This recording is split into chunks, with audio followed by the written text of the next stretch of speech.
everyone, hi gamers. Been playing Killer Frequency now. Like now it's just your song, I think.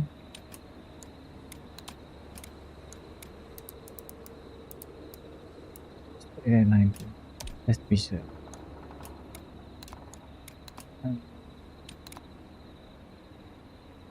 I thought.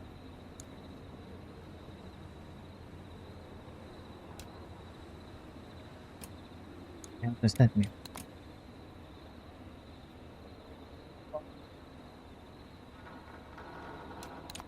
Is with anything else? I think. Camera check out and like that. Let's just start game. Is it what we want? Yeah.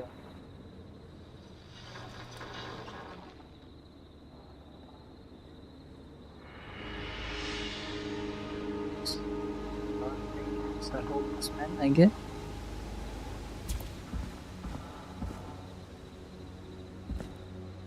Don't. Sensitivity is so high, and never mind.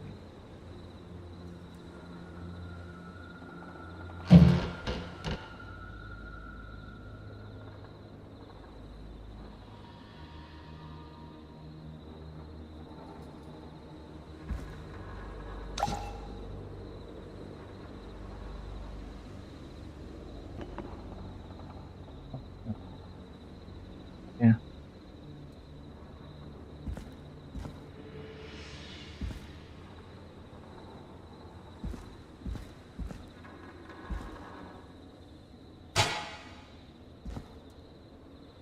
Object.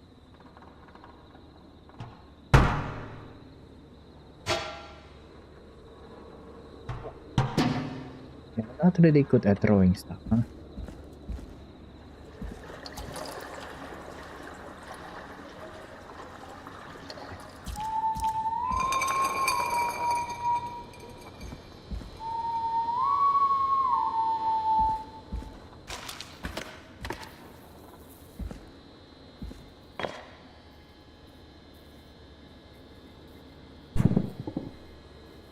I don't think that's how a glass dropping to the ground sound like.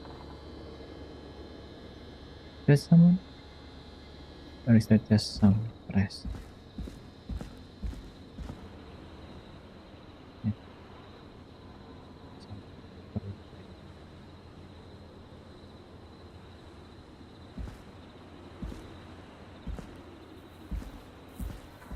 Watching again.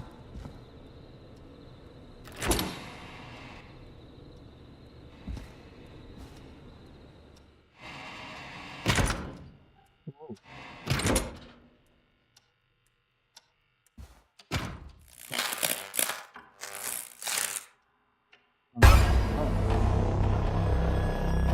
Please. Thought it turns into a horror. Is that supposed to happen? The hell? What the hell? Oh.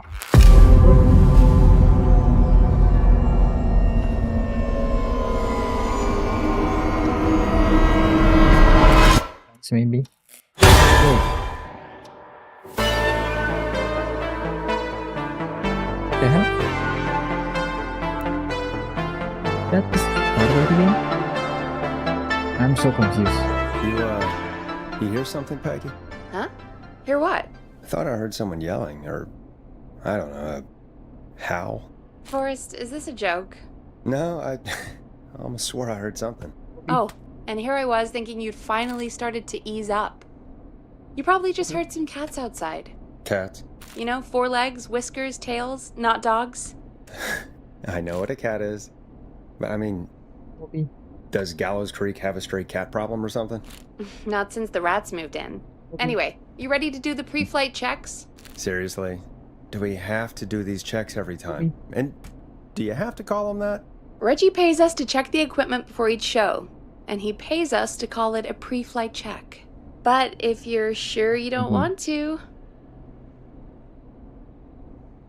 Pre-flight check?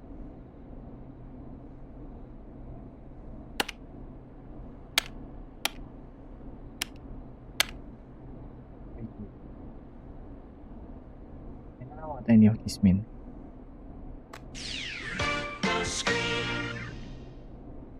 189.16. 189.16. When respond when prompted for 30 seconds. Dead air. How am I supposed to respond to anything?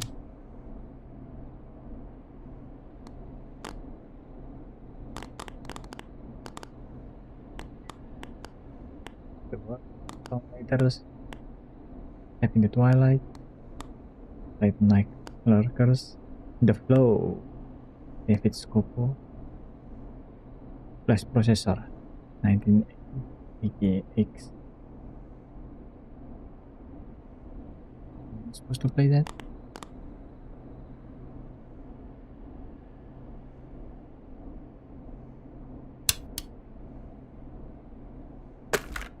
Okay.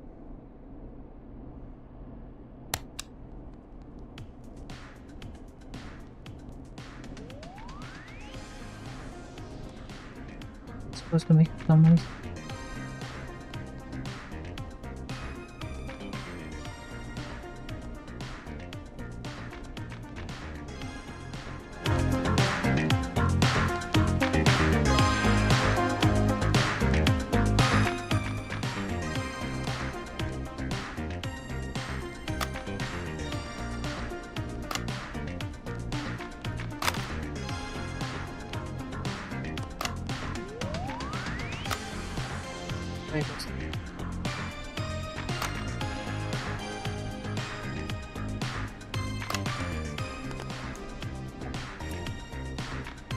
All right, fine. Let's get through this. Alrighty, this is your captain speaking. Really? Come on, let's have a bit of fun with it for once. Buckle in, folks. We're about to hit some tubular rents. Let's start with record playing. Okay. Grab a record, stick it on the player, and hit play. Easy. Got it. Great. Now turn it off. Just started it. Alright, up next, phone line buttons. Your captain will be waiting to take your call on line 1. Line 1, this one. Peggy, can you be more clear? Oh, this one. Okay. Line 1 is the leftmost button. Okay. All right, Peggy. Ready for you on line 1. Who's Peggy? This is Captain Donald Key calling. Call me Don. You get it? Yeah, it's a riot. Great, and button 2 works just the same. So, let's move to the Peggy button. You mean the producer line? Like I said, the Peggy button. Press it when you need my help during the show. Is there a Peggy mute button? They haven't invented it yet. Now come on. The Peggy button is the third one on the phone line. I labeled it for you. Oh, you click it. Press for Peggy. This is your brain, Forrest. Sorry I made you such an unfun turkey. I'm a turkey now, am I? Okay. Are we almost done? Sound Blaster next. That's an easy one. There we go. Always good for a cheap laugh. Alright, we're almost done. Just the volume sliders left. These should let you affect pretty much everything. But let's test it with a record. Play a record and change the volume with the music slider.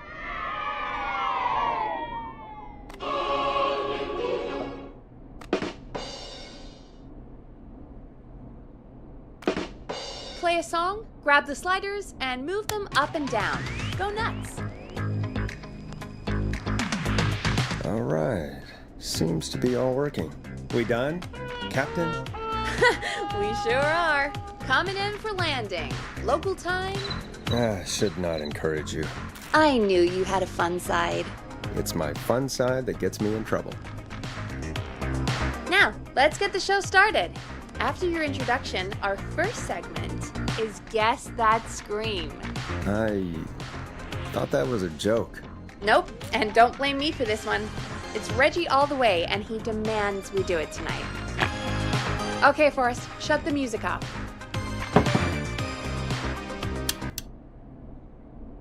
Okay, you're live in 3, What? 2... What? 189.16.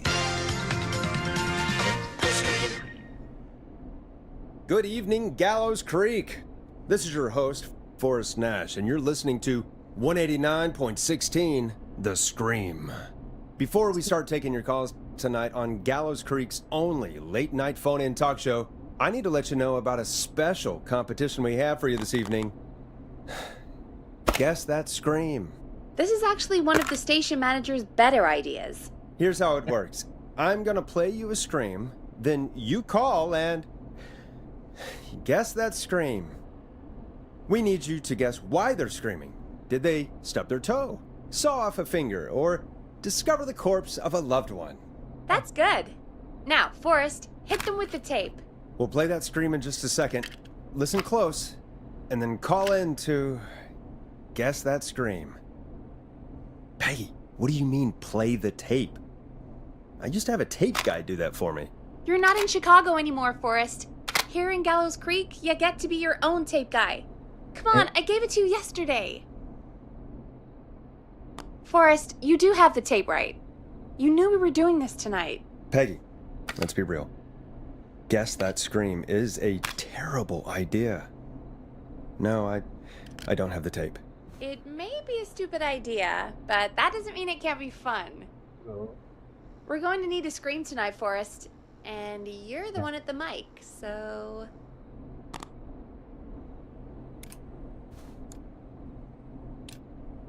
I used to go out all across America, and now I'm just screaming into a mic in a backwater town.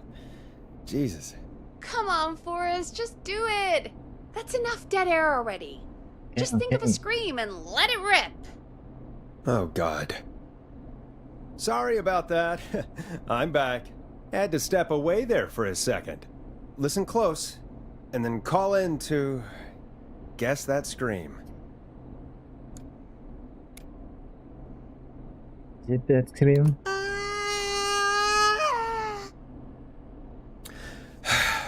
Well, folks, there you That's have bad, it. Forrest. Call in with your guesses, and that's- if you get it that's right, bad. you could win 2 tickets to the amazing Maze Maze and 1 free fried dough. I do what? Fried dough? Just call in at 555-239-KFAM with your guess. Now, here's some music while you gonna- get dialing. I'm so confused.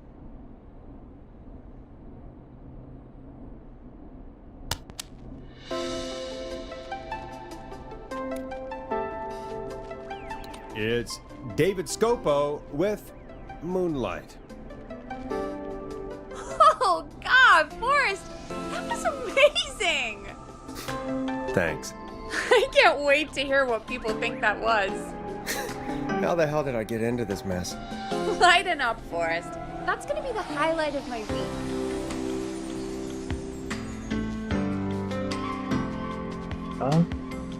Oh, Forrest, there's a call coming in. Time to turn the music off.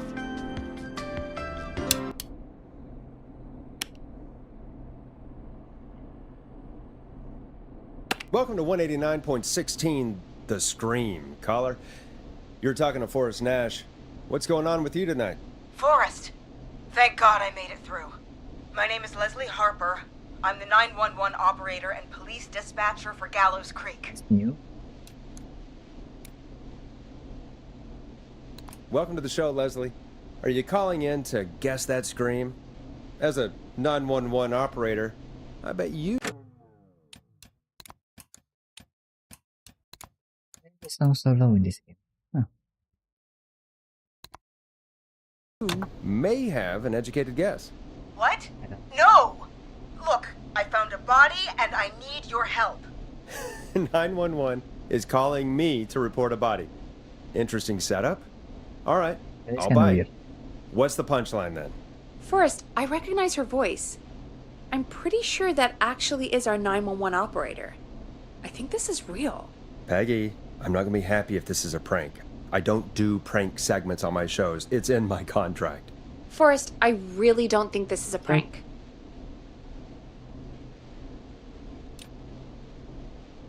Leslie, I'll level with you. I find this hard to believe, but I'll hear you out. What exactly is going on? Sheriff Matthews is dead. What? Sheriff Matthews is dead? I couldn't get any response from the department.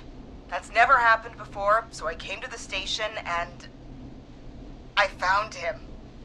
Oh, God. Poor Sheriff Matthews. Do you know what happened to him? Someone got him.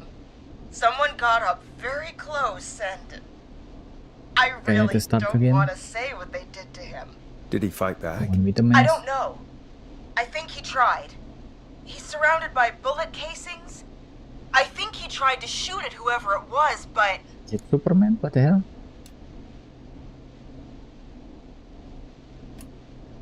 Well, is anyone else at the station? Anyone who can help you? Or who might be responsible? No. I checked everywhere. Deputy Martinez is here, but she's knocked out, tied up, and locked in a holding cell. I called you right after I found her. God. Wait. Please don't tell me that this hick town only has 2 cops. Don't be ridiculous. We have 3. But Officer Gunderson is on leave in Cancun. Oh, Leslie, do you have any idea who could have done this? Not a clue. I didn't see anything on my way over. Leslie, you need to call over to Henderson or Quiet Ridge. They need to send someone over from their department. I tried, but I can't call anything but local numbers. Something's wrong. I'll have to go there myself, let them know what's going on, and bring help back with me. But if you leave while there's a murderer on the loose, who's gonna man the emergency line? That's why I called. Forrest, I've routed all 911 calls to come into you. What?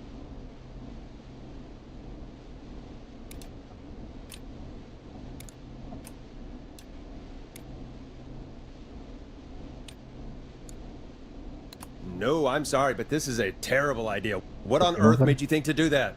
You're the only person with experience manning a phone line around here. You're the only person equipped for the job. Besides, there are lots of transferable skills between the two. Skill description that I can put on my It's CV. like an interview. You ask questions to get information you can use. Keep people talking, you know? Guide the conversation and know when to jump in. You do know that I'm so good at interviews, they sent me from Chicago to Gallows Creek, right? So I've heard. But that doesn't matter. And besides, there are 2 of you. You can talk to each other, discuss ideas, work together. Hell, let's have some on-the-job training right now. I have an emergency. I need to get an unconscious Deputy Martinez out of that holding cell. It looks like whoever attacked her threw the keys into the cell after they locked the door. Is there any way you can reach the keys? No. There aren't any bars to the cell, and the door itself only has a food tray slot. And that's too narrow for me to reach through. There's gotta be another way in.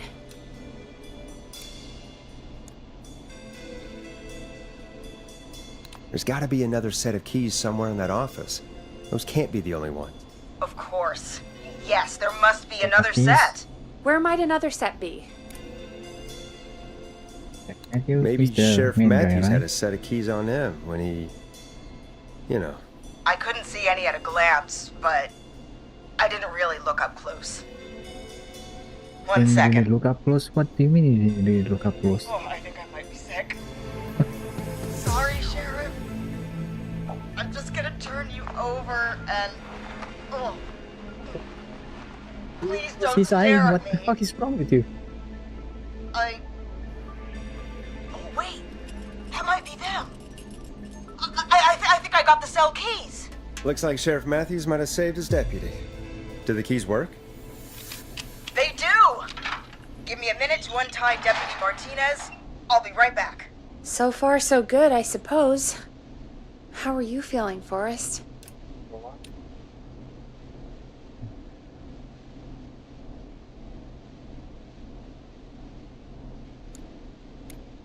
Yeah, that seemed to go okay.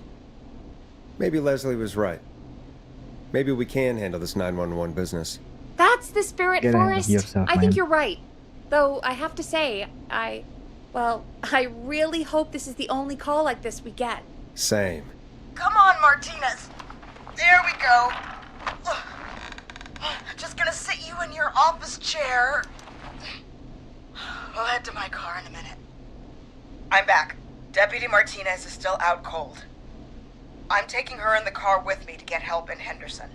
If the killer came back now, Martinez would be a sitting duck.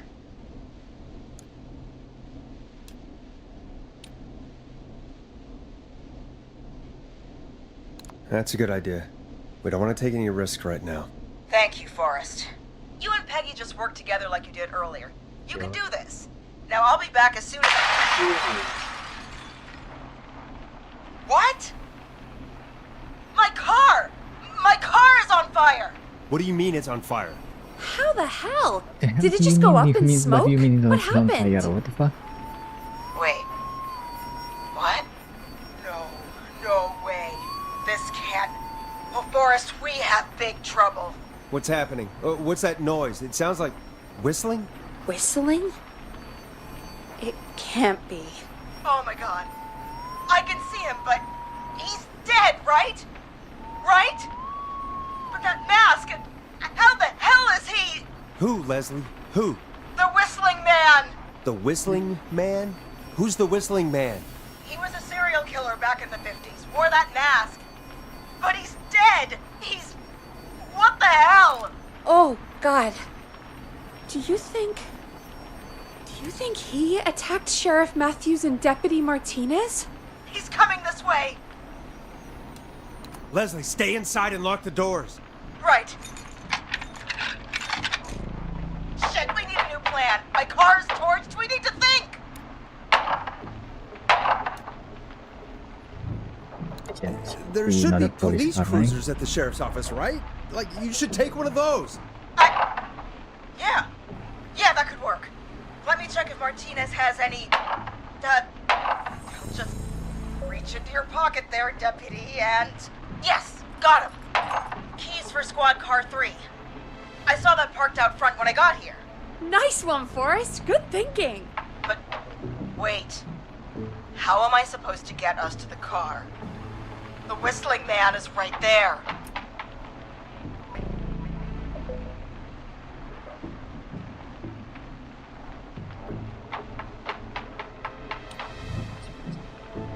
Out of ammo. Because he shot everything, right? Oh. There's only 2 chances. Maybe Deputy Martinez has some bullets in his Deputy Martinez shotgun. surely carries a gun, right? Could you use that? Deputy Martinez's gun is missing. I guess the Whistling Man must have done something with it. The sheriff must have a gun, right? Can you see it? There was a gun next to him. Let me grab it. Shit. It's empty. He must have emptied it trying to defend himself.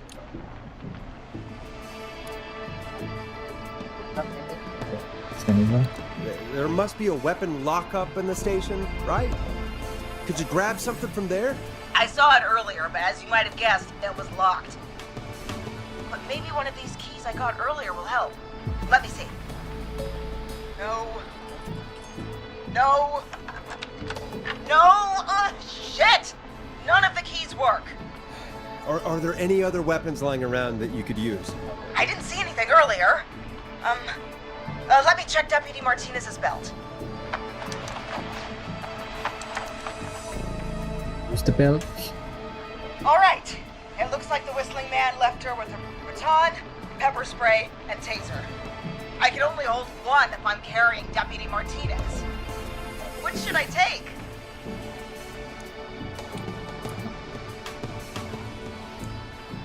Taser, I guess. It looks scary, right? It it's looks gotta be the scary, taser, right? Got it. I'm just going to grab Deputy Martinez and then... Wait. Do you hear that?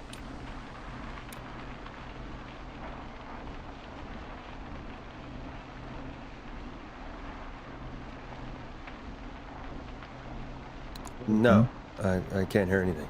Exactly. It's gone quiet. No more knocking.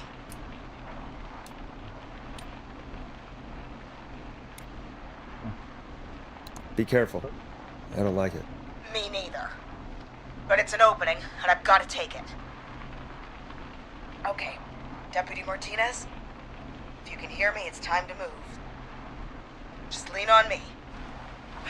Yep. There you go.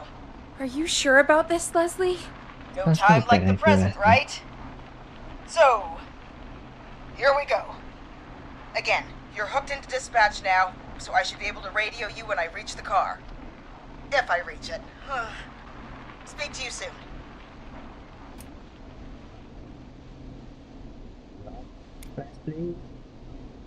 Good luck, Leslie. That's one brave woman. God, I hope she makes it through this. You know, I've got to say, this really wasn't what I expected when I came into work It today. works, huh? Well, they always say you have to be ready for everything in live radio. Who said that? Who? Oh, I think we've got Leslie back on the line. I'm putting the call through. Hello? Forrest? Peggy? This is Leslie. Are you there? Over. We're here, Leslie. So I guess you made it to the car then. Over? Sorry about the CB chat. Old habit. But yes, we made it to the car. Deputy Martinez is in the passenger seat, still out cold. I don't see the whistling man anywhere, and I don't plan to wait for him. So I'm going to get us moving. Jesus! God damn it! Get back! Get away from her! Leslie, what's happening? The whistling! No! Get off her, you son of a bitch! Yeah! Take that! Leslie, what are you waiting for? Get out of there! Don't worry, Deputy Martinez. We're out of here.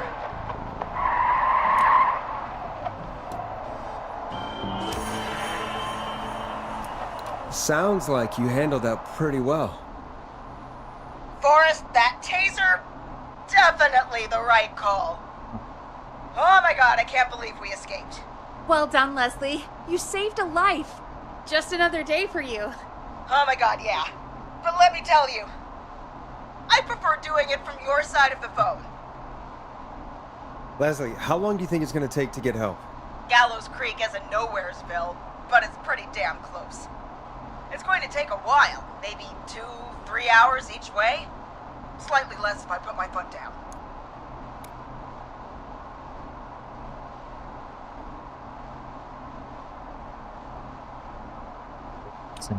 We'll do our best to keep everyone safe until then.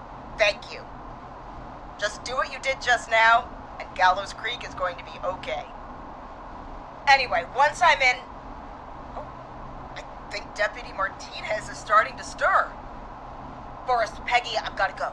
I'll be out of range soon, but I'll radio back as soon as I can once I got the cavalry. Try not to crash. We need you back in one piece. Good luck, Leslie. Feel better soon, Deputy Martinez.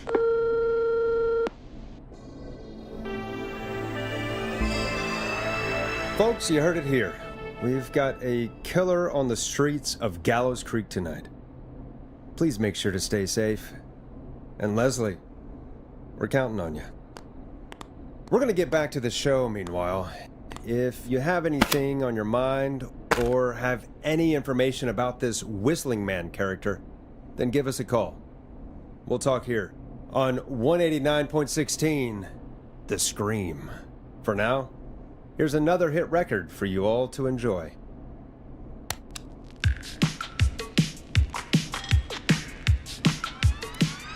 It's funky, it's groovy, it's Stab in the Twilight by Knife and Easy. This is not what I signed up for, Peggy. This is actually insane. Did she really say it's gonna take her 4 hours? This guy's gonna kill half the town in 4 hours. Forrest, that's not helpful. I know, I just...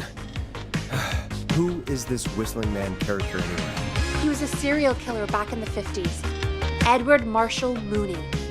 Went around in a freaky mask, whistling, and killed about a dozen folks in Gallows Creek.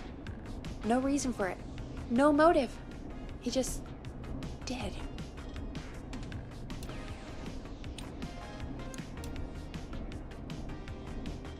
And he's come back tonight? Probably not. Police chased him up to Ellis Point one night. We call it Whistling Point now. And it was, well, it was on this night actually. The police cornered him and he jumped into the river. His body was never found. So is he alive? Dead? I mean, what's the story? Story What's in is that he's foot biding there? his time, waiting to take revenge on the town. All right, that's the story. What's the truth? Other than we have a whistling killer on our hands tonight, I don't know.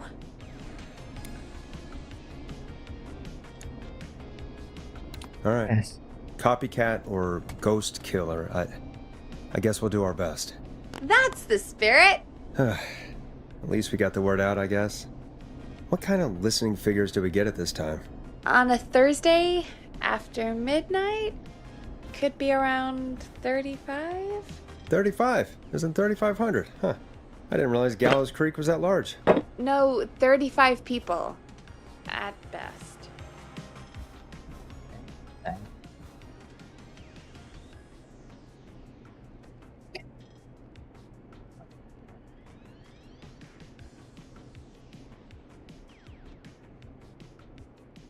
Side its split will be close.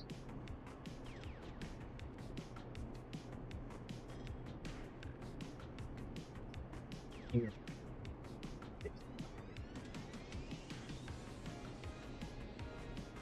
Making cross between Rogers and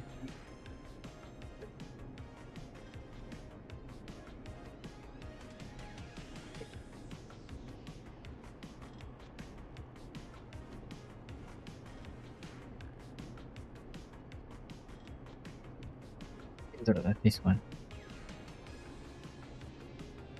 This one and this one and is close. Everything about it. Okay. I don't know.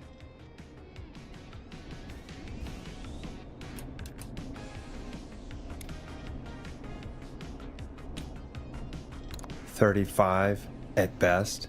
35, yeah. It's a school night. And what's the population of Gallows Creek? I don't know exactly. A little over 1,000? Oh. How many did you get before? You know. Before my career exploded and I ended up on a midnight hour talk show in the town of 1,000 people? Yeah. Before that. Around 5 for most shows on the low end.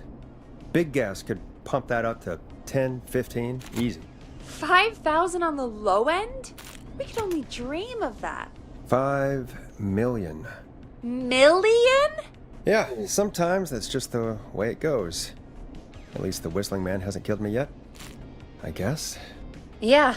I guess we're gonna learn a lot about perspective tonight, huh? Oh, we have a call coming in. Take it when you're ready.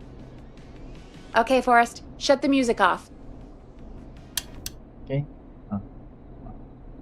Hello, caller. You're live on 189.16, The Scream. Is everything, all right?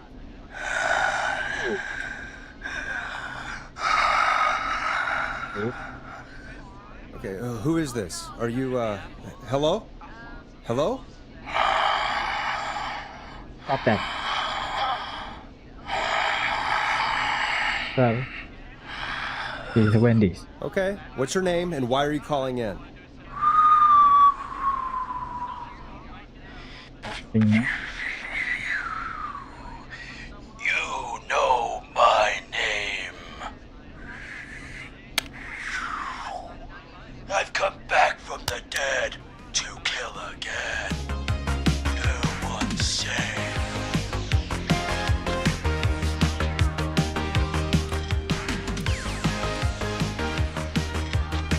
You don't have to do this, Mr. Whistling Man. You don't have to kill again. Oh, but I do. You must make a sacrifice. Teddy Gallows Jr. to is a us. family man, Sacrifice? a devout Christian, and a Us. proud patriot. Teddy Gallows Jr. Me!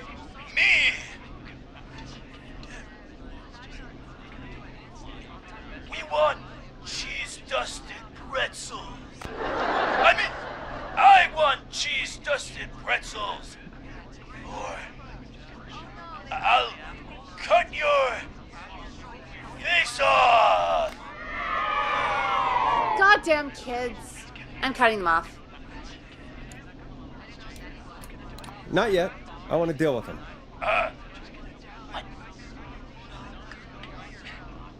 We also want a mega gulp.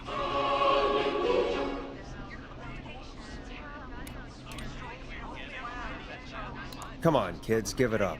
I know you're just having fun, but there's been death tonight. This really isn't appropriate. Man, suck it, old man! Gallows high for blood! Woo! For anyone just tuning in, we do, in fact, have an actual killer out on the streets tonight.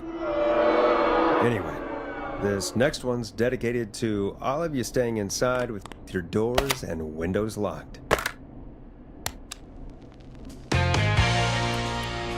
Let Storm Riders take you on a rock and roll ride with the Glam Jam.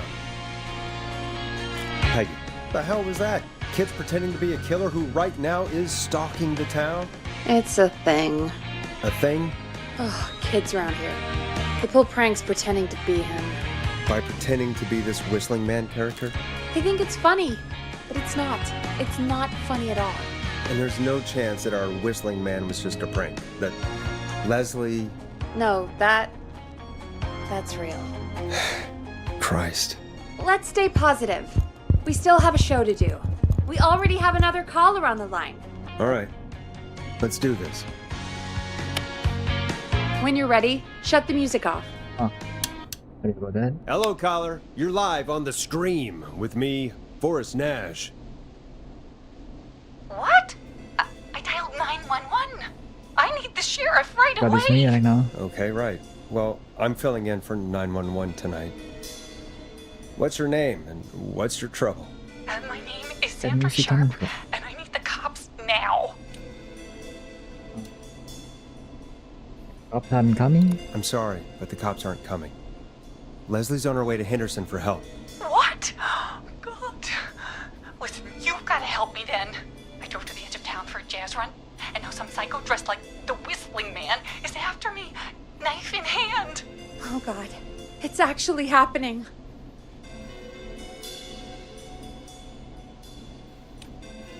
Where are you now? Did you escape to somewhere safe? Oh, I did, baby. I jazz ran all the way to my car and nothing flat. But I dropped my keys somewhere along the way. I never locked the door, at least I've got a place to hide, but I can't get moving. Lock your door.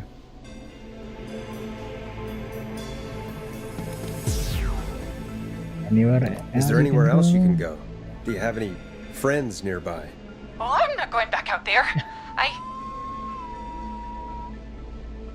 You might have to go now. Oh, shoot. Oh, he's back. If there's someone else that can whistle About cars. like him, which But I gotta start this engine most without people the do. Come on. keys. And you're gonna have to help me. Wait, I don't... If it helps, I've got a toolkit buried beneath my spare sweatbands. I'll call you back when I find it. You're listening to 189.16, The Scream. Hosted by me, Forrest Nash, your friendly neighborhood radio host, mechanic, and savior. Sit tight while the record spins, folks. This one goes out to you, Sandra.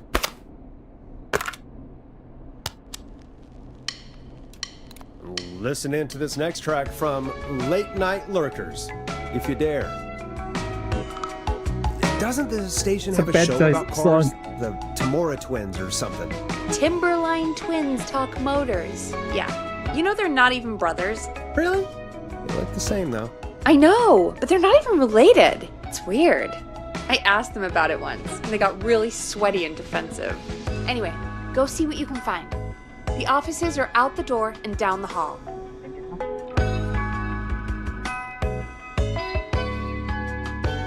this is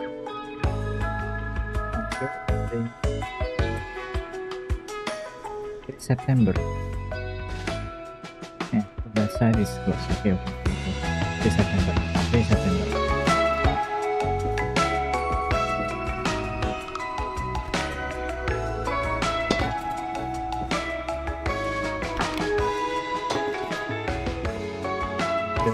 The killer when you here.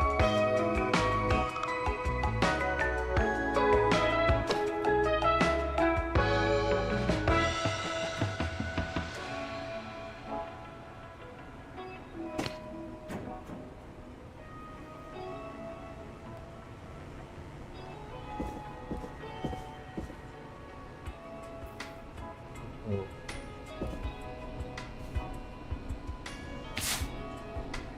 Below it came. Behind the scene. On the first night of filming, I screamed so loud that somebody called the local police. I gave them another grab and continued the shoot. It was so crazy. Okay. Creepy hour.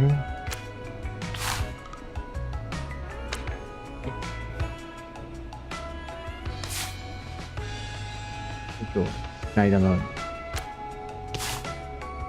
Megabyte. Curious now.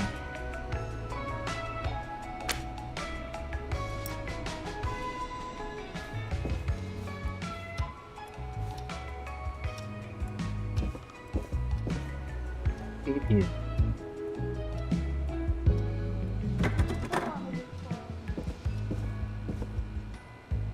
I'm not getting in there tonight.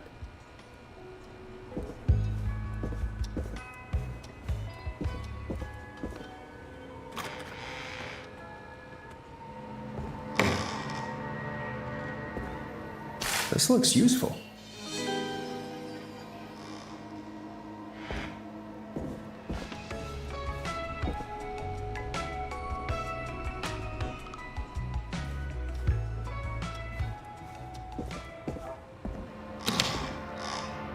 Really okay for me to go through here? This feels wrong somehow.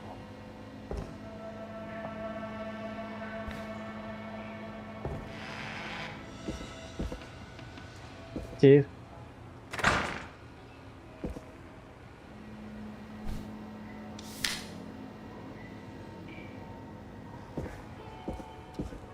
Let's begin.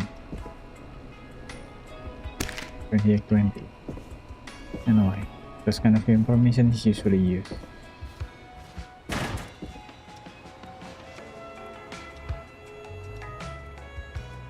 Yeah.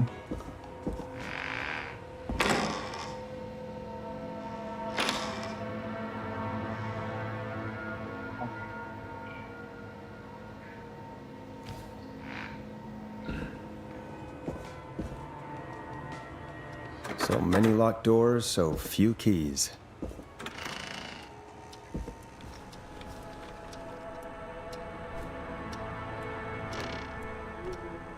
Right.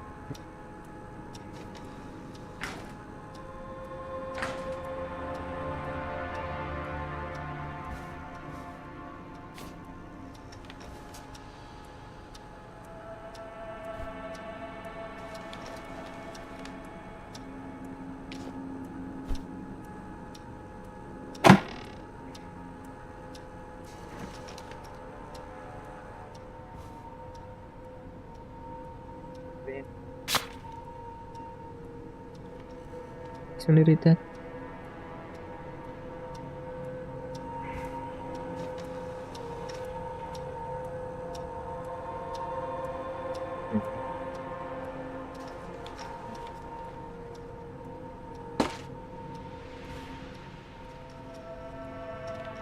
Overnight.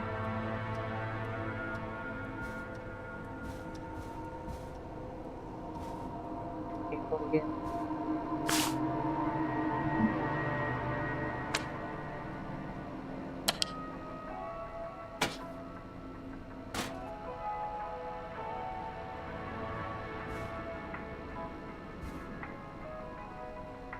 This Asian staff, please stop putting stickers on the office furniture. You're lowering the resale value of everything. Thank you.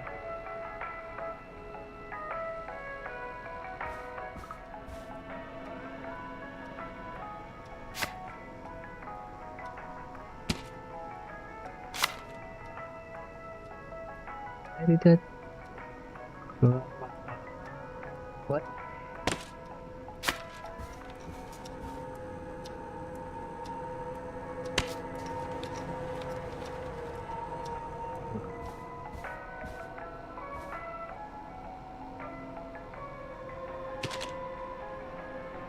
This garlic bread.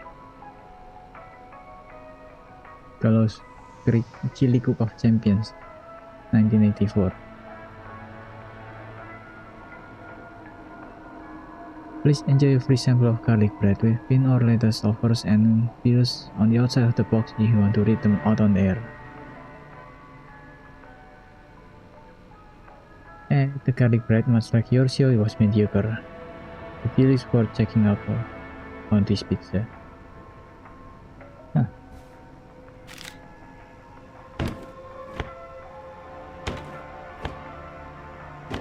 Song has been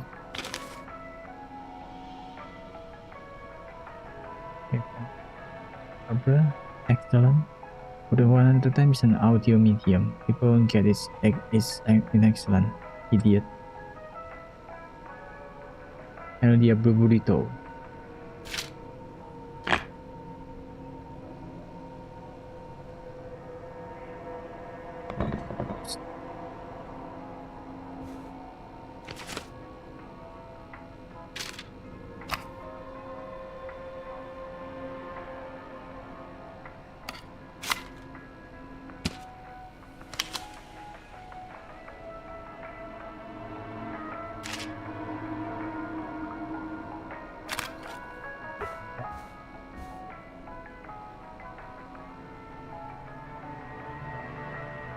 There are 3 phones here?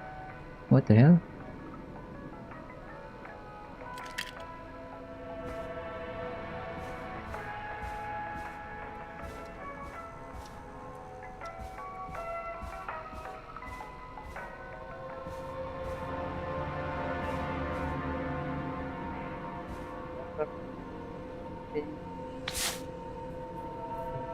And protection. Adult.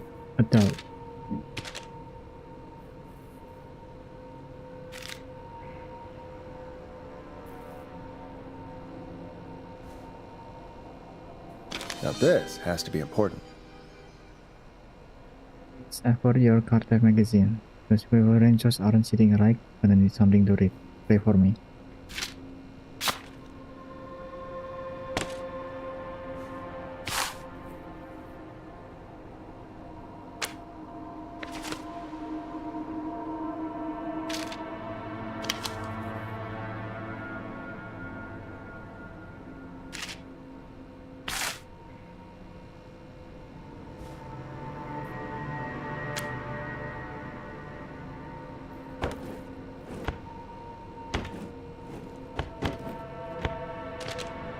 Can we bring one item at a time? Add.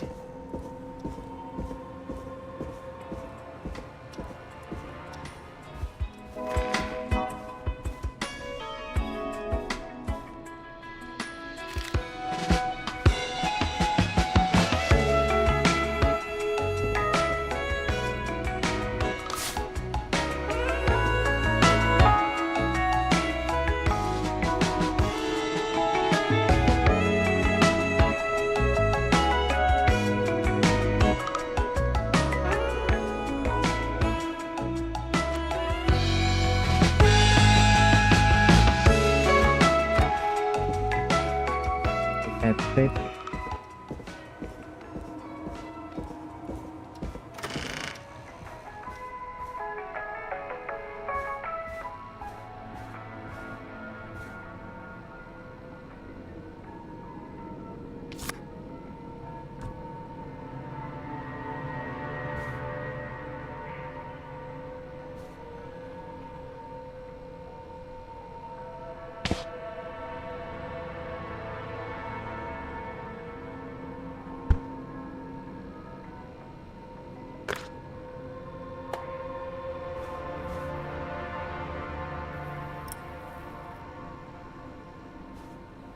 Did I put the tab again?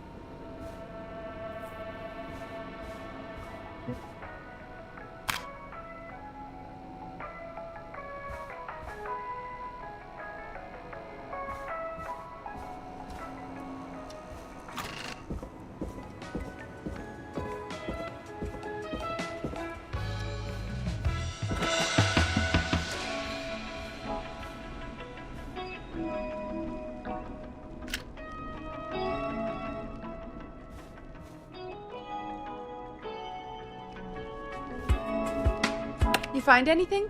Yeah, I found a magazine about hot wiring cars. Well, that sounds perfect. Okay, Forrest, shut the music off.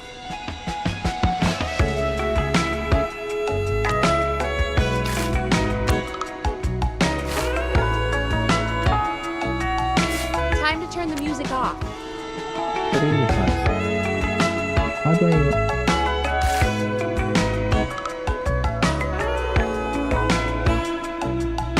Okay, Forrest, shut the music off.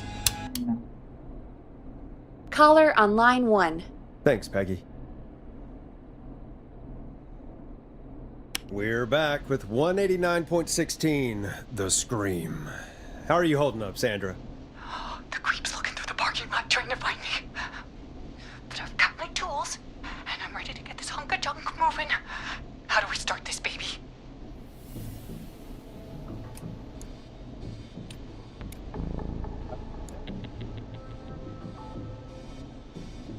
Put the screwdriver in the ignition and twist clockwise. Here goes, baby. Screwdriver's too fat to fit. What next?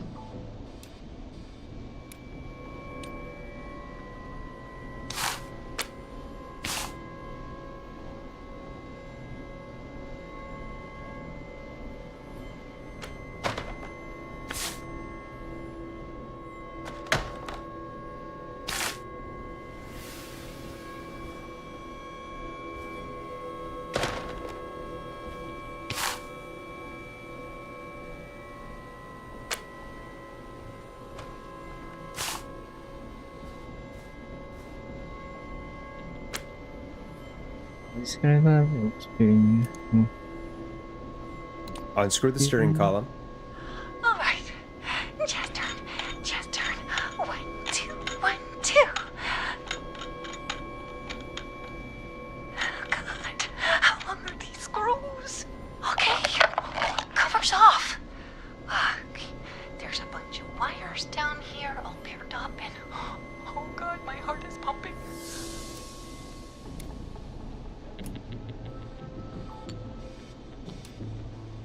Great. Well.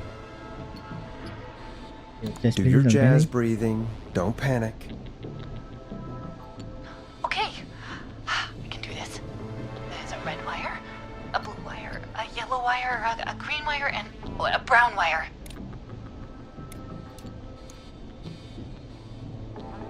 What's the serial number on the steering column?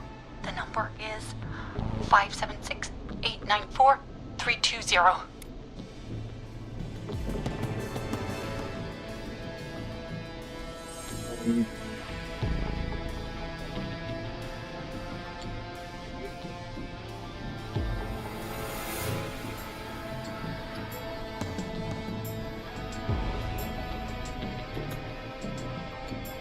This is here again. Strip and twist together the red and yellow wires. All right. We take the red and the yellow and we twist and we turn. Oh, perfect. I also see pink and purple wire. What next?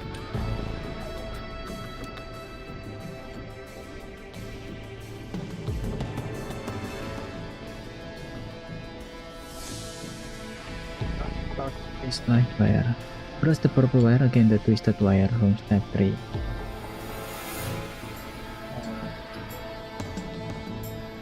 Strip the purple wire and brush against the twisted wires. Okay. We strip and we brush and... Energize your body! Fantastic work, baby! Anytime you want to come down to the jazz studio, you get in for free!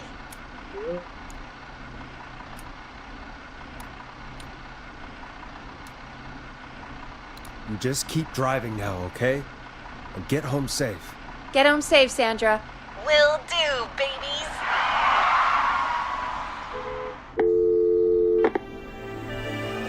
There was better way to flip the book. We sure did! Here comes another hit track that we're excited to share with you. And remember, if you're also having car troubles, then tune in to Timberline Twins talk motors here on 189.16, Monday to Friday at 5. Take it away, Forrest. Hope you enjoyed this one as much as I do. I still can't believe this is happening. Right? Like Gallows Creek didn't already have enough to worry about? What do you mean? Gallows Creek is a miserable place to live. Really? Miserable?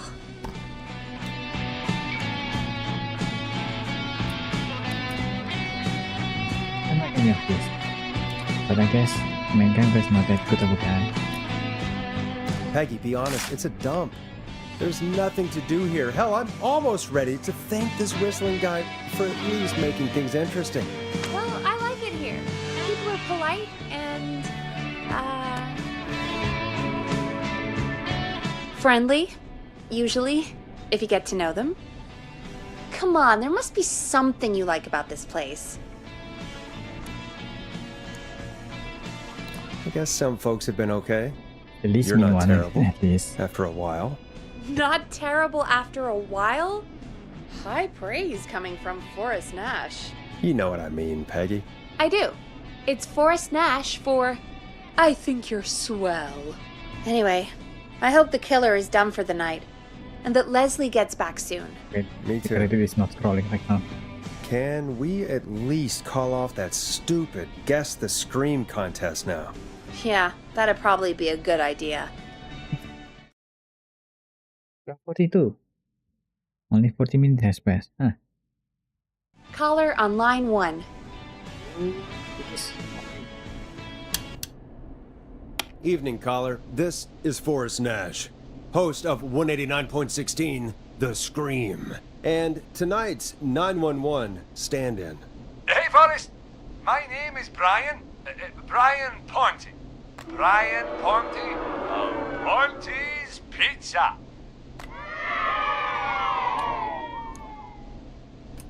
Hello, Brian Ponte of Ponte's Pizza. What have you got to say about what's happening? I'm so happy that Deputy Martinez survived. I've seen her a lot over the years down here at Ponte's Pizza. Oh, you did a really great job. And as a thanks for all you did there, I just wanted to tell you that I'm sending you some coupons for free pizza here at Ponte's Pizza.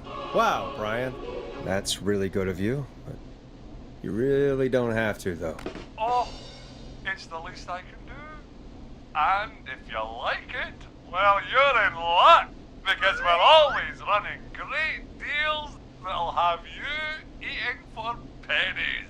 Sounds great, bro. And let me tell you, the pizza we have is to die for. Oh, no. Poor choice of words tonight, I guess. That was pretty tasteless, I have to say. I'm sorry, Forrest. Well, I just hope I didn't put you or anyone else off coming on down to Ponte's Pizza. We've got a great special this weekend. Our famous beer and pizza deal. Wait a minute. Come on down to Ponte's Pizza this weekend. You've just got to pay for one slice to get yourself. God damn it, you're just calling in to advertise your shop. Peggy, hang up on him. Done. Oh, real quick, before I forget, it's probably time we played a paid ad. Now, a word from our sponsors. You know how to play an ad, right?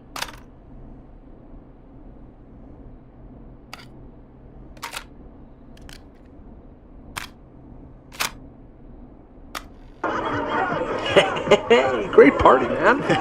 Thanks. Can I grab another beer? Hey, sure thing. Let me grab you one out of the fridge.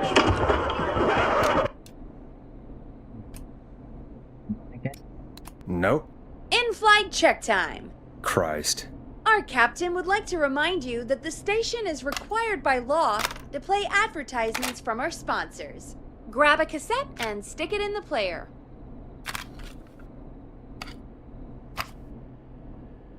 This one maybe? Done. Hey, great party, man. Thanks. Can I grab another beer? Hey, sure thing. Let me grab you one out of the fridge. Oh no. We're out of beer. Oh no. What am I gonna do? The party is going to be over. Fear not. A Grill and Spree will give you a free 6-pack of beer if Gallows High wins this Tuesday. Say what? That's right. Order a meal deal from us and you'll get a free 6-pack of beer if Gallows High wins. Free 6-pack? Righteous! You heard me. 6 beers if Gallows High wins. Sounds like you've already had enough beers. I hope we murder them. Me too, Billy. Me too. Come on down to Grill and Spree or call 555-749-8335. We've got barbecue you'll die for. Is our team's going to die for on a killer? Yeah. Hey, Forrest. Do you know what the Grill Reaper's favorite grilling spree order is?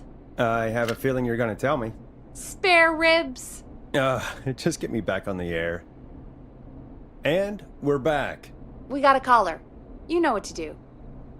Welcome to the Scream with me, Forrest Nash. Yeah, Leslie. This is Maurice Russell from the Gallows Reporter. I'm at the office. This guy just broke in downstairs and... Wait. Forrest Nash? I want to speak to 911. Put Leslie on. What? God, another one?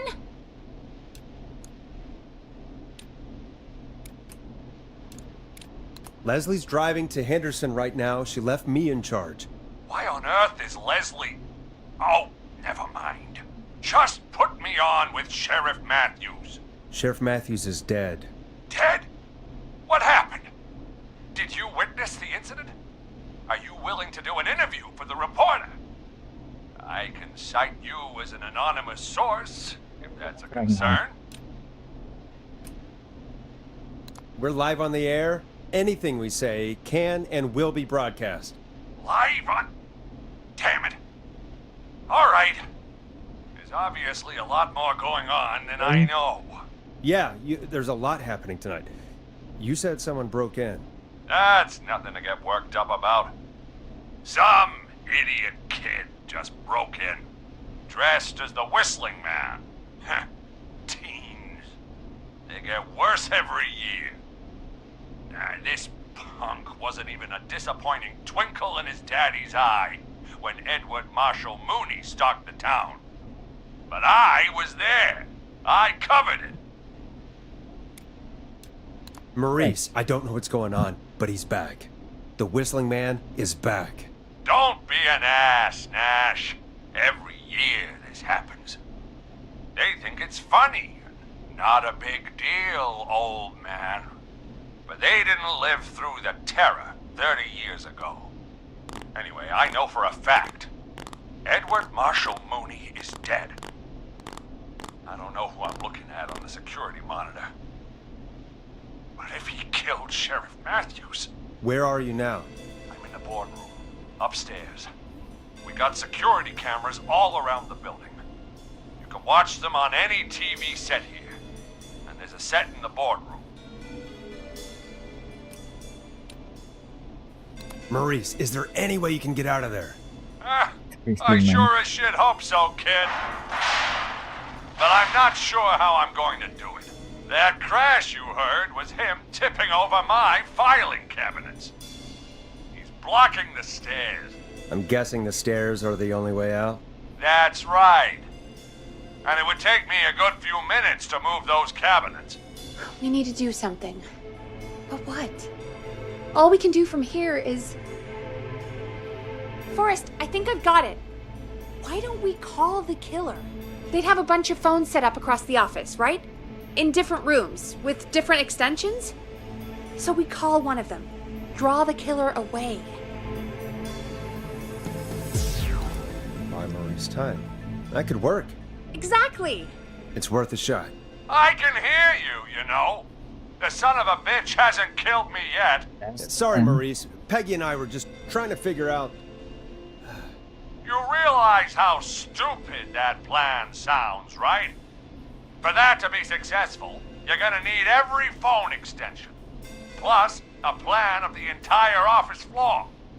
All delivered while the killer is en route. I've got it. Thank God I've always been cool under pressure. Don't go anywhere. Fax it to me.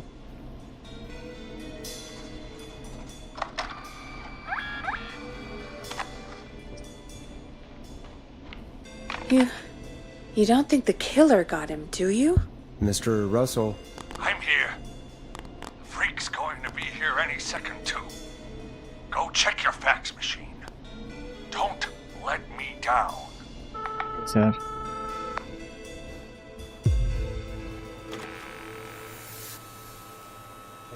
Here what I can do. Go, Forrest! The fax machine's in the office on the other side of the hall. Thanks, Peggy. Be right back. Let's begin. Okay. Go to the office on the other end of the hall. Grab the fax from the machine. Easy. Oh, it's not. Something's going to happen. God damn it.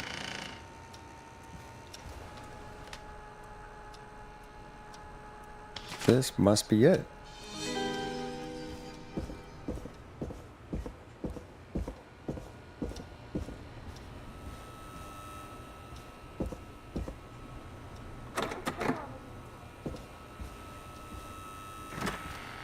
Thank you.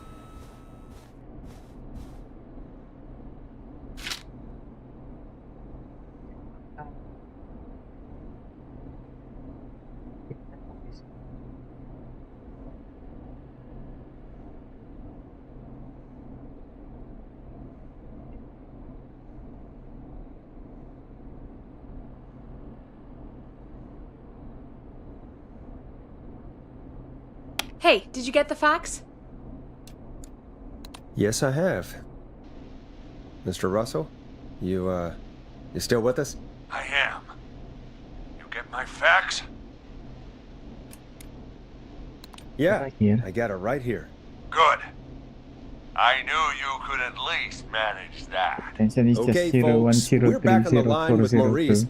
Let's see if we can help him avoid the Whistling Man. Okay. Here's the situation. The Whistling Man searched every room in the hall leading up to the boardroom. And now, he's in the office next door. It's now or never. This plan of yours better work. I'm ready on my end, Forrest. Again, we want to draw the killer away by dialing an extension number, and then move Maurice somewhere safe. So, what extension should I call? It's because, right?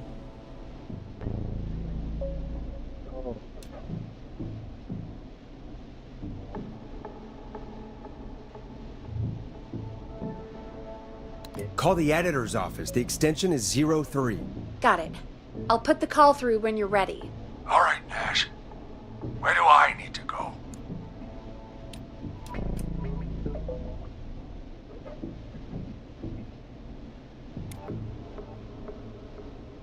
You're moving to the kitchen. Yeah. That makes sense.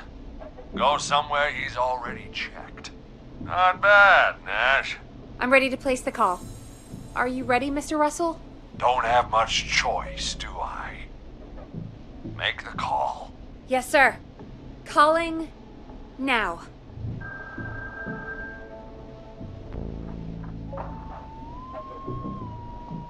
I can't believe it. He's actually heading to my office. It was all Peggy's idea. Credit goes to her. Don't mention it. The coast is clear. I'm shutting off the TV so he won't see me on the security cameras. Then, making my move. I'll call when I get there. Do you think he'll make it okay? I'm sure he'll be fine. But now what do we do? We gotta find some way for him to get past that barricade. What do you mean? I don't think calling the Whistling Man is gonna buy Maurice enough time to move those cabinets. We gotta think of something else. Yeah. Maybe we could... Oh! Call incoming. You ready? Ready as I'll ever be. Put him through. Alrighty. Mr. Russell, are you there? I am. I don't think he saw me. I gotta give you credit for that, but I'm not out of the woods yet. Right. Let's review where we are. So, the only way out is by the stairs. which the Whistling Man has blocked with furniture. Exactly. I can move the furniture out of the way, but not quickly or quietly.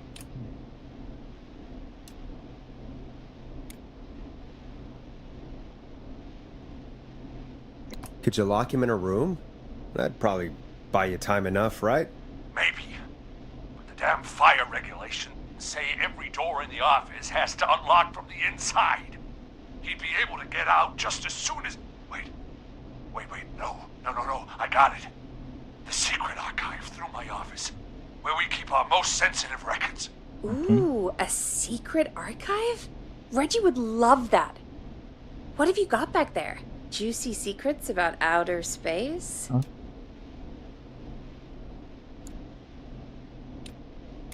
Peggy, I don't think now's the time to be playing around like that.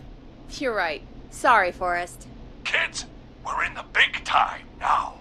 I've got it all figured out. The secret archive.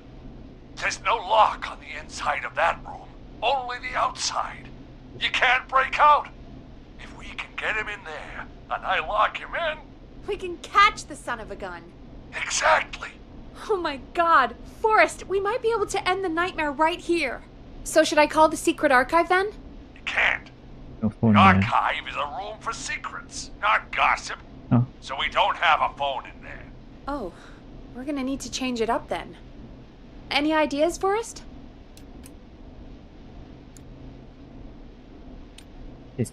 This is that sentence basically. Be radio since you're calling right now. Maybe we could use a radio. There's no radio in the secret archives. Are there no radios at your offices? I don't have one in my Then just office, take it. but What is it? our sports reporter, Hopkins, he has a little portable radio he never turns off when he's here.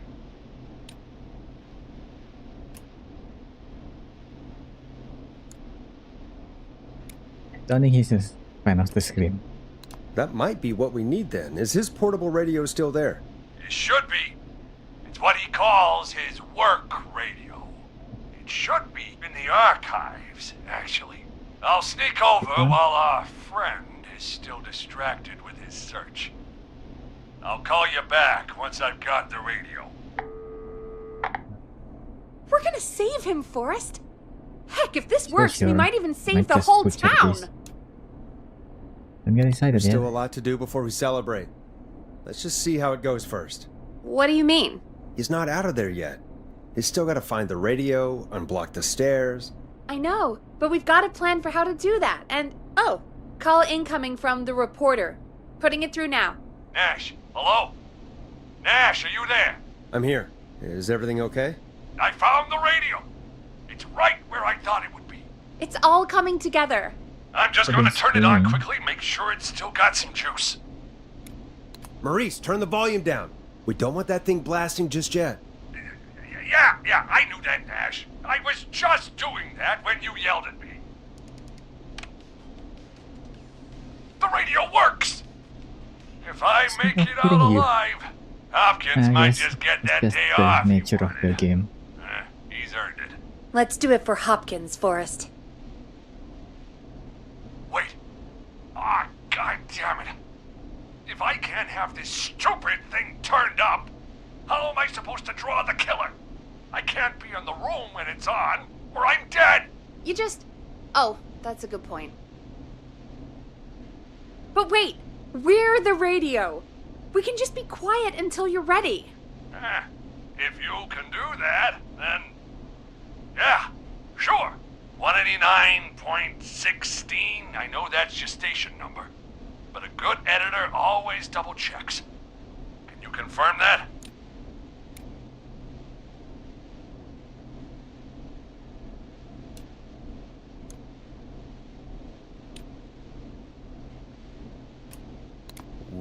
$189.16, The Scream. Gallows Creek's best and only phone-in talk show with me, Forrest Nash. And me, Peggy. Jesus Christ. I've got the radio on silent, but I'm tuned in. Now, I just need to get to my office. Sounds like we need to make another call, Forrest. Where should we send the killer?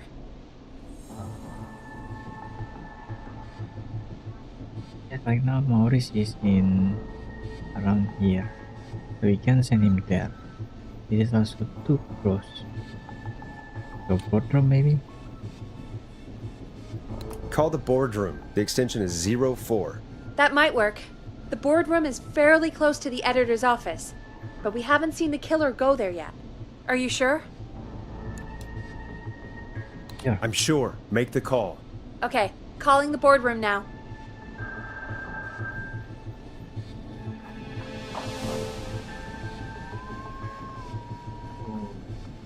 He's on the move. I'll call you guys from my office in a second. Looks like we're almost through this nightmare. Any idea what you'll say to draw the killer in?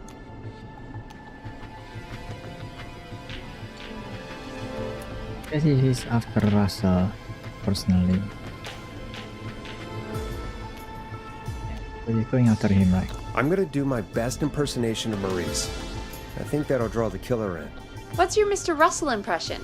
I think I gave that masked freak the slip. What a great plan this is, pal! I'll give you an A for effort. Ooh, call coming in. Here we go. I'm here. The radio's set up in the secret archive. Just give me the signal, and I'll turn it all the way up. Where will you hide in the meantime? Good question. It's under my desk, but you can see under it. I've got a big cabinet, but that'll take me a second to get into. Anywhere else? Not really. There's the secret archive itself, but that's where the killer's going. I could try the cubicles, but they're pretty far away. Your judgment has kept me alive so far, Nash. What do you reckon?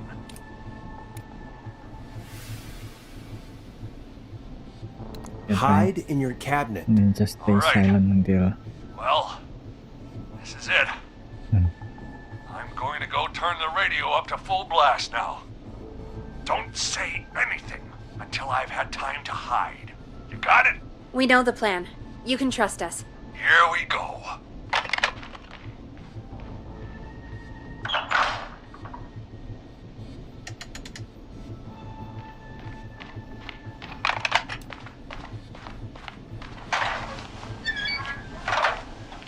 I think it should be safe now, Forrest. That's it! No more hiding! I'm a tough old man. I've been on the beat longer than you've been alive! Come on down, Whistling Man! Come and get a knuckle sandwich! Sounds like... Who's Tintin's friend? I forgot. The fisherman. The sailor. Listeners, this is Forrest Nash of 189.16, The Scream. And if you've just tuned in... See you in hell, kid! We've just locked up the Whistling Man. Forrest, you beautiful bastard! I can't believe that actually worked! If I'm being honest, I can't believe it either. Thank God it's over. I'll be off now. Gotta get out of here. Write up a few notes. Call a few friends. I'd feel safer waiting for the cops to come grab this freak with some company. Hey, maybe you and me could do an interview tomorrow for the Gallows Reporter. I'll think about it. Let's see what tomorrow brings.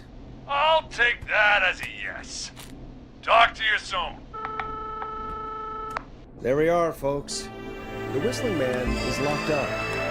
Let's all take a deep breath. And play some killer tunes. Enjoy this classic by Smooth. It's their hit song, The Word. Looks like the night should be pretty easy from here on out. Right? Thank God that's over. I guess we got some downtime now. I could ask you some questions to kill the time? You're gonna interview me. You sure about that? You're not so scary. Besides, we've been working together like a week now. And you're still all shrouded in mystery.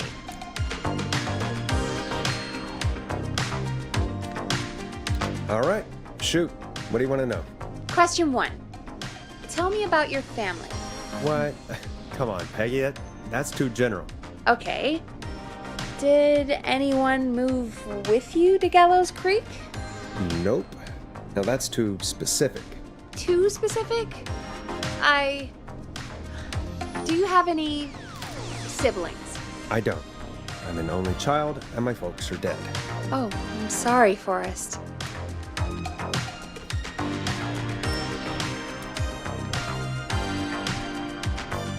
It's okay, Peggy. That's how it goes. Anyway, what about you?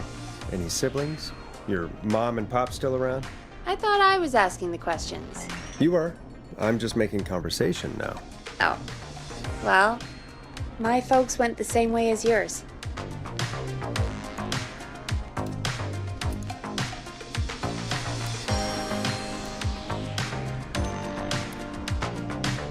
Oh. What happened there? My dad walked out when I was about 13. He'd been a wreck for a while. Then he got himself into a wreck. Well, that was Dad. Mom didn't take it well.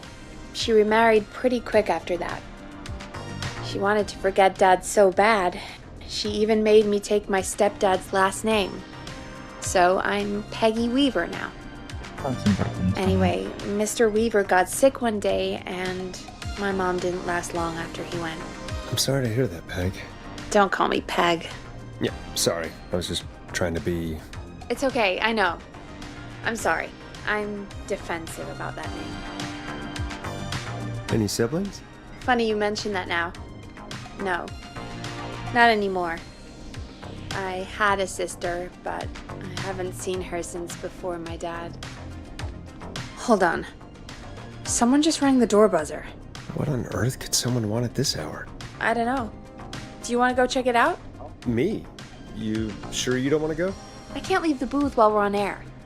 One of Reggie's K-Fam regulations. I'll pass you the key to the stairs. Gee, thanks, Peggy. The buzzer's on the front door.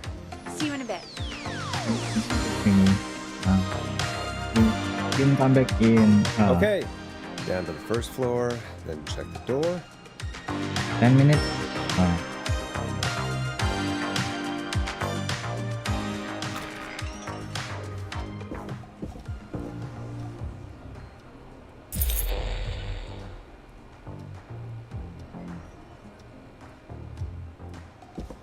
There's a way to flip what I'm speaking.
Hey, that's it.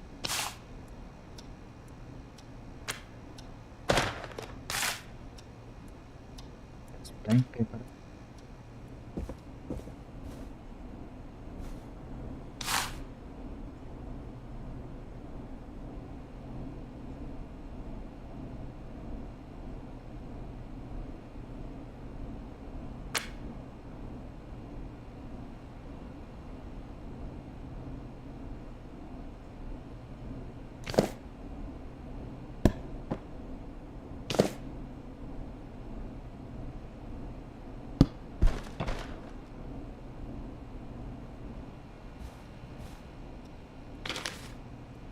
Introducing Woodside apartment. You still the luxury apartment coming soon to Gallows Creek.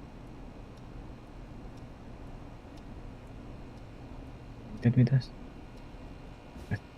I've seen that up there. Didn't see anything up there like this. So it might be important.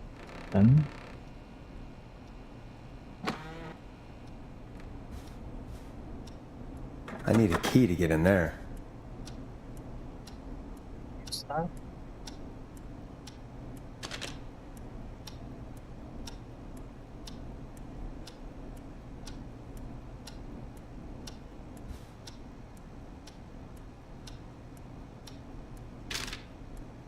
Nice. New music to play.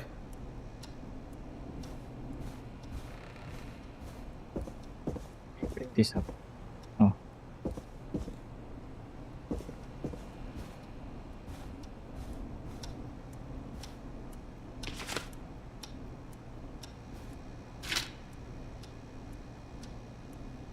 Nice. What one?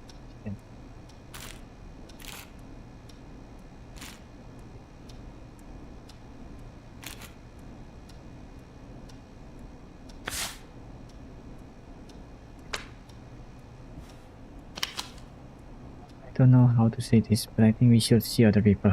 And we can still be friends though, Brad. Yes, you owe me $5 for the festival ticket. What the hell, Brad?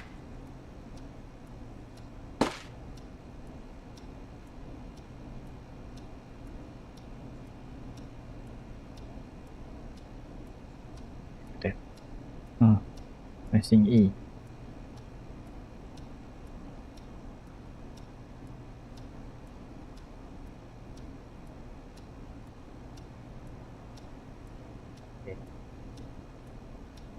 That's how I do that.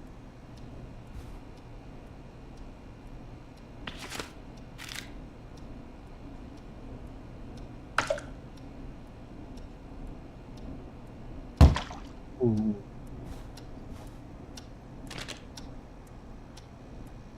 I press E. Press E here.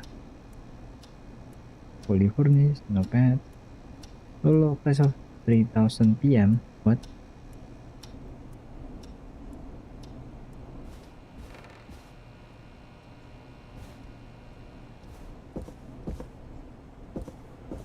A tape.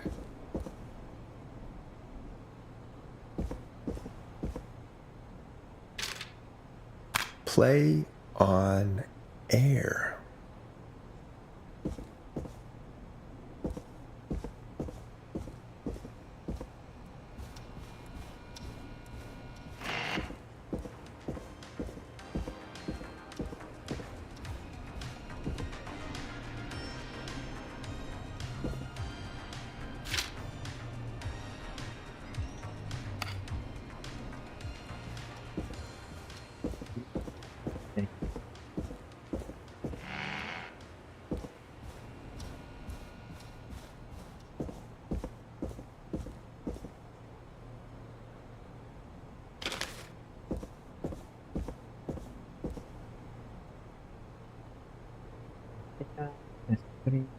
This is the stream sticker.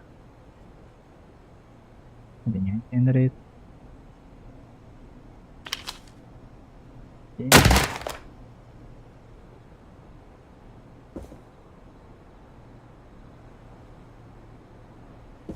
It's just floating there. Huh.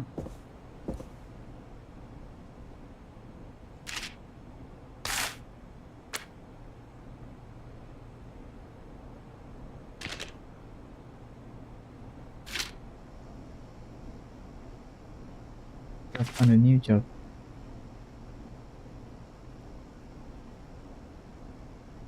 Jadi good luck, I'm so proud of you. Makes lots of friends and work hard.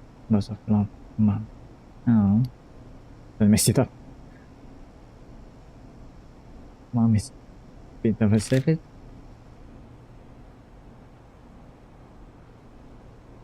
You work on this corner? That's so depressing.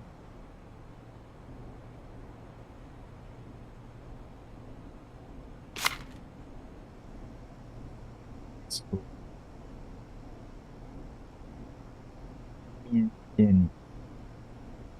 Game Spotlight. Tomb Raiders. Awesome Tattoo ID. Yojin.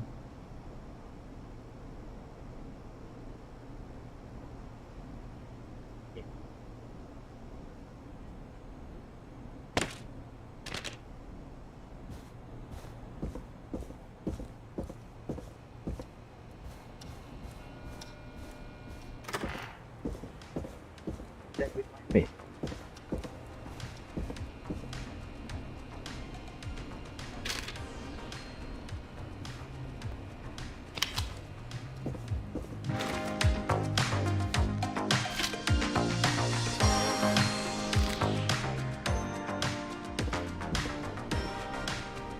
That's it. Jadi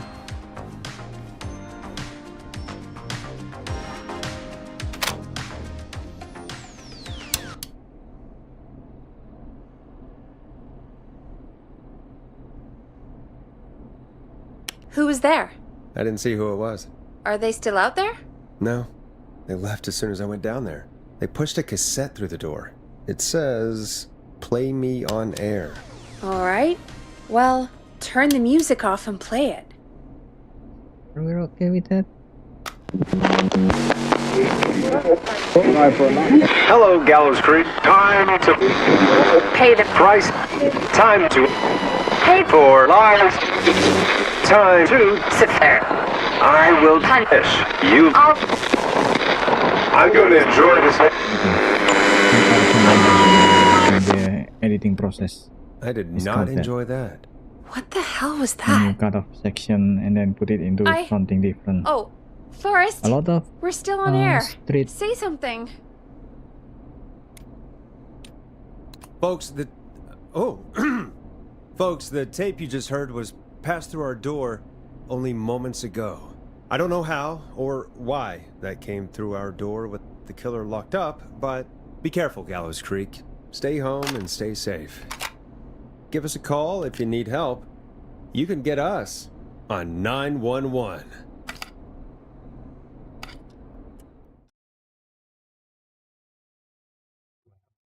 one. No? Hey, we had a call come in.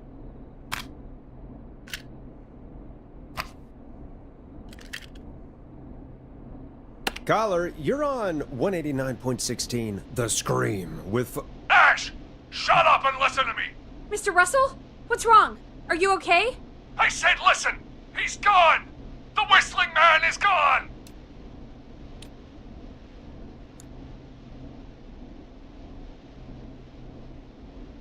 So the one who left the cassette, he really did escape. You mean you knew he escaped? And you Can didn't have tell your me? number, Morris. We only just found out. We weren't even sure it was him. Mr. Russell, where are you now? What happened? Well, after our call, I cleared the stairs and went home. I phoned some buddies, and we came back here to keep watch. Then what happened? I'm getting to that. We came back here. Door was shut, just as I left it. Spider-Man. We had a couple of drinks, and, well, there was a bunch of us, and we were all armed. They thought we could teach the freak a lesson before the cops got him.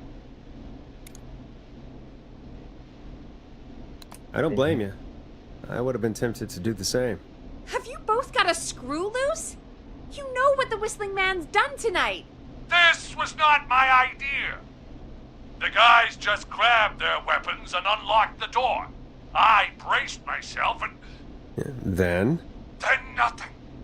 The room was empty. The door was still locked. How the hell did he get out? Are you sure it was still locked? I'm telling you, it was locked. No way out of there. None. Maybe. I mean, I know it's crazy, but if he's back from the dead, then...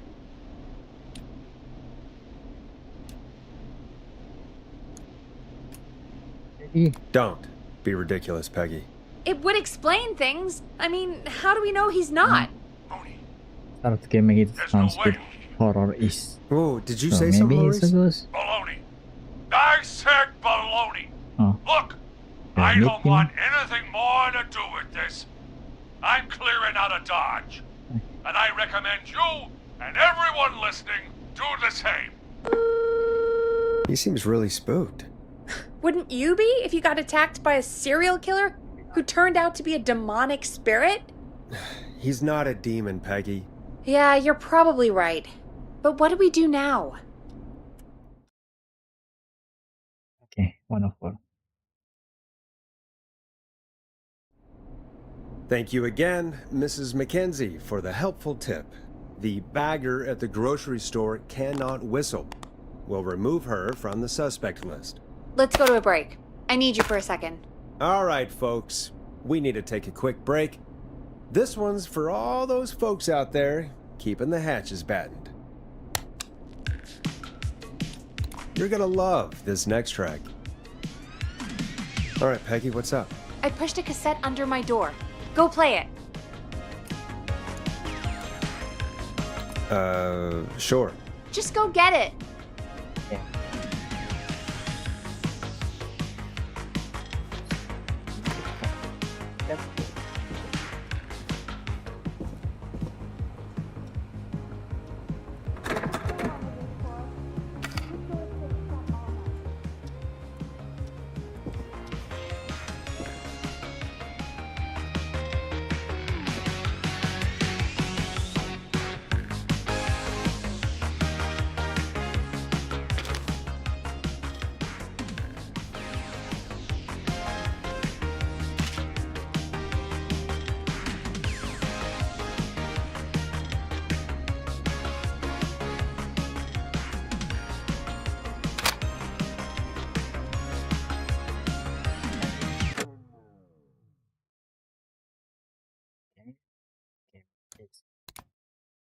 When I do that, let me be for a bit.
I'm back.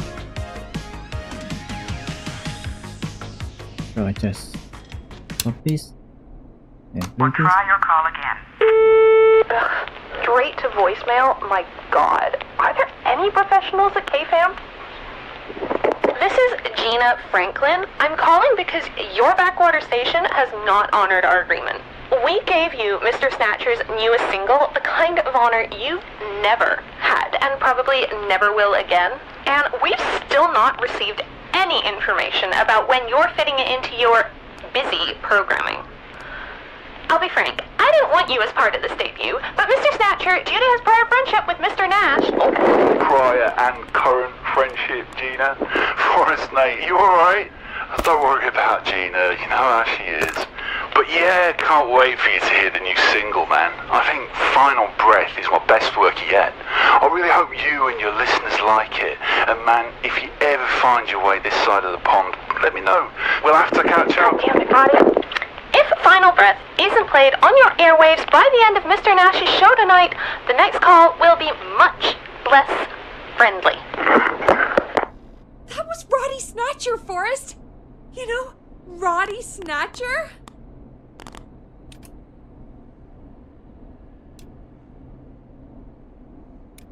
Big deal. It used to be a big deal, Peggy. I knew lots of people. I love Roddy. I Will Always Find You was my song.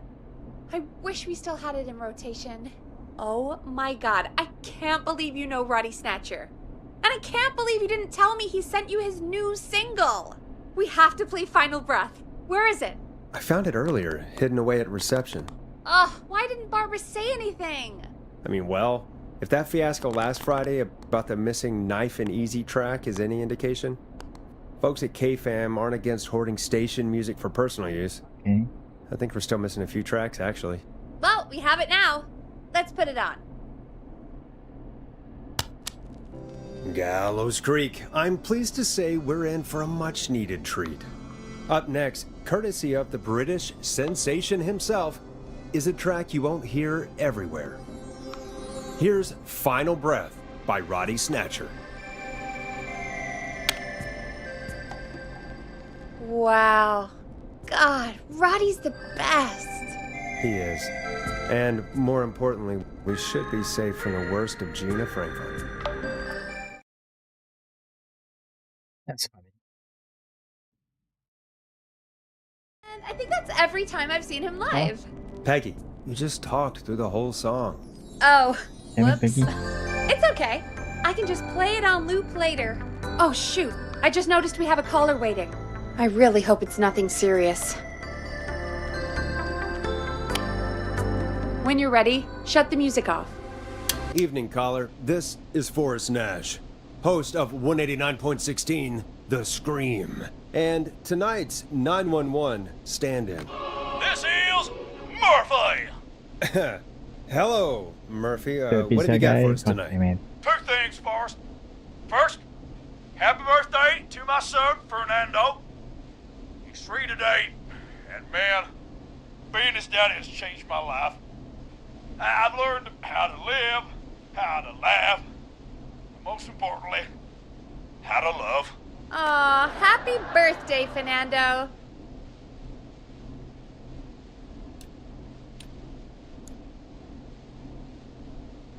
Happy birthday, Fernando. Thanks. And now, my other thing. I'm putting the word out to this so-called killer. You think you're tough, huh? Big man with a big knife, huh? Prove it. Come face me, a true warrior, at the Gallows Waste Disposal Plant. Guess what?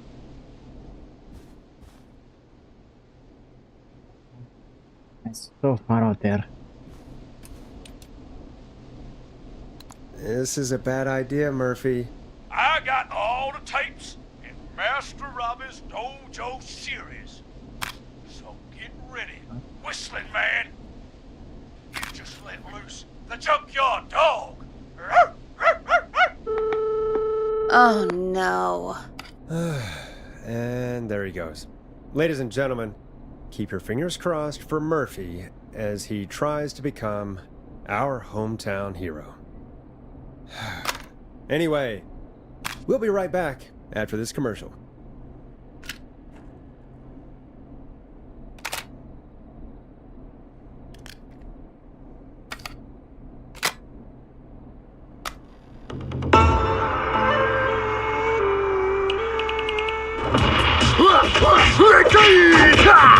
Do you seek ancient wisdom? Do you want to double your power? Are you ready to unlock your inner warrior for only $24.99? Then step into Master Robbie's deadly dojo of Kung Ra-Te and receive direct by video warrior instruction from me, Master Robbie. You will learn the 4 qualities of an ultimate conqueror. The power of the alligator, the discipline of the tarantula, the speed of the tuna, the poise of the scorpion, and the wisdom of the bullfrog. Using classified techniques, I'll unlock your inner chi after only 5 30-minute video sessions.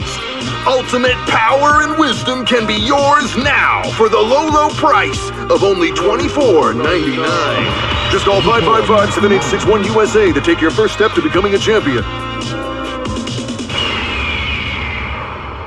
Viral. never forget the element of surprise! If you buy today, you'll receive 2 additional VHS tapes. The Tornado Technique and Karate Lovemaking. Call today! Do people really buy this kind of thing? Don't pretend like you're not interested. I mean, I wouldn't buy them, but I might watch them, I guess. Yeah, I bet karate lovemaking sure is something. Is Forrest Nash at a loss for words? Let's just get to the show. Wow, what a deal. Only $24.99. And I'm not just saying that because they're paying for the airtime. Just ask Murphy. But unless they pay us more, then it's time to get the show moving along with our next caller. We got a caller. You know what to do. Hello, caller. You're live on the stream with me, Forrest Nash.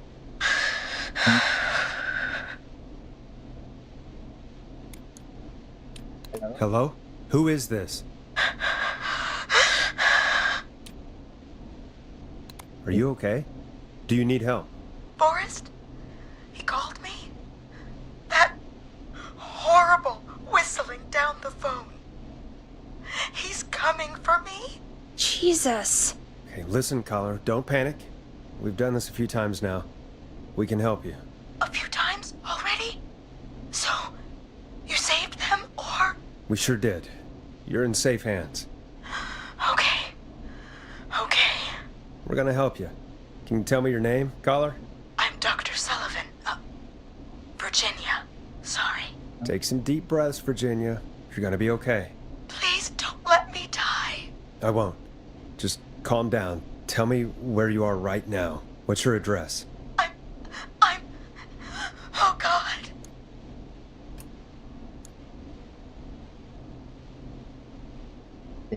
She's whispering, counting she can run away, and she's currently in hiding.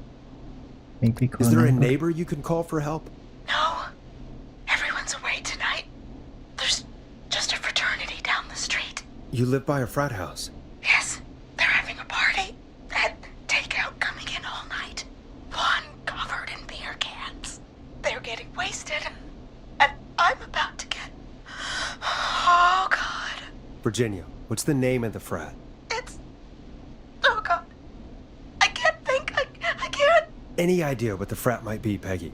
If I knew where she was, I might know, but... Wait, the takeout! If we can get takeout to the frat, we can get a message to them to go and help. Virginia, who did they order takeout from? I don't know.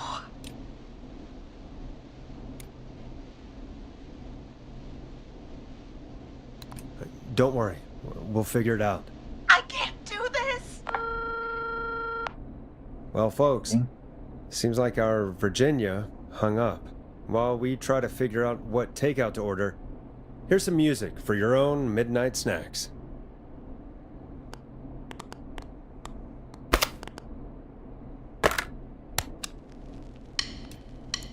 Here comes one of my favorites. Peggy, what places do takeout in Gallows Creek? Off the top of my head? Well...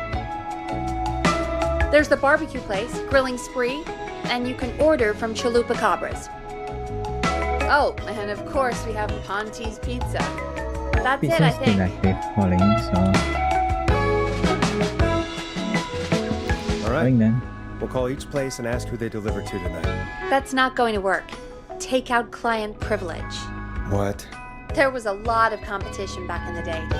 Things got ugly. It's a long story. But what we can do is this. We figure out where the frat boys ordered from, call the takeout pretending to be from the frat, place an order, and include a note asking them to call the station. There's no other way, is there? Not that I can see. Well, let's not waste any time then. That's the spirit. Got any suggestions on where to look? Check the offices for anything food related. And maybe the kitchen downstairs. You'll need a key for that. I'll just slide it under my door now. Thanks, Peggy. God, where to start? What would make me order from somewhere if I were a partying frat boy? We have a food critic, right? Chad or Brad or... that's not opening. I just have to look around.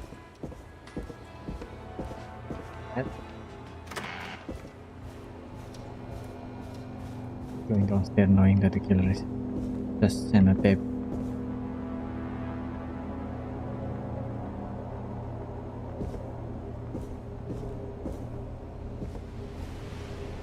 Just floating there.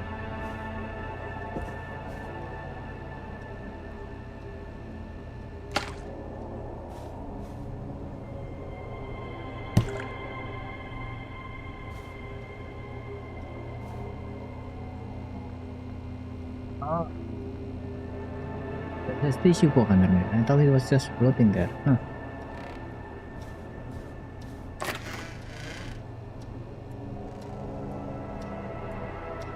Can you stop with that music? Something here. Needs a key.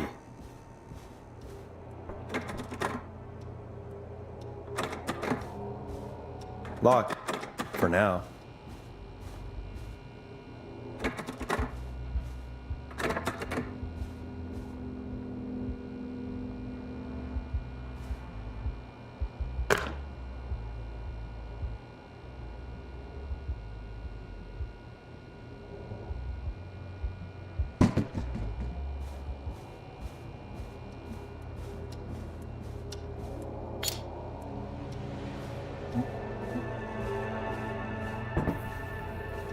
Open.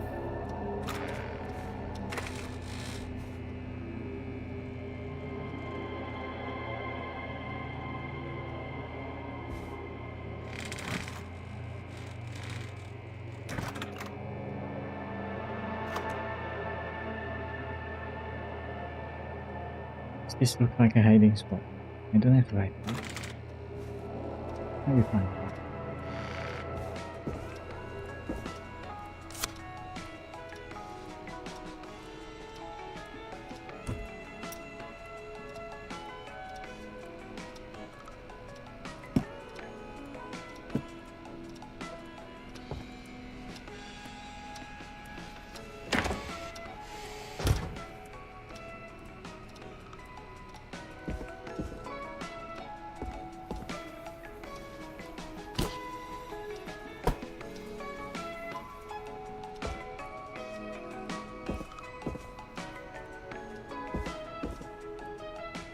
What is this? Oh, this is the flow crying for help. Request record. Only 449.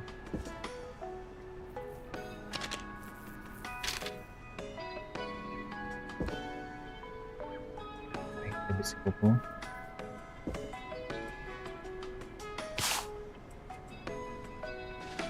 Just the magazine in every other part of the office. Who's buying all of that?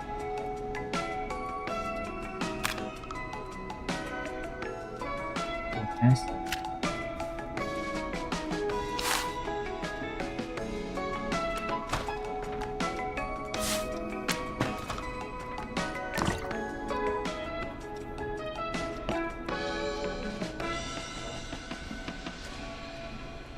Again, same magazine. Nice. New music to play. Get cepat.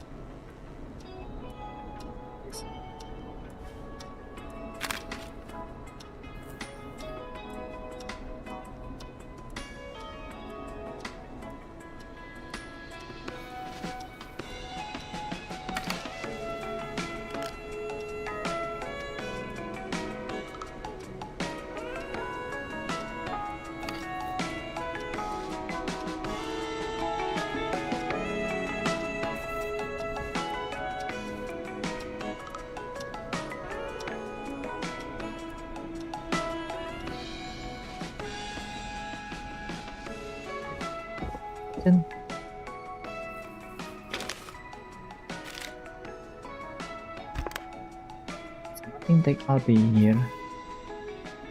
I think so.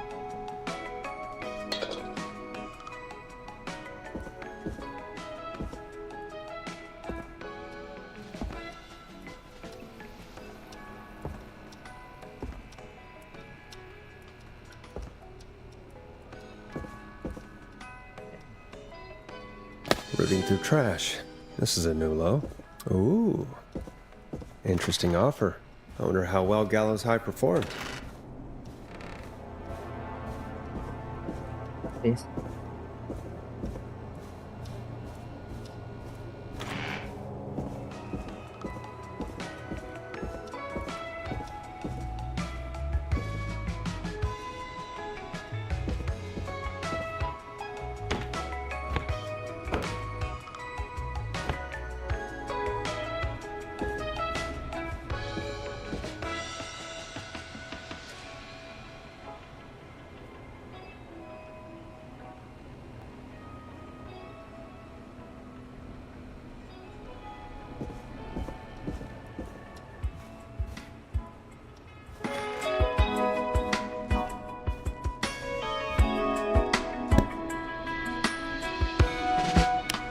Find anything useful?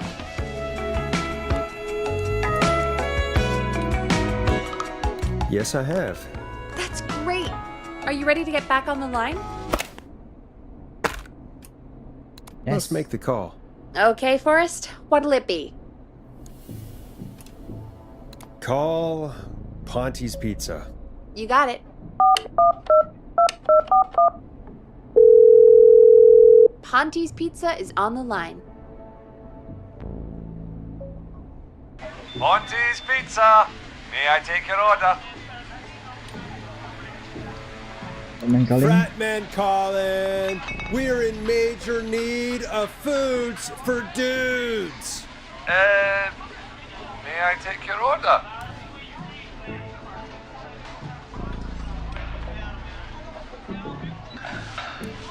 There's something about garlic bread downstairs.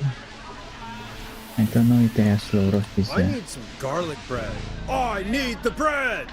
Can do. Where do you want that delivered? Same place as before, you know. The frat house. Got it. And we'll have that over to you right away.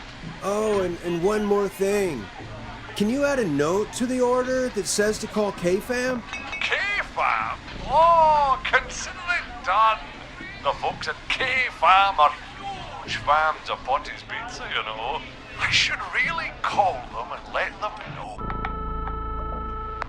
And now we wait. We should put a song on. Agreed. This one goes out to our delivery workers.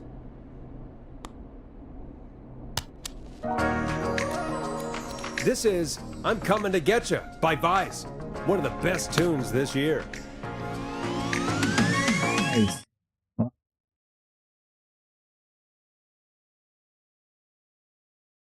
Which of the takeout places would you order from? To save Virginia? No, where would you actually eat? Oh, I mean, they're all pretty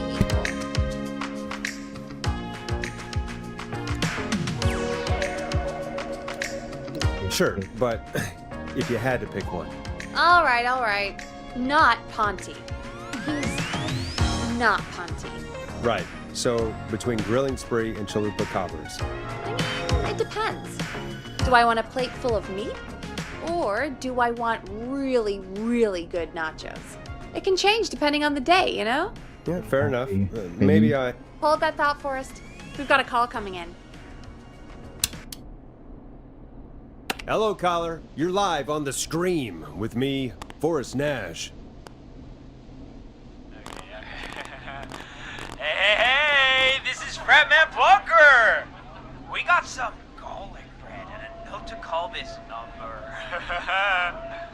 Yes.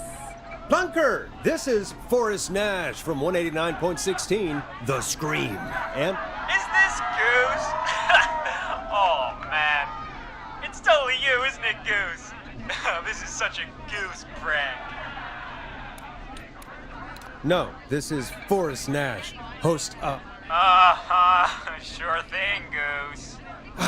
Listen, I need you to... Goose, come get beer. Your brothers are waiting for you. I'm not Goose! How can I prove this to you? Oh, let me get a second opinion on this. Norman the Barbarian! What do you think? Great idea. Norman the Barbarian says only the Radio Man can control it. So, play us the flow. Wait, really? What? The flow? Norman the Barbarian demands it. Okay. I'll play the damn song. Oh, shit! Okay, Radio Man.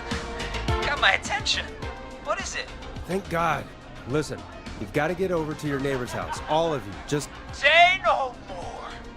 Plunker's moving the house. Forrest, line 2. hello. You're live on 189.16, The Scream. Forrest, it's the killer. He's at the door. Grace. Oh my God, it's you, isn't it? God, I didn't talk, I promise. Whoa! The party has arrived! Oh, thank God. He's gone and... Oh, is that you, Radio Man? Don't worry, we brought the beer. Good times are here. I could use a drink. Thank you, Forrest. Confident somehow. You're welcome, Virginia. And thank you to Plunker and his fraternity brothers. Some heroes wear capes, some wear sheets as togas. Too much on the cheese. Hey, Forrest. Did you hear what Virginia said earlier? Yeah. What was that all about? Clive, I didn't talk. Do you know what she meant? There's a janitor here at the station named Clive, but your guess is as good as mine. All right, folks. Seems we may have a lead. If any of you know a suspicious Clive, then please call in. It could save lives. In the meantime, looks like we have another caller.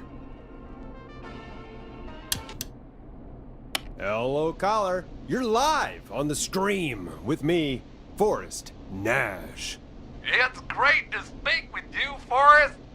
As a local small business owner, I find this all horrifying.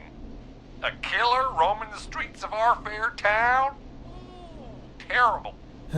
I hear you there. It's a scary time for everyone in Gallows Creek. How are you holding up? You somewhere safe tonight? Yes, Forrest, I am. I'm here at work in my small business. It's a safe, family-friendly place.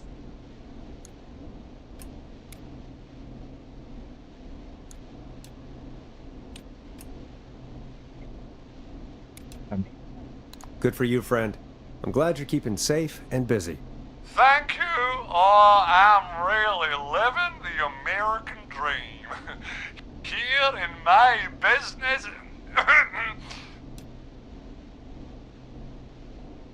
You must really, really love your work. Oh, I do. My small business really is my whole world.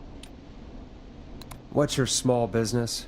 Oh, well, I'm not really big on promotion, but since you asked, it's Ponty's Pizza! The best and only pizza place in town! Come on down and get yourself a cracking deal on our 2-for-1. God damn it, Ponty, no! No free ads! I mean, I guess we can't be that mad at him. Calling Ponty's did save Virginia. I can be mad, Peggy. That sort of thing just... I can be mad. Look, he's gone now. We already have somebody else on the line. Just take a deep breath and let's keep going. Okay. Evening, caller. This is Forrest Nash, host of 189.16, The Scream, and tonight's 911 stand-in. Hi. Hello? Am I on air? Sure are, caller. What's your name, and what have you got for us tonight? Name's Eugene Stein, and See? I've got a heart full of love, Forrest.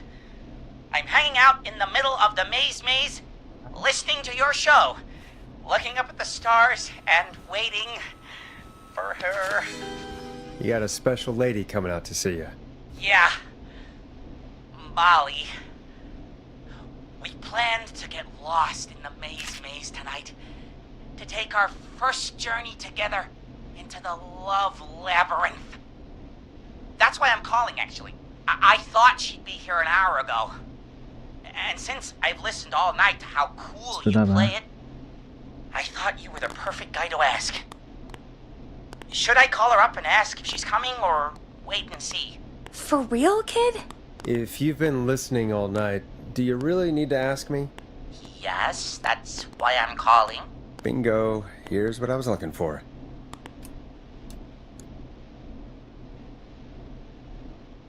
Eugene, you really need to go home to your parents. My parents are dead, actually. But, Oh, jeez. yeah, I guess it's not the night. Hang on, It's not the night. I hear some rustling. I guess she came after all. Molly! I'm in the middle!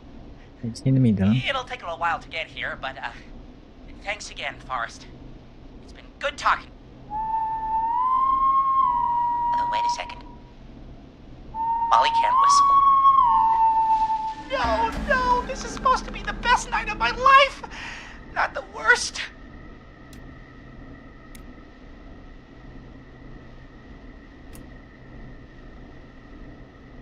Stay calm, Eugene. We'll get you out of this. Carm! I'm about to die a virgin! Listen, Eugene. Breathe, hide, and call back in a minute. We'll get you out. I'll do it for Molly. But please, Not hurry. that big of a deal, Eugene. Just calm down. Well, listeners, while Peggy and I deliberate, I mean, the here's a getting track water for is all more you lovers important. out there. Oh. Now it's time to go with The Flow. And this is their hit, Crying for Help. How the hell am I supposed to get him through the maze? You know Barbara, our receptionist? She's a maze fanatic. Shame she isn't here. I was supposed to go with her last week, but she changed her mind.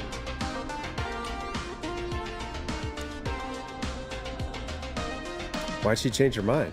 She went with that jerk Brad instead. I'm so sorry to hear that, Peggy. It's fine.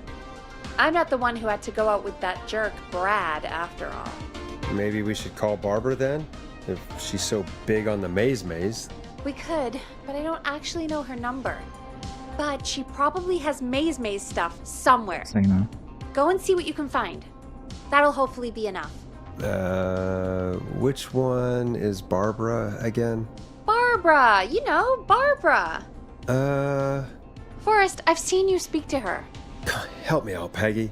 She's the receptionist. Sits at reception, never does any work because she's talking to Brad all day. Ring any bells? Right, yeah, sorry, I guess it's just the stress of... No excuses. Just go and find something to help us.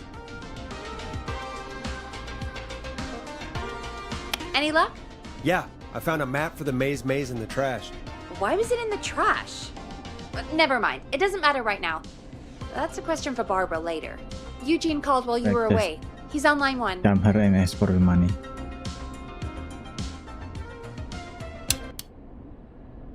Welcome back to 189.16 The Scream. I hope you lovers like that track.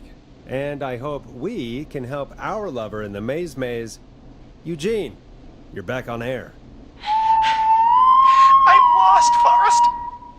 I just ran and I don't know where I Damn it. am. I'm at a crossroad, facing a tractor statue. There are hay bales painted gold on my right.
To the left. Go left.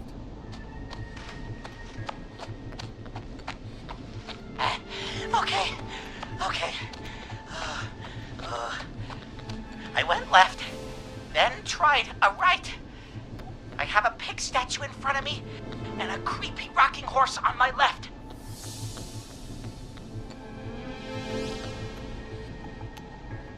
Looking horse on my left.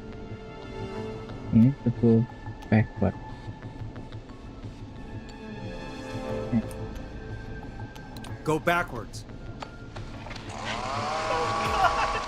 Why didn't I just invite her over? I'm at a crossroads. There's a pitchfork statue up ahead. Which way? Set of head, crossroad is right here. You need to go to the left. Go left. Oh, this wasn't how tonight was meant to go. I just wanted some love.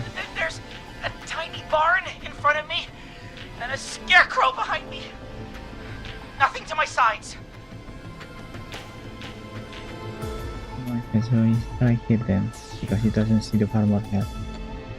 So he should go to the right. Go right.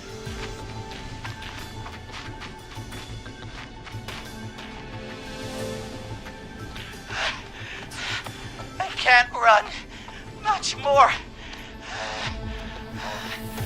I just passed a corn silo. Didn't see anything else.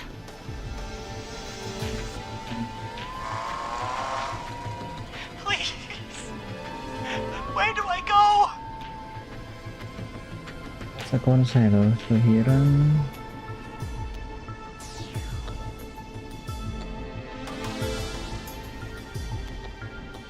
Then here. So he didn't see, he didn't went to the beehive then.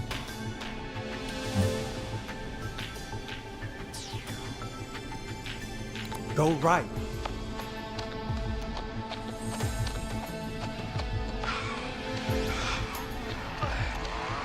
So,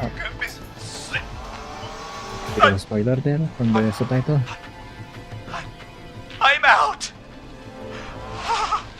And my bike's still here. Oh, thank you, Forrest. I love you, Molly! That was tense. I think I held my breath the whole time. I think it went pretty well, all told. I think you're right. By the way, why do you think Molly missed her date? Do you think she's okay? Unfortunately for Eugene, I think she probably never left home. Eugene.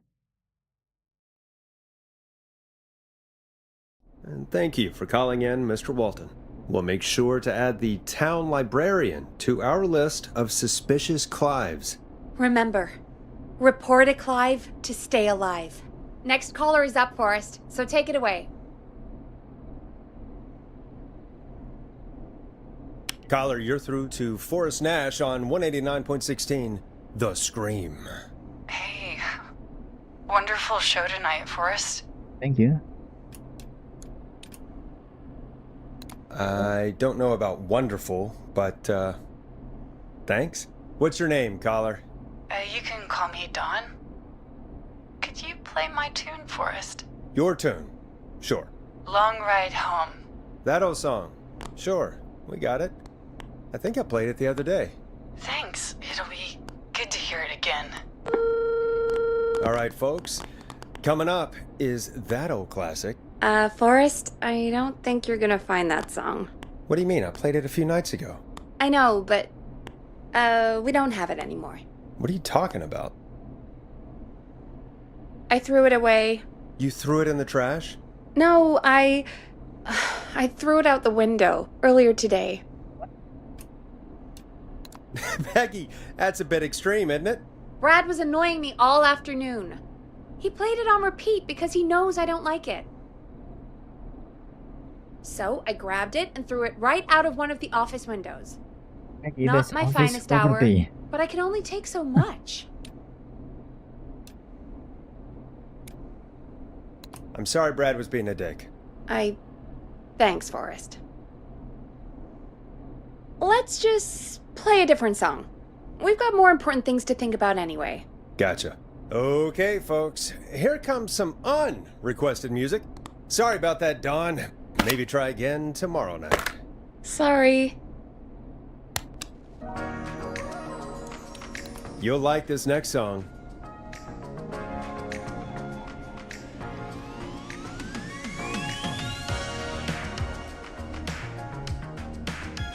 Of all the songs to request, why'd it have to be that one? Gee, Peggy, what did the barn finds ever do to you? Wrote that song, for one. It gets real old when you're forced to listen to it on repeat for years. Why couldn't they just request Roddy?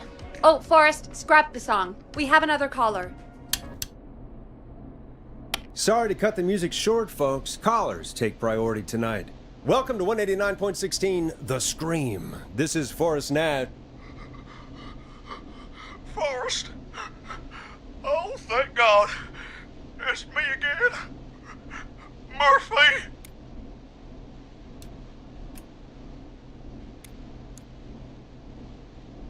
Talk to me, Murphy. What's wrong? Oh, the killer got me, man. Why did I ever trust a guy named Master Robin? I warned you not to. Hindsight is 20/20, okay? Forrest, we need to do something. Goddamn piece of... He came to the gallows waste disposal plant. Beat on me, man. Carried me inside and locked me in a dumpster. Dumpster? I got a flashlight, but... Oh, goddamn. I smell smoke. I think he started a fire. Hold on, Murphy. We'll call for help right now. You gotta hurry, man. I need someone here now or I'm gonna die. Peggy, get the fire department on the line. On it. All right. Now just... Come on, pick up. Hi. Yes, I'd like to report a fire over at the Gallows Waste Disposal Plant. It's an emergency. What do you mean it's not operational? Why is there no backup vehicle? Oh, god damn it! Forrest, that evil son of a bitch slashed the tires on the town's only fire engine. They can't do anything. But I have a few friends who live nearby. Maybe one of them can save Murphy. Where do they live? My friend Alex lives on the corner of Haddonfield and Romero Street, and Catherine lives on the west end of Myers Lane. And there's Jericho on the east end of Myers Lane. But he's old. Really old.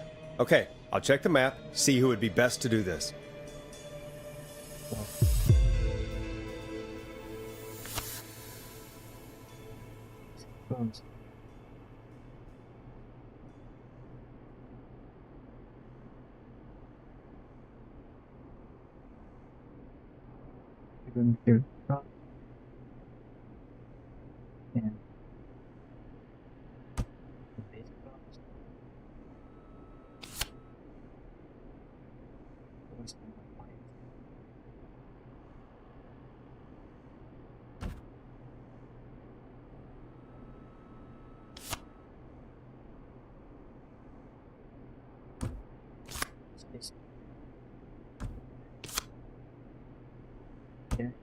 Closer, but he's really old.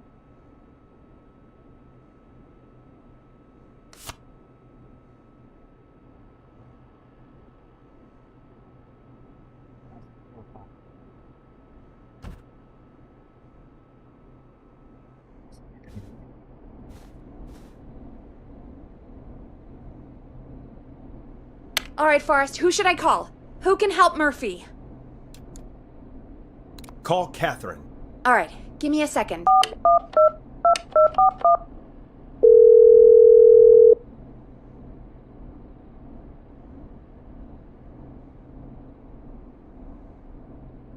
They're on the way. They'll call from the plant. You can direct them from there. Well, let's hope they get there in time.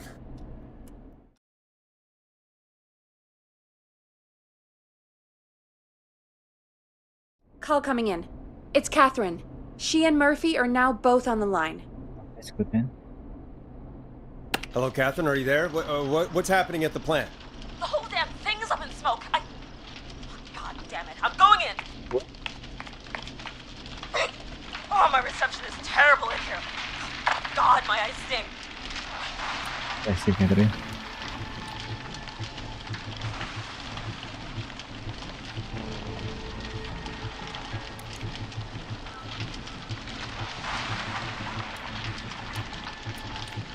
Murphy, can you see anything at all? Yeah, I got a little flashlight. Looks like old cans, bottles, and newspaper. Recycling or the trash? What does it say on the newspaper? It's the Henderson headline. What was that? My reception is terrible in here. Please, Forrest, tell me where to go. Murphy, tell me what you can smell. What do you think, genius? I told you earlier. Fire! I smell fire! This isn't helping? Waste disposal. I don't. It's definitely not personal. Sorry. With waste disposal, there should be more waste. Go to recycling. Recycling. Got it. Come on, Catherine.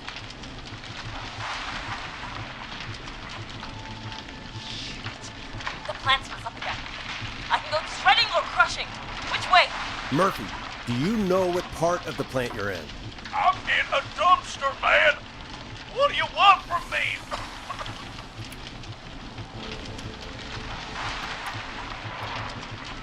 Do you hear anything, Murphy? I hear my heart about to pound out of my chest. Put the receiver up to the lid. Good enough. Sorry. Catherine, go to the crusher.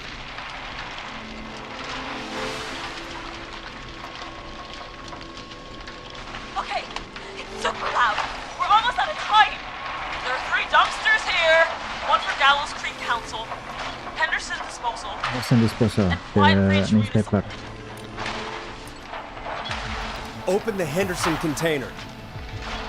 Newspaper that says Henderson headline. The lock is... I found him! Thank God. Let's haul ass. It's coming down! Anything? Oh, shit! Okay.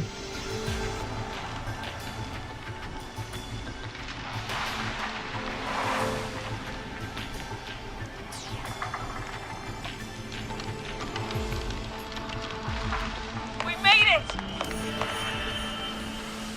Oh, man. You saved my life. Thank you. Thank you.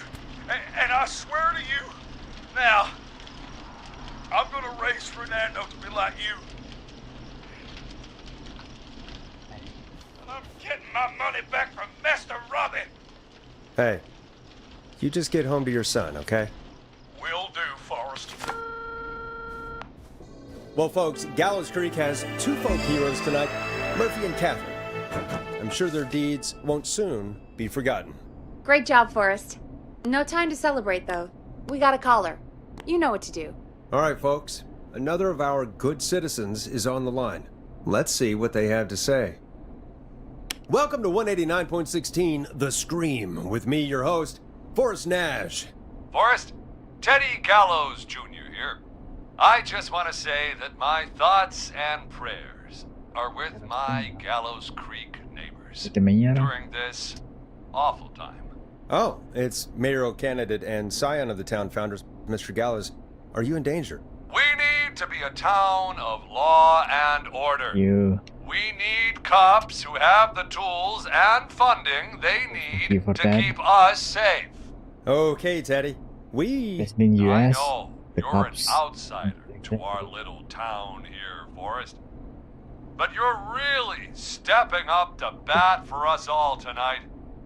I just want to say thank you for taking a swing for Gallows Creek. Jackass. I want to make sure I get this out on air to all of Gallows Creek. You're a real prick, Teddy. I just want to make sure our town is safe and prosperous. That's why the Gallows Family Factory, founded by my father, Theodore C. Gallows, God rest his soul, which employs over 200... Teddy, unless you've got an emergency, I'm cutting you off. You know what? I do have a problem. A problem that's ruining our town. You know what it is?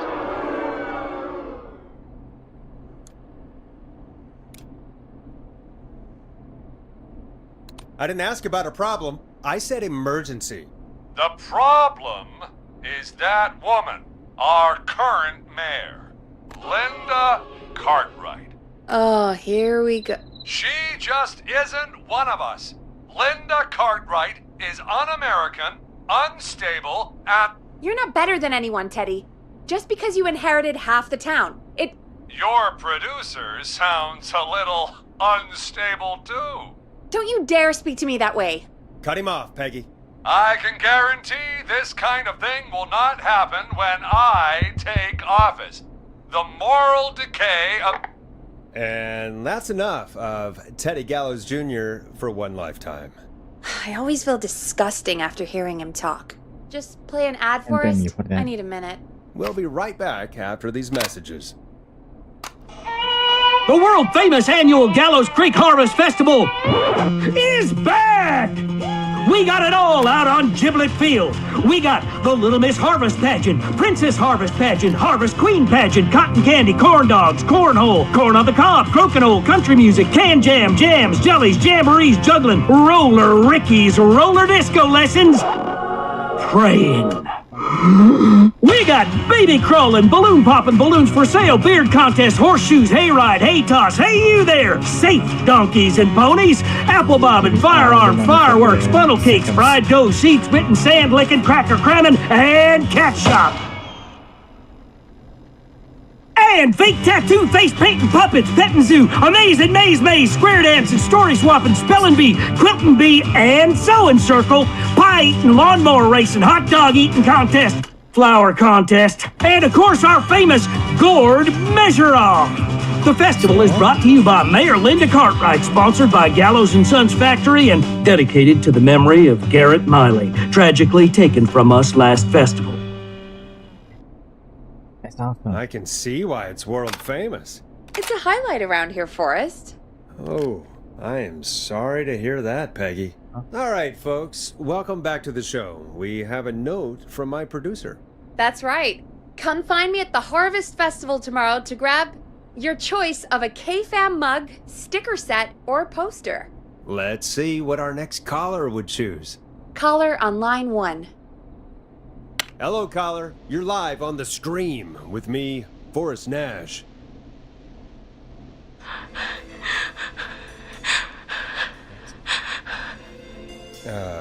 Hello, caller. Who is this? I need the police. I'm Forrest Nash. I'm standing in for 911 tonight. What's wrong? There's a guy hunting me and my friends. I think he's killed some of them already. That's him. He's just outside. I can see him from up here. God damn it. She's just a kid.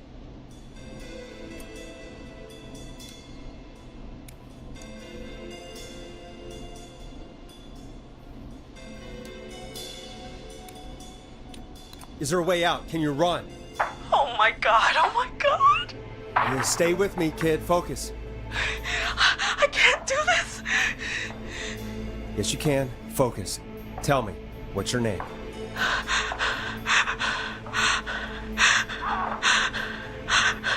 Sweetie, you can do it. What's your name? Carrie. Good. Carrie, listen to me. We're gonna get you out of there. All right? Now, where are you? The old murder house. You're at the old mother house, okay. I'm at the end of a hall. There's a bathroom, a couple bedrooms, a closet. Oh, he's coming. Where Where should I go?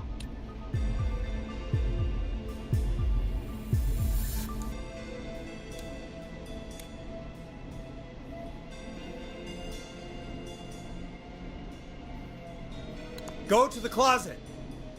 Okay, I'll...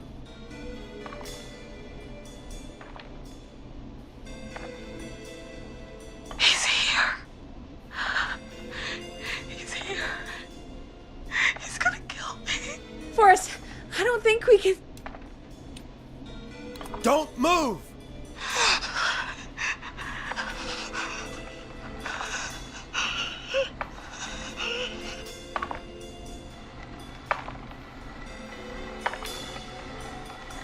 Oh no! Oh no! Ah! Oh no!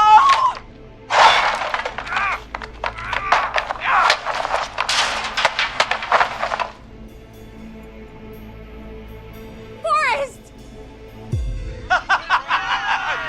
God damn it. Your face! What? What? What? Are you kidding me? Okay, what the hell is going on here? Oh, who's on the phone, Carrie? The cops? It's just a joke, jeez. Wait, isn't that... Jimmy, that wasn't funny, you sicko! Of course I called the cops, but some guy just answered instead. What guy? Forrest Nash, what the hell are you all doing? It's prank night, old man. We're just having fun. That's the kid! The kid who called in earlier pretending to be the whistling man. That's it. I'm out of here.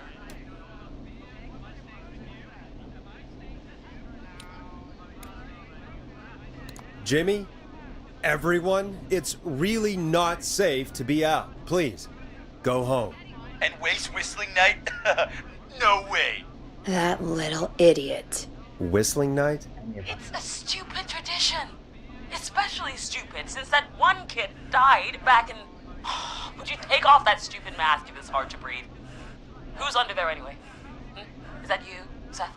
Idiot. Seth is right next to you. That's, wait. Oh no. Who are you? Oh no, man!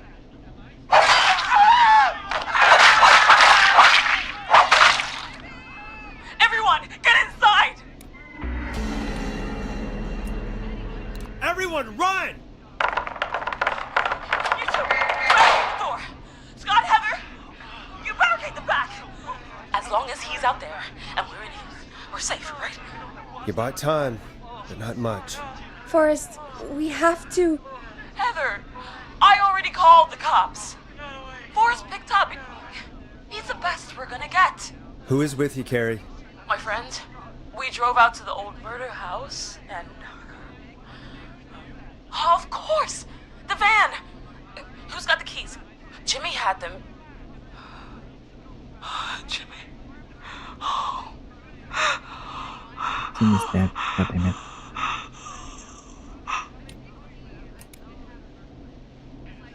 Focus, stay focused, Carrie. Focus. Yes. Sorry. That no one knew, Carrie. We'll figure something out. Between all of you, there's gotta be a way to beat this. Just sit tight, okay? Heather, shut up. If we do that, we're gonna get killed. If only Jeannie were here. Jeannie? Jeannie McPherson? Our intern Jeannie? Yes. She's my best friend and the smartest one out of all of us. She stayed in tonight. Forrest, listen. We'll see what we can come up with, and, What? Scott, you're not any good at... And... No, Chad. Out of all of us, you're not the one to... Oh. Everything okay? No. We're figuring out a plan, but everyone's volunteering to do things they're just bad at. I think we can figure out what to do, but I don't think we can agree on who should do what. I think you'll have to be the tiebreaker, or else these idiots are gonna get us killed. But Shut up, you... Ugh. Forrest, I'll call you back. But I don't know anything about your friends. Ugh. These damn kids never learn. Friendship quiz. This might work.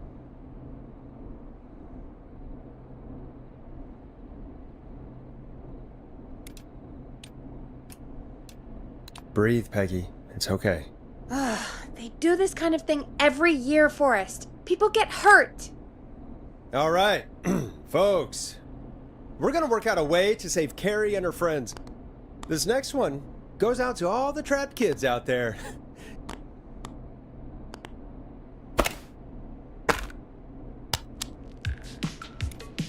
Hope you enjoy this one as much as I do.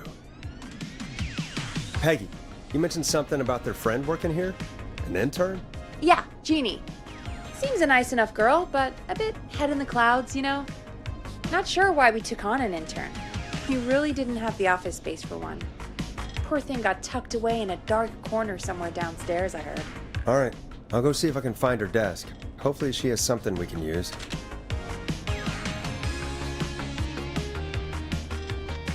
Peggy said her desk is downstairs. Still go downstairs?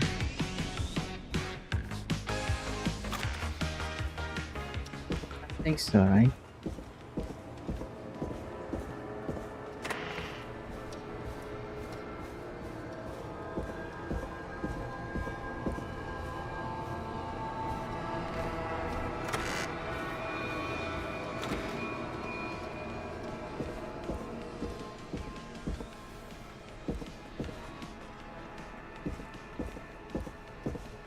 Is the one at work. That section of the office looks depressing. So, where am I pressing space? Jeez, they really tucked Jeannie away.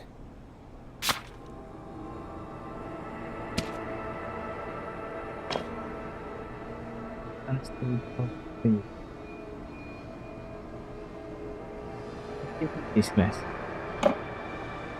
Kill him.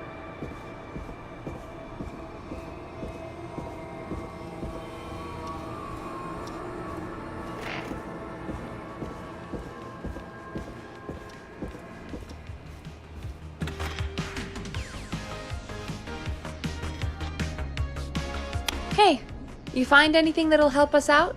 Yeah, I found a friendship quiz with all these kids on it. If you think that'll help, then good enough. Carrie's on line 1, whenever you're ready.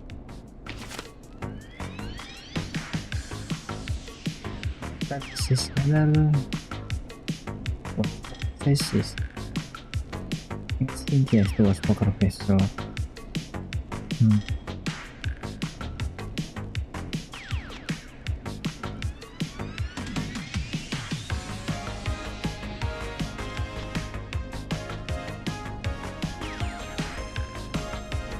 Prison set. Escape prison, Jennifer. Or maybe Olympic athlete, either Hot David or Heather.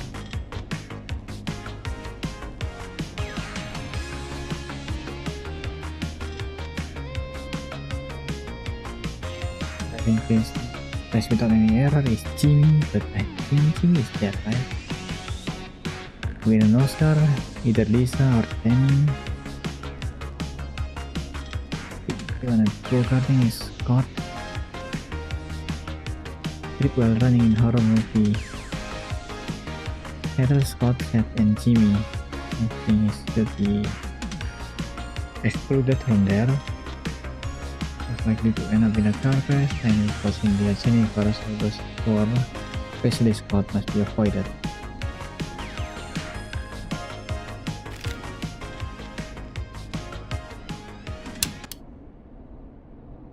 This is Forrest Nash, back again with an unlucky caller on this unlucky night. Carrie, are you there? Yes, we've got a plan, but we can't agree on who should do what. You want me to be the tiebreaker? Exactly. I'm ready. What's the first step? Okay, first things first, we'll need a spotter. Someone who can keep an eye on the killer. We'll need someone on the roof. It's gonna be a hard climb. We're deciding between Heather, Kyle, and Hot David. Heather's got this. Yes, Heather, he picked you. Now please, stop talking about all your cheerleading trophies. Part 2. The Whistling Man padlocked the gate back to the road. Before we drive out of here, we need someone to pick the lock. Seth, Jennifer, and Scott all want to do it. The person is Jennifer. Jennifer? Jesus, Jennifer, you carry a bump key? Why didn't you say so earlier? Anyway, that brings us to part 3. Getting the van keys. I'll volunteer for this. I don't know Jimmy as well as you guys, so it'll probably be easier that way. Then it's part 4.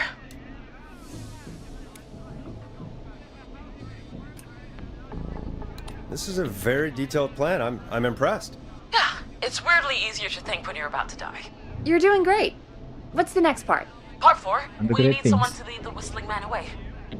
We need a fast runner. For this one, we're trying to decide Olympic between... athlete. Who was it again? Hot David, Cynthia, and Scott. Regarded, there's only Hot David there.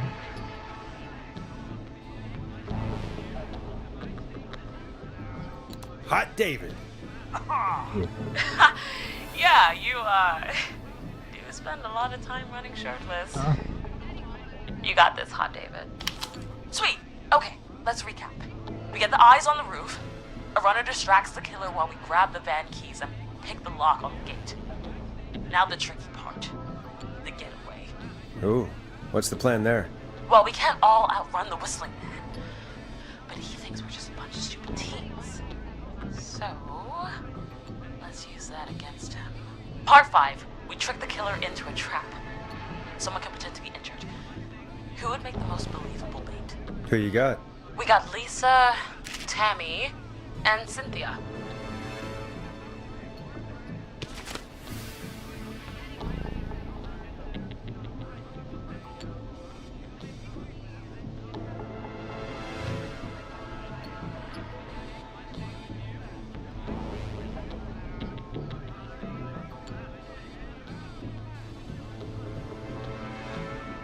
At the worst poker face toy in one of them. And Lisa most likely to end up in prison. Because we are picking between Lisa and Tammy, right? Because the winner knows that Cynthia is not on the list.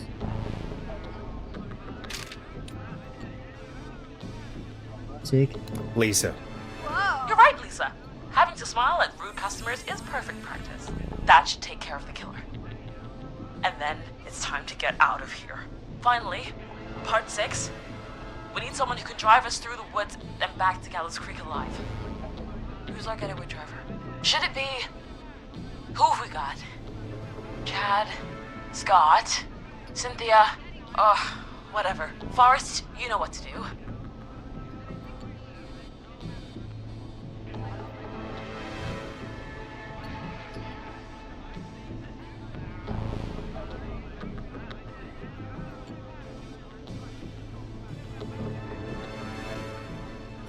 Likely to beat everyone at go-karting, but is also the most likely to end up in a car crash.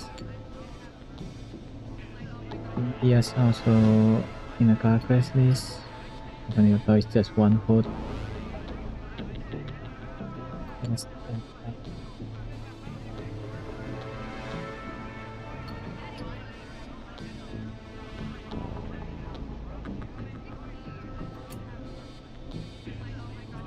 See him again. Chad.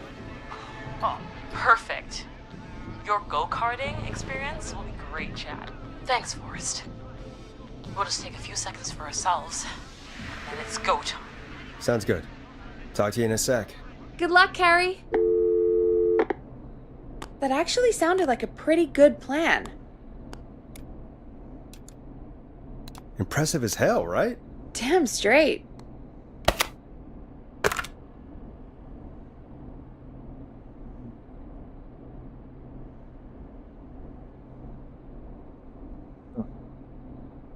Oh, the kids are back already. Line 1 again. If you're just tuning in, we're coming to you live with a bunch of teens about to flee a madman. Listener discretion is advised. Are you ready, Carrie? We're good to go, Forrest.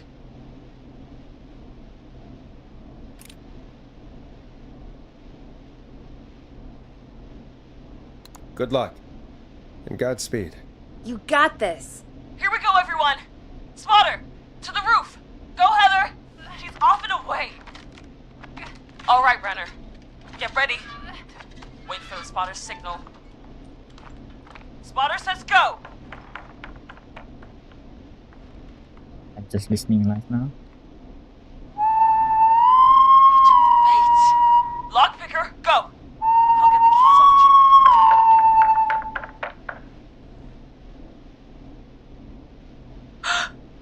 Oh, Jimmy. Oh, his face is... The keys, Carrie. You need to get the van keys. His face is lying next to him, Forrest. He got caught. Oh, God. Just, focus. Breathe. Right. The van keys. Got him. It's... Jennifer got the gate unlocked. And Hot David should be back any second. Perfect. It's working. I can't believe it's actually working. You're doing great. Focus. You got this. We got this. Next step, trap the killer. All right. Wait. Get into position. Everybody else, hide.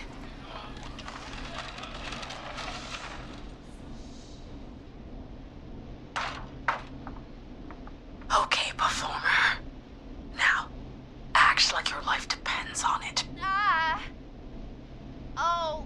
There he is. He's buying it.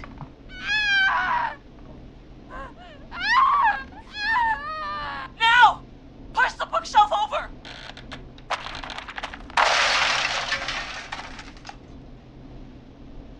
Oh my God! He went through the floor! Spotter! You need to climb down now! We gotta go! She's coming down. And yes! Heather! Quick, everyone to the van. Driver, To the van. take the keys.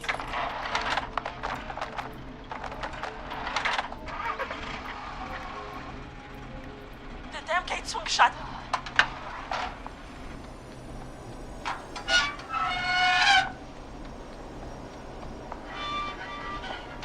Huh? What? It won't stay open. I'll hold it. You drive through. Carrie! What was that? It's a whistling man. Drive! Now!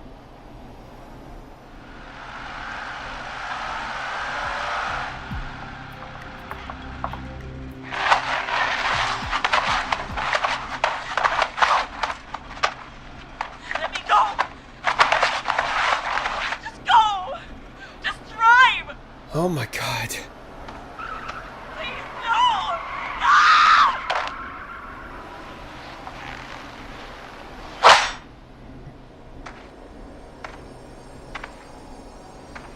Carrie?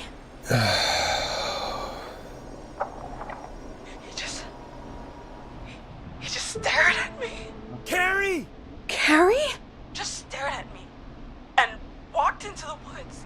I don't understand. Thank God you're okay. Can you get somewhere safe? I can make it home. Thank you both for helping. If you hadn't, I thought Carrie was dead. It was though. your plan, Carrie, and it was a great plan.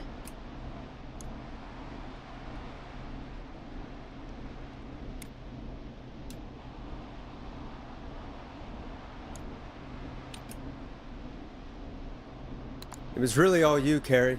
Still, I need to get home. Breathe, Carrie. You're okay now.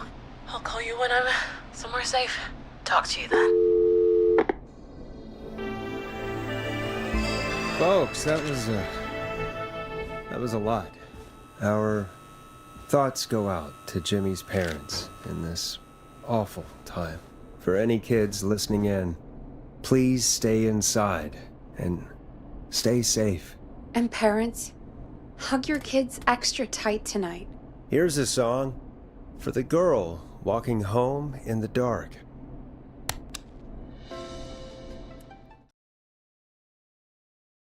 Not so stupid teens. Except Jimmy. Hey, we had a call come in.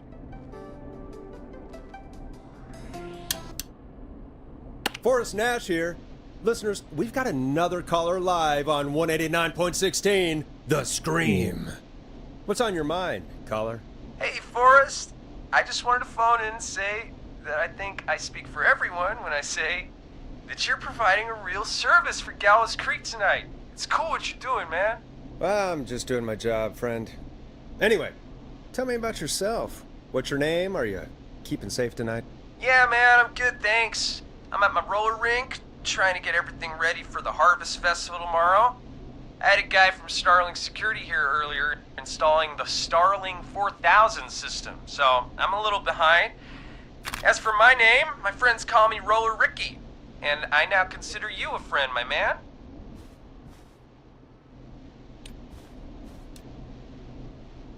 We're friends now, huh? Well, that's kind of you to say. Thanks. Yeah, man. Sounds like roller skating is more than just a job to you. So is this vocational? I wasn't always Roller Ricky. Once upon a time, believe it or not, I used to go by just Ricky. Yeah, back then, things were pretty rough. I used to roll with a bad crowd.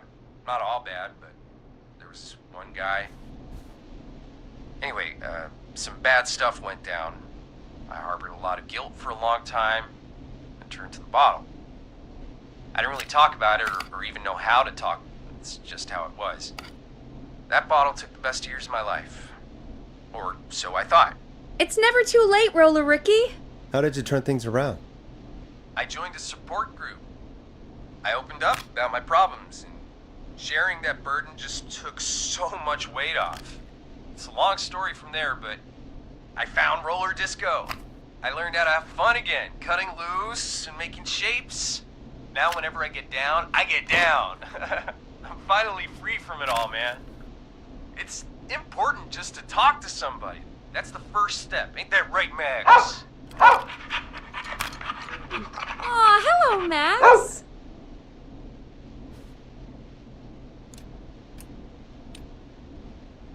Well, he certainly sounds like a good boy.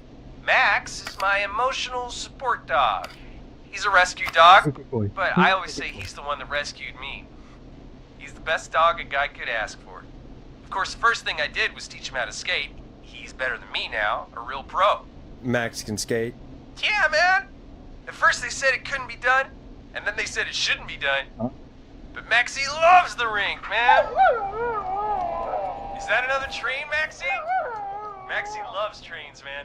He's even got that special how to greet them.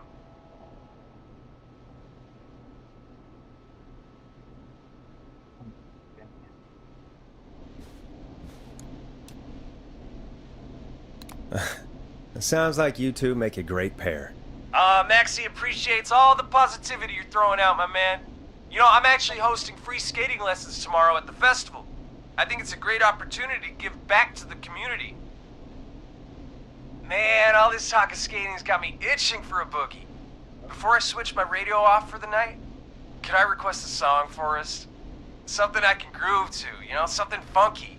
It'll be me and Maxie's final boogie breakdown tonight. Then I think we'll take it down a level. I can do that. Thanks again for calling.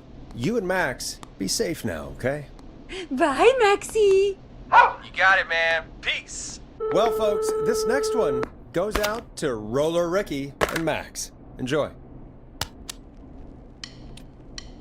You're gonna love this next track. I really needed that call, you know, after everything. Yeah, I get that. He talked a bit much for my taste, but it is inspiring to hear somebody come back from the brink like that. Yeah, that's what I meant. You were thinking about Max on skates, weren't you? Well, would you look at that? Another caller on the line. What are the odds? Better take it.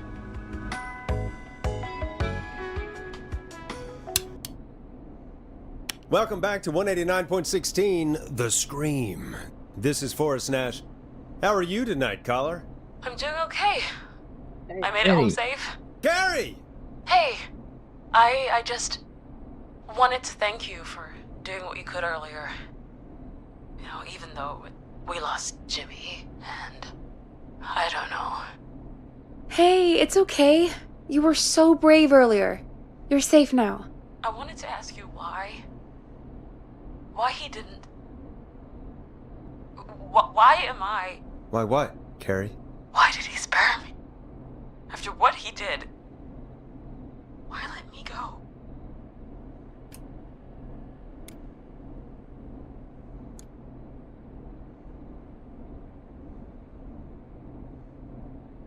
Maybe he only wanted to hurt the pranksters. Anyone makes sense. Maybe. At least with the Did he just information think now. everyone was making fun of him? Did he always hate these hazing rituals? I mean, if he did, why wait all these years to... Why do this now? These stupid hazing nights have to stop.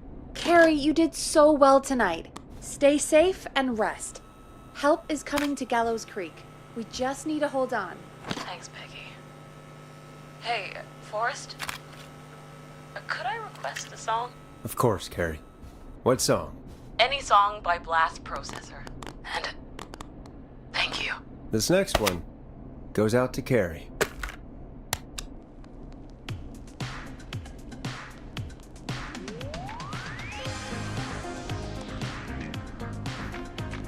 You know, what Carrie just said has really got me thinking. About what? The whistling man left her alone. Why? There must be a reason.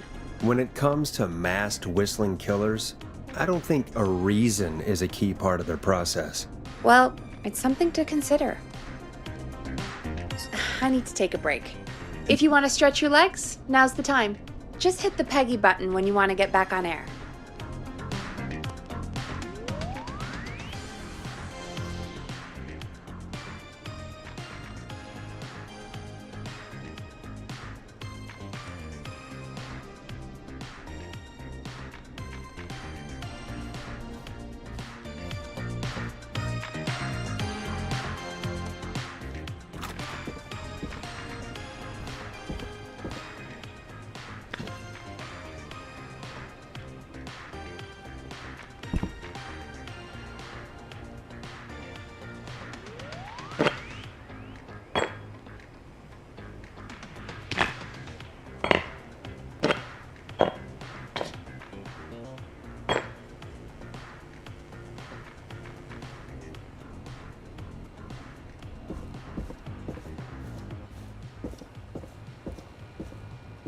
Locked tight. Yes, must do, Becky. Yes. Oh. Yes. Let's get going, Peggy. Alrighty, we could run another segment or... Scratch that, Forrest. We have a caller. You're through to 189.16, The Scream. What's your emergency? Hello again, Forrest.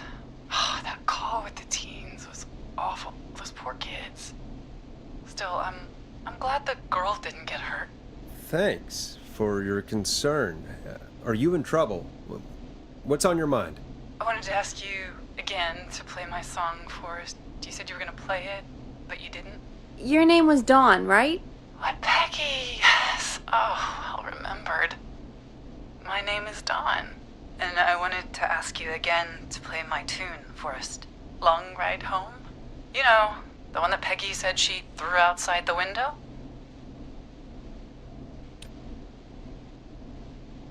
But we don't have that song.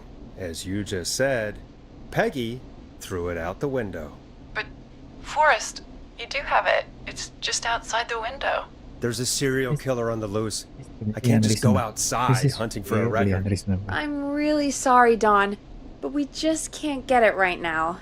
But wasn't the whistling man just at the old murder house? That's miles from the station. It won't take you a second to grab it.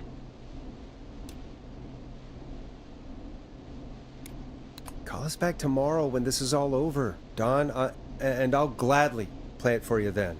No, that won't do. Don't worry. I think I can bring you around. Forrest? Peggy, I'm calling with more than a request. I know something. I think I know who's gonna be next. What? Are you serious? Play my song, Forrest, and you'll find out. Okay. Oh, yeah. Well, folks, here's some music for you while I think things over. Time to go on the journey that is blast processor with their hit song 1980X. Is she serious, Peggy? She's serious about hearing that song, that's for sure. Peggy, I mean, is she serious about... I don't know, Forrest, but we don't really have a choice, do we? If she's telling the truth...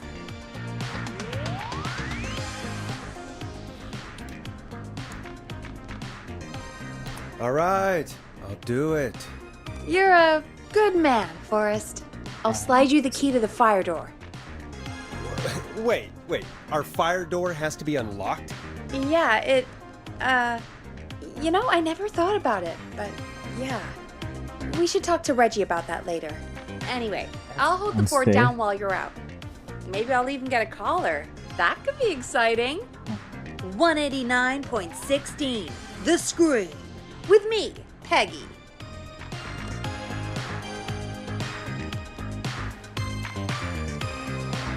Can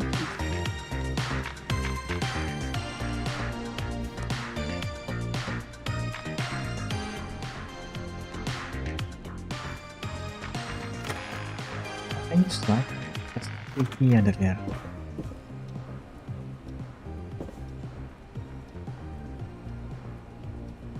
The door just have to pick up a gap, huh?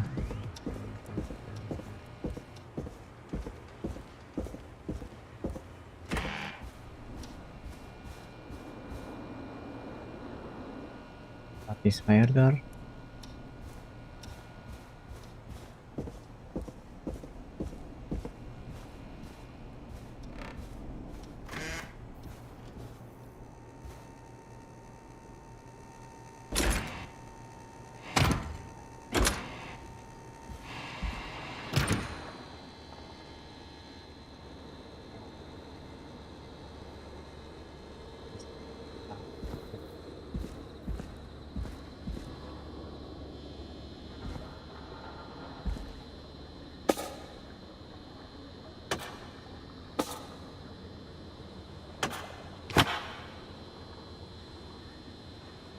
Looks important.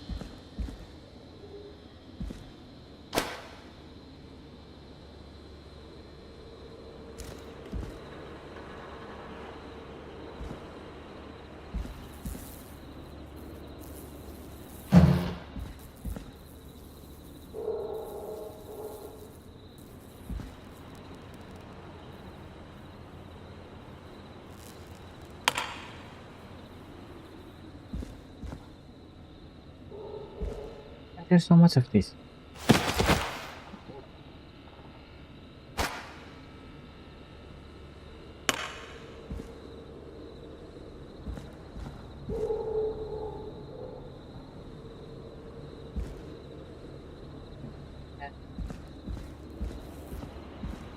I guess.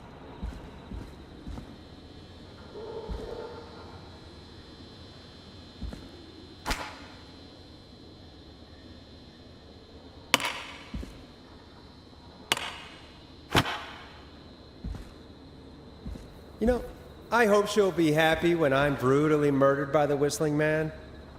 Out here, in the open, alone.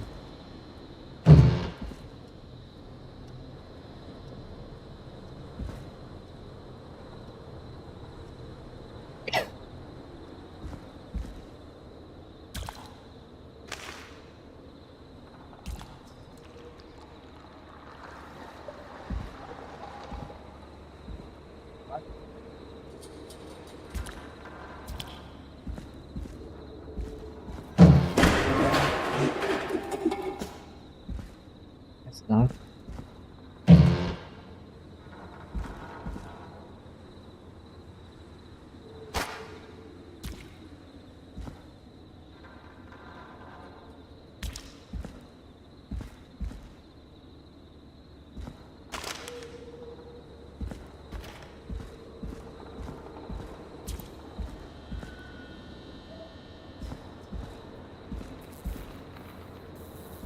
All right. Which window would she have thrown it out of? Here it is. Long ride home.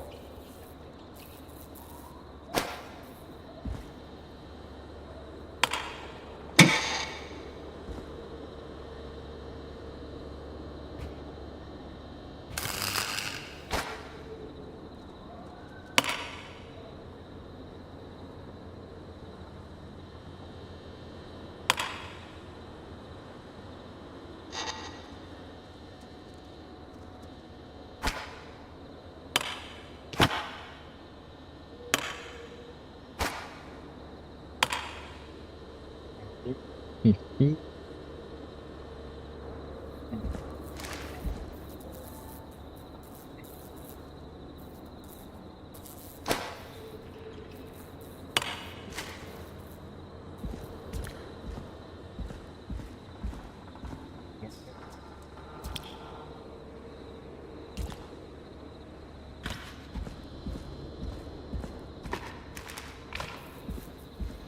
Of course, it locks behind me.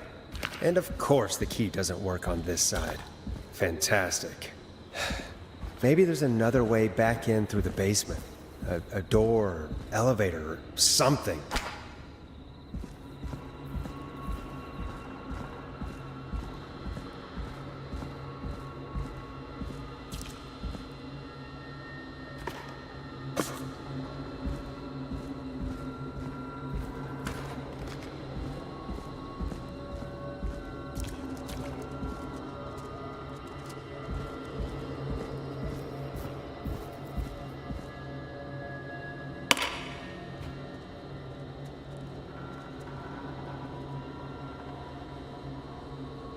Bingo!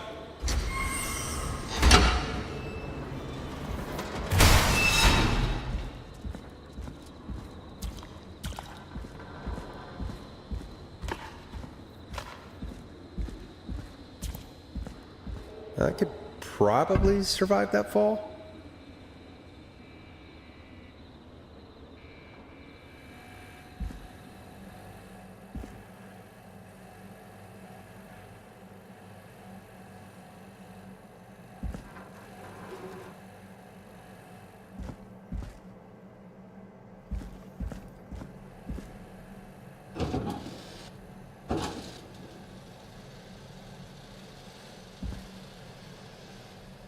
Looks like the janitor's closet. What did Peggy say his name was? Clive?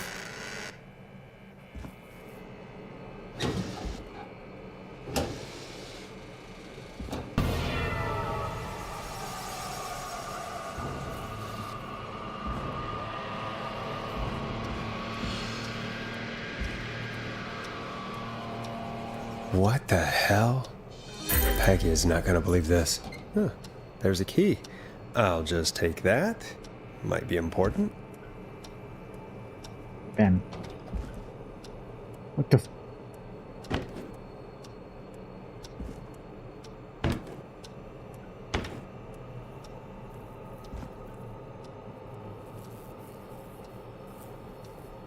I tend to have Chuck Brody.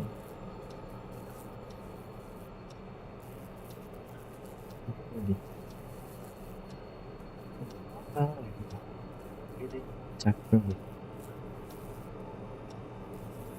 Station, trailer park, hospital, gas station.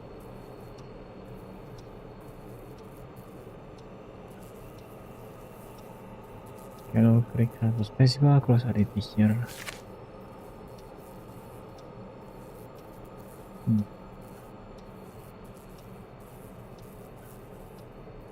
It will spec 15 injured ways to claim. Gallows Creek Harvest Festival. It will broke free.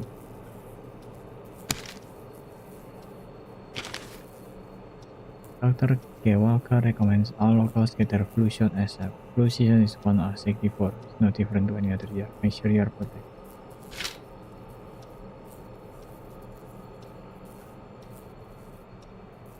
Save 1989 has been a great year. Staff at Power Station. And the staff in record higher.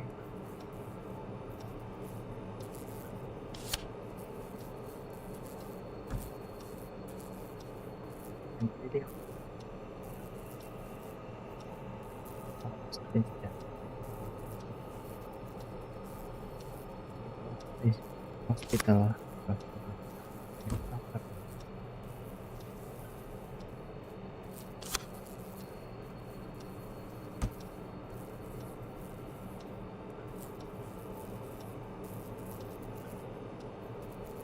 Kelo High football captain Chuck Brody suffered a career-ending injury as a victim of the festival disaster. While on his road to recovery, we are having him buy him some lottery ticket. Drop tickets in the bucket below. Thanks. There's no bucket below. What is this line?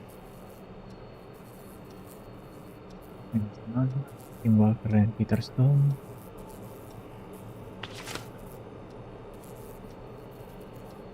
Ikan imponder criminal update shutdown 24 hours.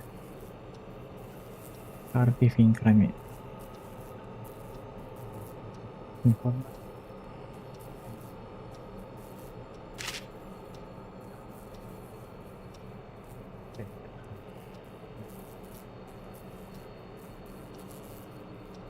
Picak berarti dan FTF for physical William, lead engineer and William.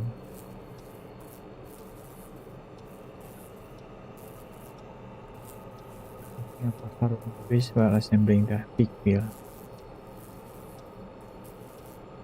Just community service, what the fuck?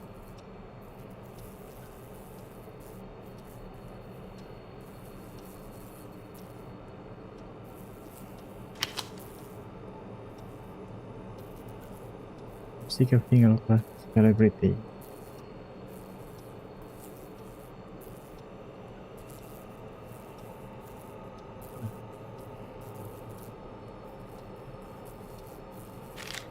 Tyler Park.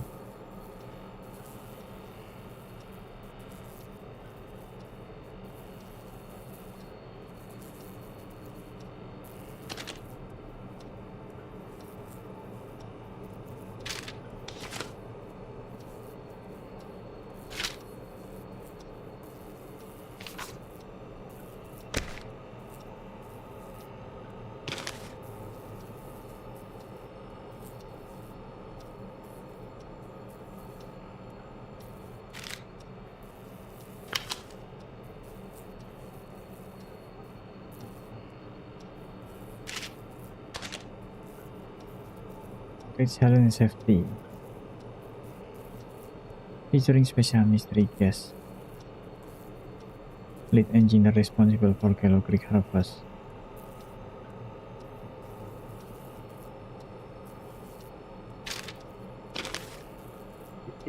Tragedy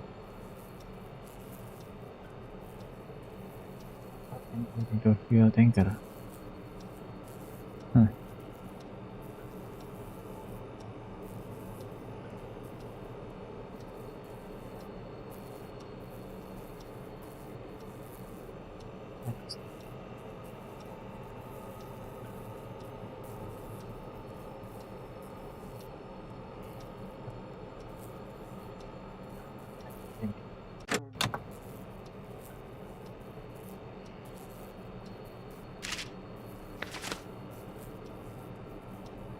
You are a citizen.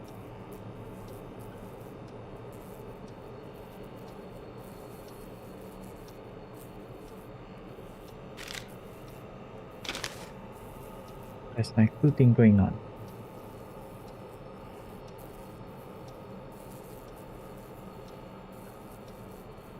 There's an accident and two accidents actually. One is in the festival and then one is the bus. Pristine gas and repair.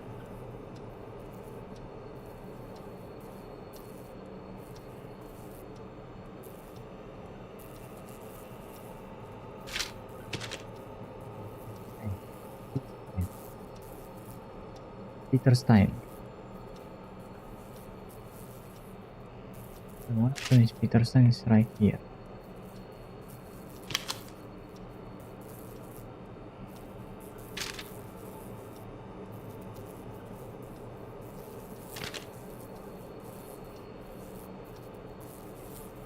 Cardiff. Pistol or gun, pistol or time and money.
We'll stop him.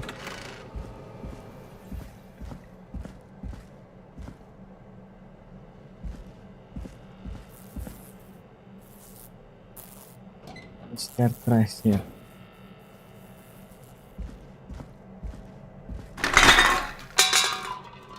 Fuck you.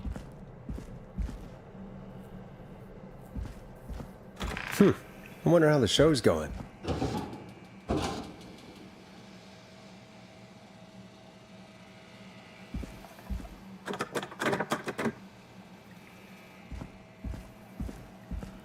This lock.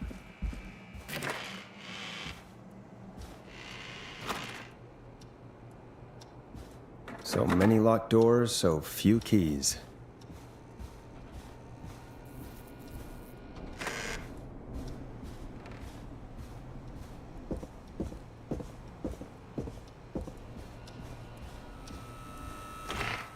Still on.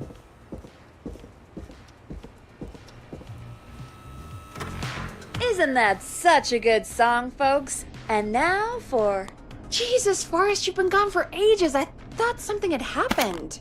Something did happen. Clive the janitor might be Clive the murderer. What? I'll start from the beginning. The fire door locked behind me, so That's long explanation. Why did you heave that thing all the way up here? because the basement's creepy as hell, and I don't like standing around down there. Fair. Alright, let's run through this again. We have a creepy board you found in a creepy basement, made by our creepy janitor, who you think is the creepy whistling man. Yep. And on the creepy board are the names Chuck Brody, Kim Walker, Rebecca Allen, and Aunt Williams. Correct. And you think one of these people will be the whistling man's, Clive's, next target. That's right. And we've got to find them. You said there are 4 locations listed there too? The hospital, the power station, the gas station, and the trailer park. Clive must think the target is at one of those locations. Forrest, you're gonna have to figure out if any of the potential targets are at one of these locations tonight. Hit the button if you need any help. How's it going? It's not going well. I could use some help. Okay, let's review the basics. We need to work out who the next target is. There's 4 locations, right? And 4 people. We need to figure out if anyone is at any of the 4 locations tonight. And if they are, we can call them and warn them. There must be some connections between the notes. That makes sense. Great. Need any more help? Yes, please. Sure. I think you should be methodical with this. Try grouping the notes by who they're about. You could also have a look at the dates and make a timeline. Maybe that will help rule out potential targets first. Got it. Thanks, Peggy. No problem.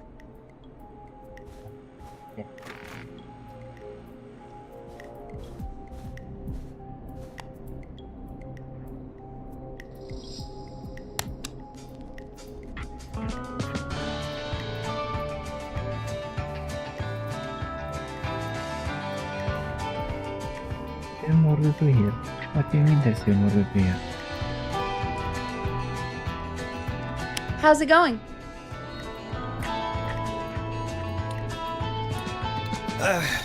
It's not going well.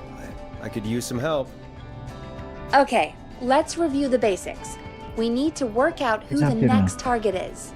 There's 4 locations, right? And 4 people. We need to figure out if anyone is at any of the 4 locations tonight. And if they are, we can call them and warn them. There must be some connections between the notes. That makes sense. Great.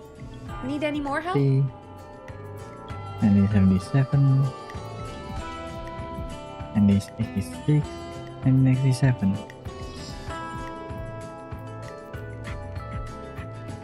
77.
station.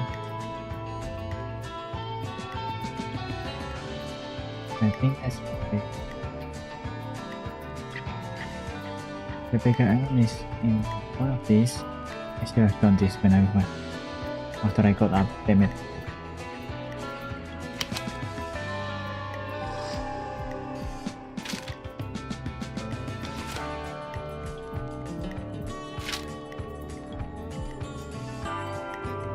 Hospital.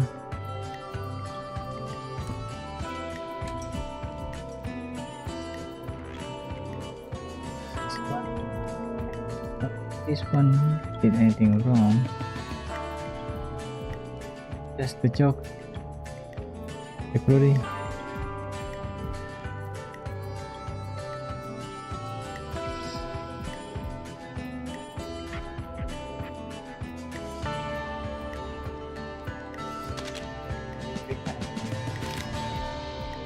I know where Rebecca Allen is.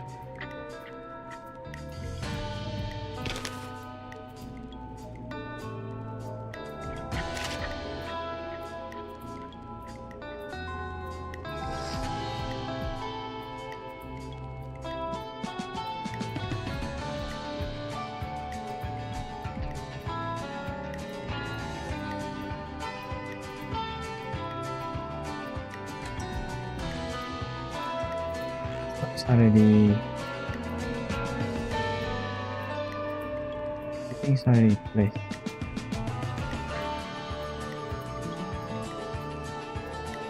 I think this Pakistan started last year.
Yes.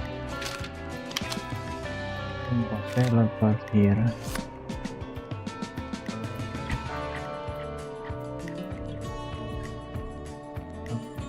It has any name.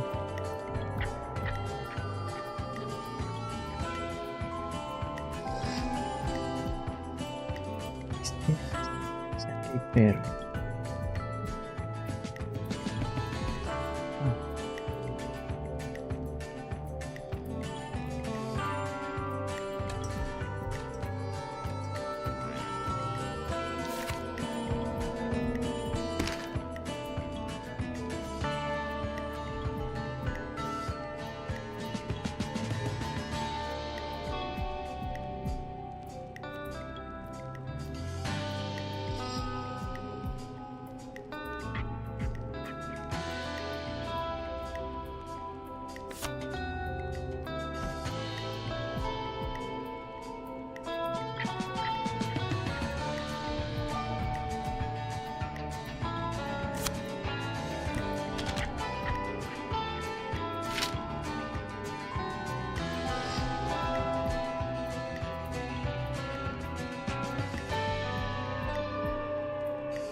Lot. I think he's safe because there's no crime here.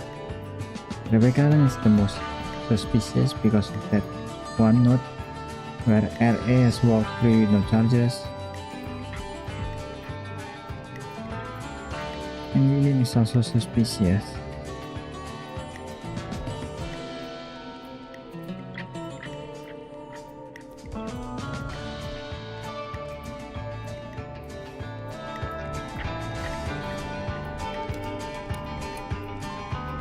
I'm good now.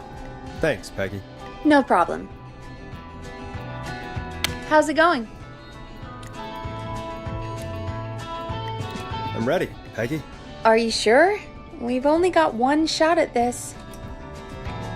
I'm sure. Let's do this. Okay, name first. Who do you think the target is?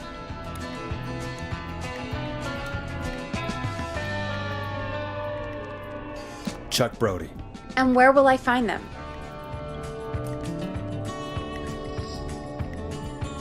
The gas station. Okay, I'm dialing. One moment.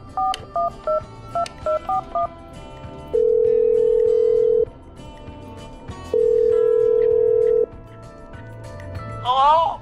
Chuck Brody!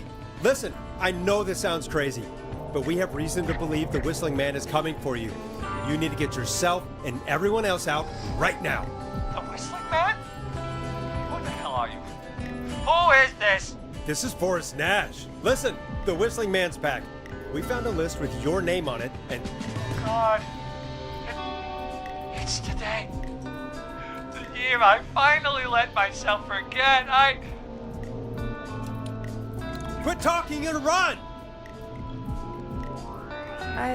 I think he ran off. Well, fingers crossed that Chuck... Jeez! It sounds like something blew up! He's using bombs now?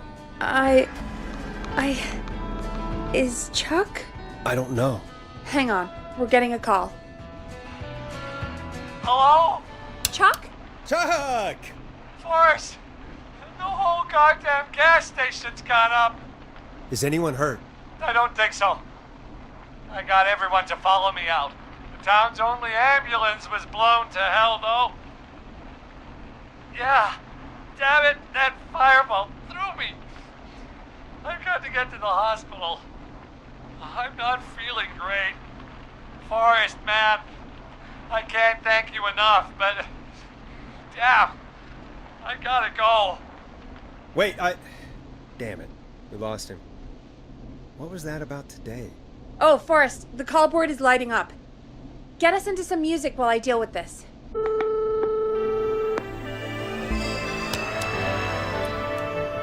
Here's some music while we regroup here on KFAM 189.16, The Stream.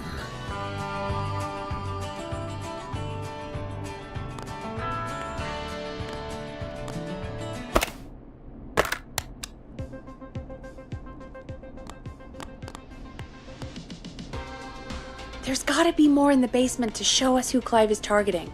And if that's the case, we can get ahead of him. Stop the killings before they can happen. Forrest, we need to go back down. By we, you mean me, right? Yep. Like I said, I need to handle all these calls. Maybe start with that creepy mannequin room you mentioned before. I still have a lot of questions about those, by the way. Me too.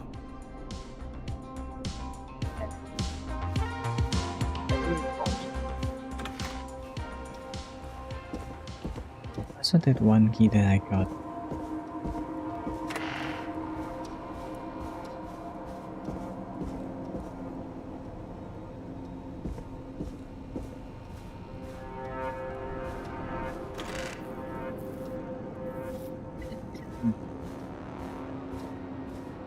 I need a key to get in there.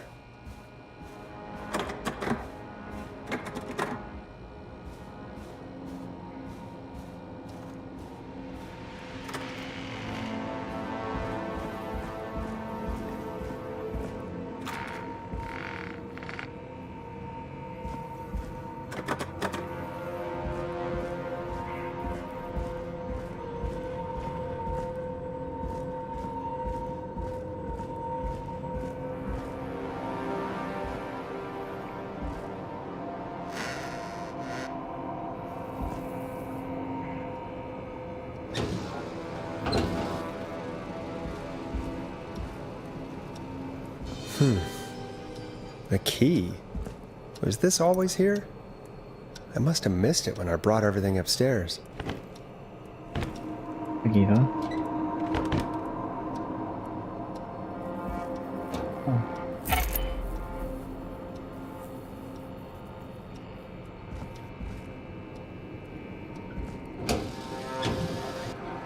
don't think the red trap works.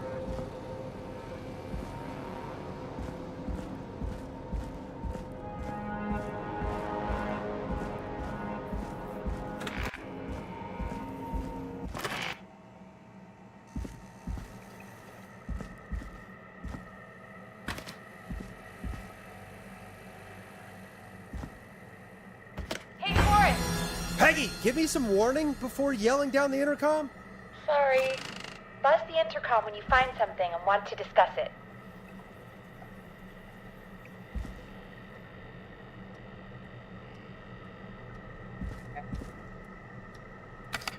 Peggy, I've found a tape and a map down here. A map of what? Looks like it might be to somewhere in this storage area. Weird. Well, maybe the tape will give us more information. Give it a play.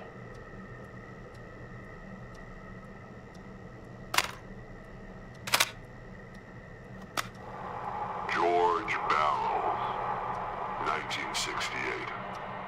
That's when this all began for me.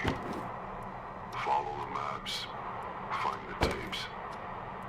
I'll be waiting. Wait, George Barrow? We all heard that he drowned after a night out drinking. Was it actually Clive? Has Clive really been the whistling man for that long? He says I need to follow the maps and find the tapes. I guess that's what this map is about. I think we need to see what else is hidden down here. Be careful, Forrest. Keep looking. Buzz the intercom when you found something.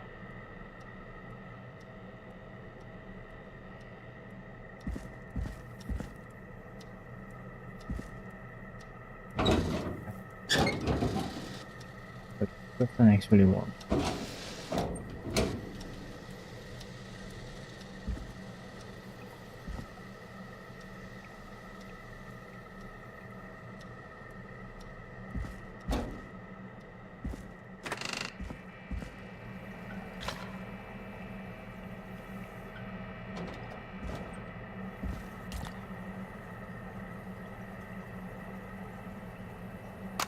Time of autopsy is 7 a.m. Cause of death is asphyxiation from drowning. The degree of rigor mortis indicates that the subject has been deceased for 5 hours. That puts the time of death.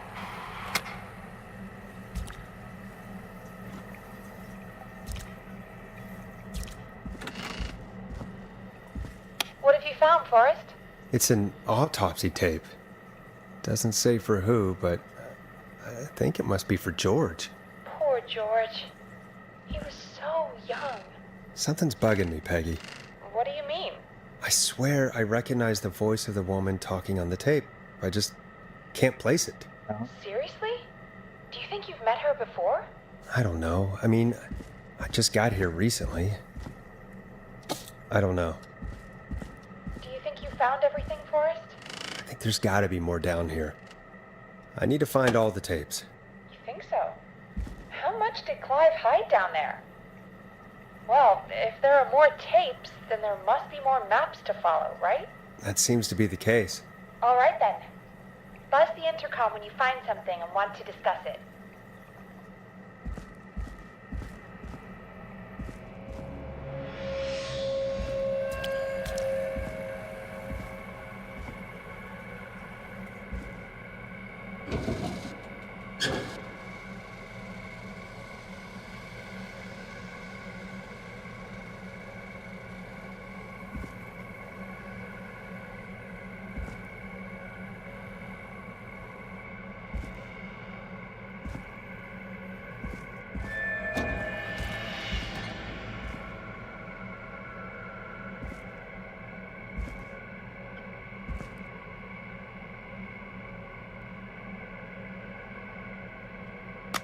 Small lacerations to arms, legs, and face, typically obtained by running through foliage. This looks useful. Severe blistering to the feet, as though the deceased had been running without stopping.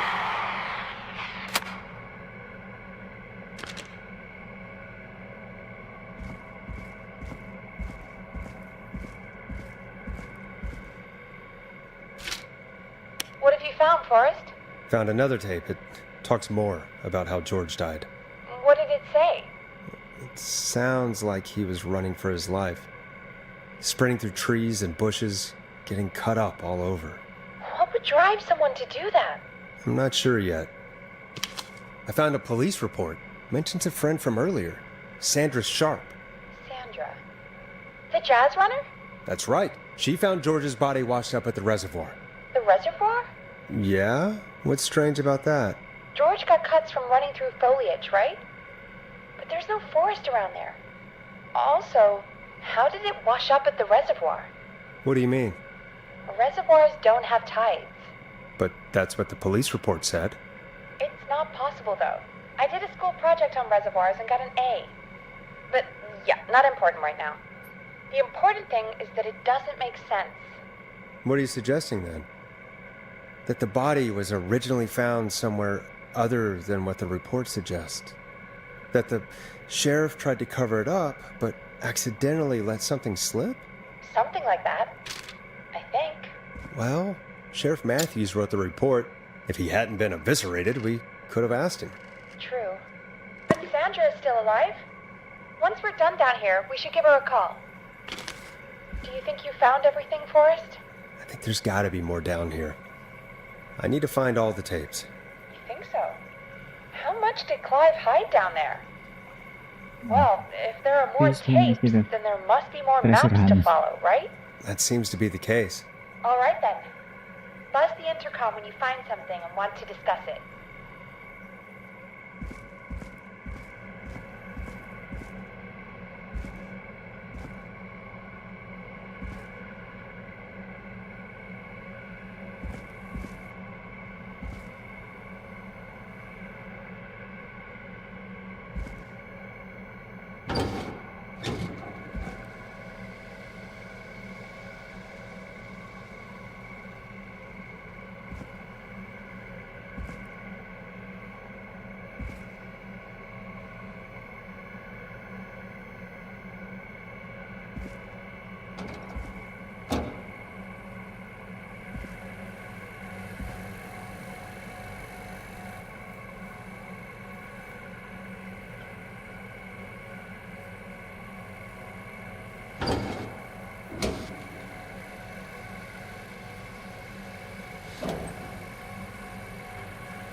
Preliminary toxicology results shows no signs of inebriation.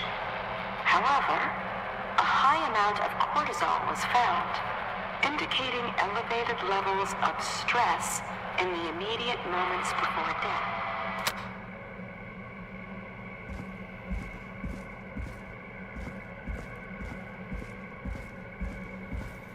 What have you found, Forrest? There's also a tape about a toxicology report.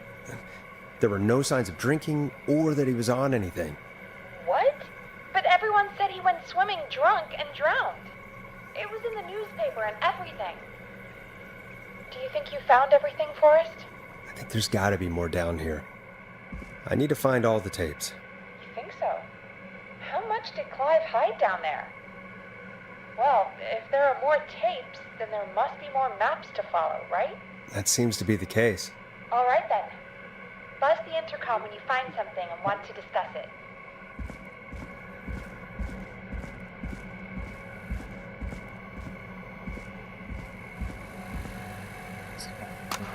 Additionally, there appears to be a post-mortem injury to the arm. It looks like it was trapped in a car door.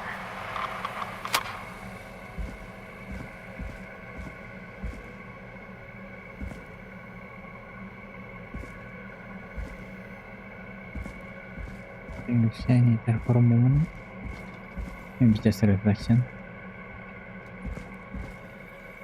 What have you found, Forrest? I found a tape that introduces a new detail to the story. Post-mortem injury. Apparently, his arm got caught in a car door. A car door? Yeah, after he died. How do you suppose they can tell? How can they tell? I'm a radio producer, not a coroner. The written report I found doesn't mention it at all. How did his arm get trapped in a car door after he died? Unless he got it when the police collected his body?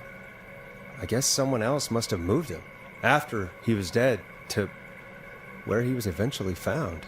But the report, what is going on here? Do you think you found everything, Forrest? I think there's gotta be more down here. I need to find all the tapes. You think so? How much did Clive hide down there? Well, if there are more tapes, then there must be more maps to follow, right? That seems to be the case. All right then.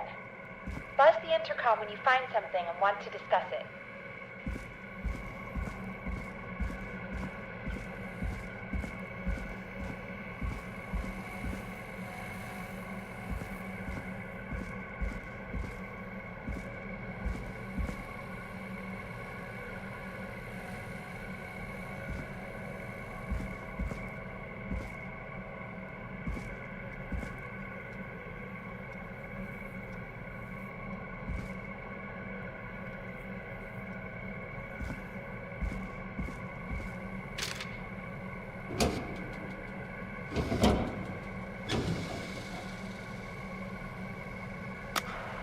It is the coroner's opinion that the subject This has to be important. for his life and was chased, resulting in a fall from a height into a body of water, where he hit his head, was knocked out, and drowned.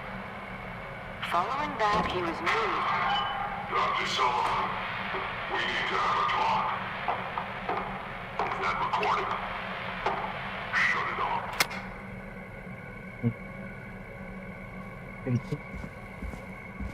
The report then, because that's why the official report was different. What have you found, Forrest?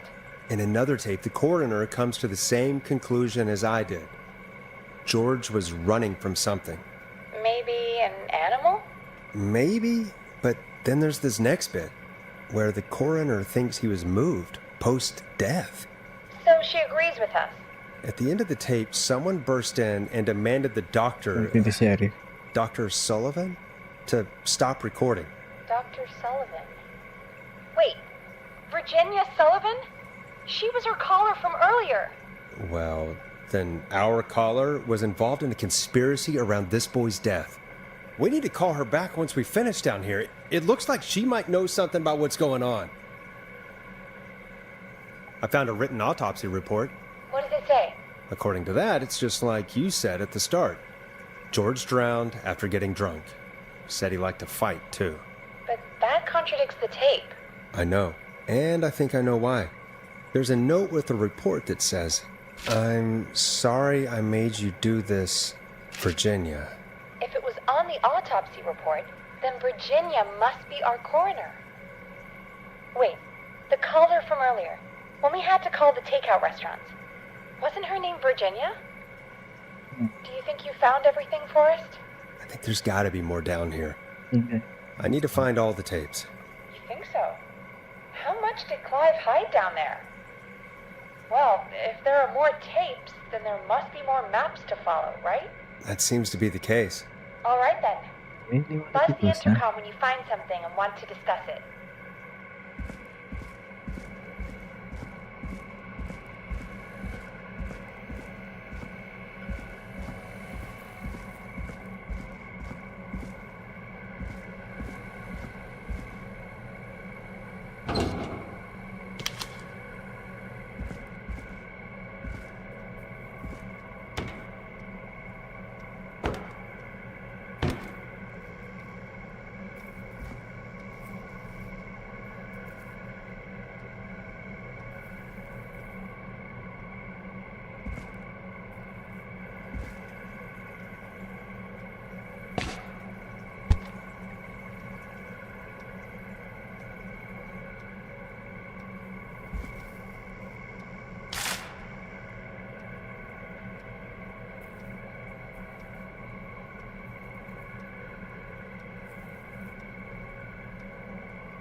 see Cartwright as done.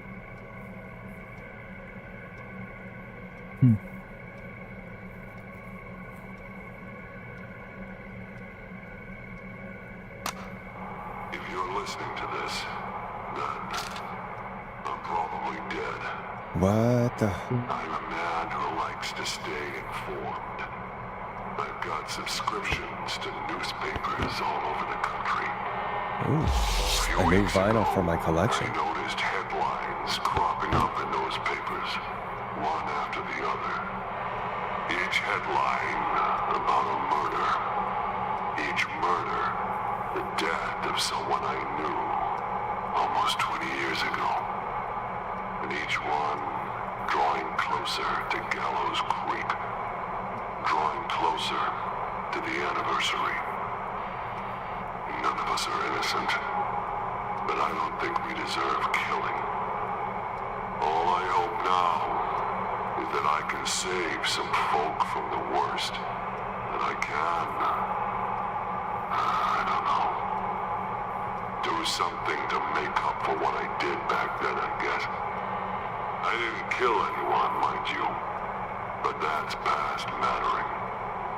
Now, there's more I could say. That I should say, but my employer made it clear that my family would pay a high price if I ever spoke out.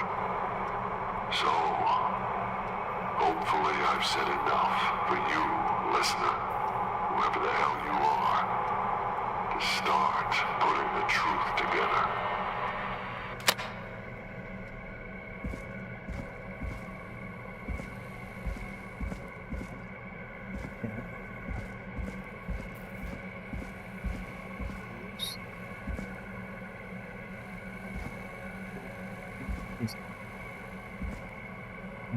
Síndrome. The first is decor.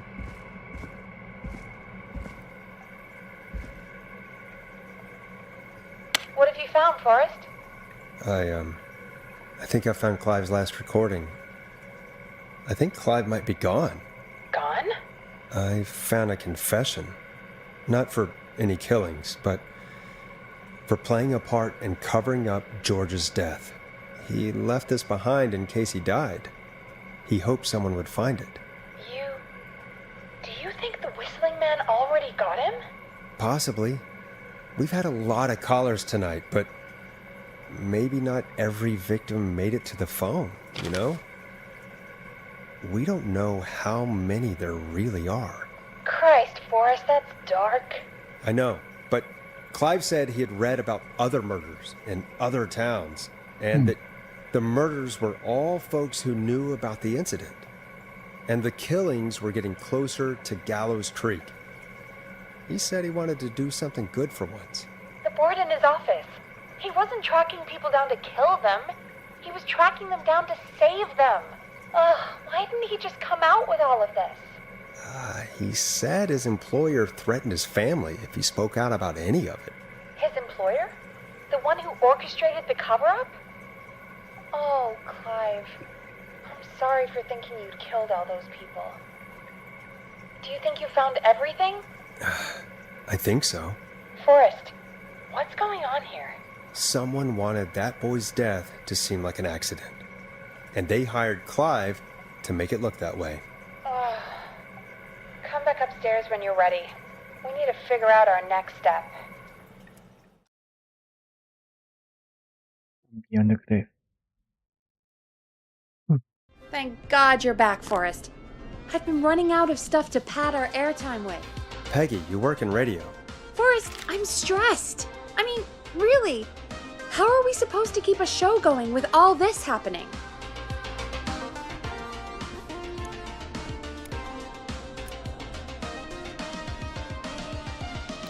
This is our job, Peggy. We gotta do it. You're right. So, what's the plan now? I think we should call Virginia back. All right, I'll get her on the line. Okay, Forrest, shut the music off. Hello again, Gallows Creek. This is Forrest Nash. We're circling closer to the truth behind tonight's events. To this end, we're calling back one of our earlier callers, Virginia Sullivan.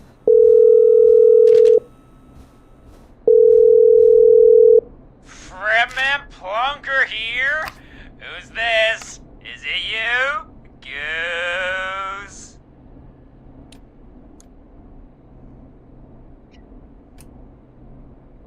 Plunker, it's Goose. Goose!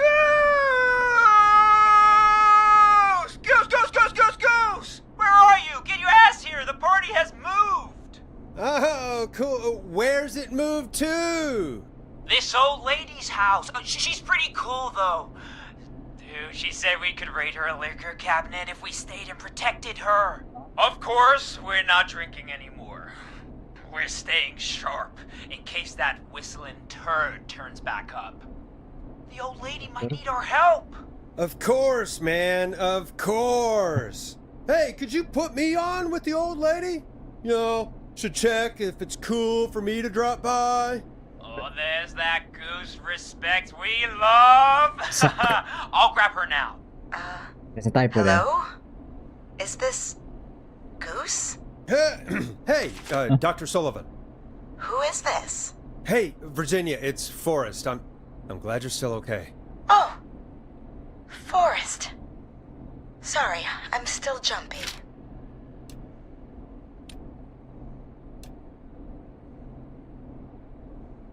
Sorry to hear that, but listen, hey, we need to talk. What about? We're calling because we think you can help us understand why this is happening tonight.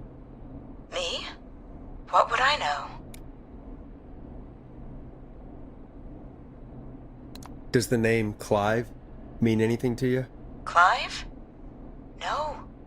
I don't know that name. What are you asking about this for? You mentioned that name earlier when you called us the first time. I don't know what I said then. I was petrified, Forrest. Clive's the janitor at our station, and we know you spoke to him in the past. Forrest, please. You don't know what you're doing. He'll come for me. Virginia, it's okay. Clive won't be coming after you. We think Clive's dead. Dead? But isn't he? He's the whistling man, Forrest.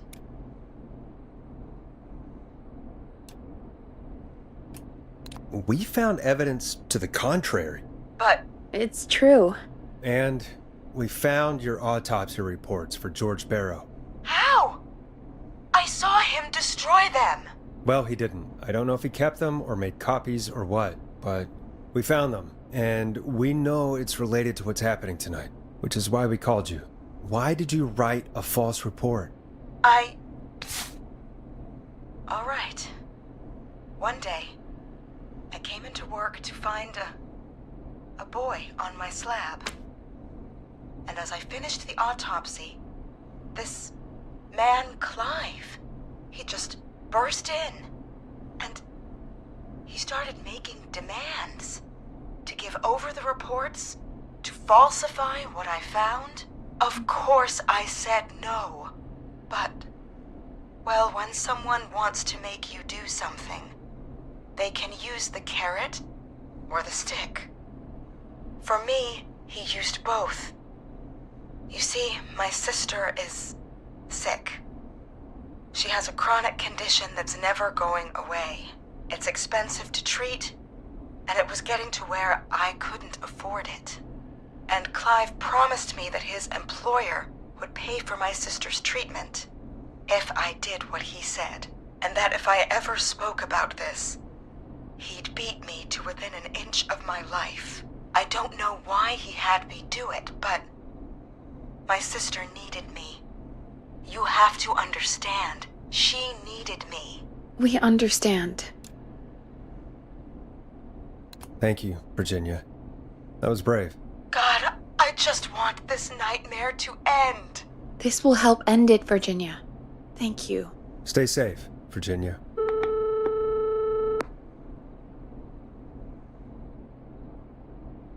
So, Virginia's tied up in all of this.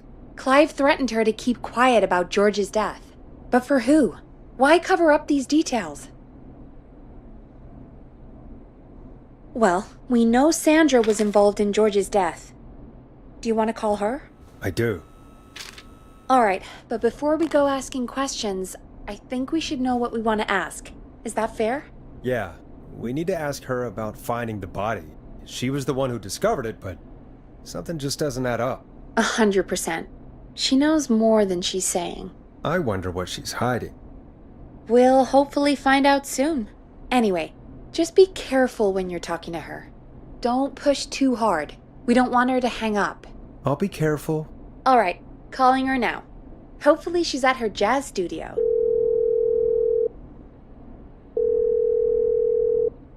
Aha! Forrest, you're through. Hello, this is Sandra at Jazz Pizzazz Jazz Studio. Who is this? Hello again, Sandra! It's Forrest Nash of 189.16, The Scream. And you're live on air. Oh, I always thought folks called into a radio show, not the other way around. How jazzy. What can I do for you? Well, we're trying to understand what's behind the attacks tonight. We had a few questions. Why, Forrest, of course. Heck, after the way you saved my life, I'd say yes to just about anything you asked.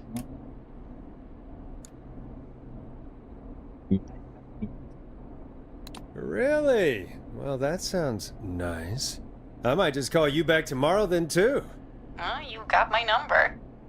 But what about tonight? Is there anything you want to talk about right now? Remember why we called, Forrest? Of course.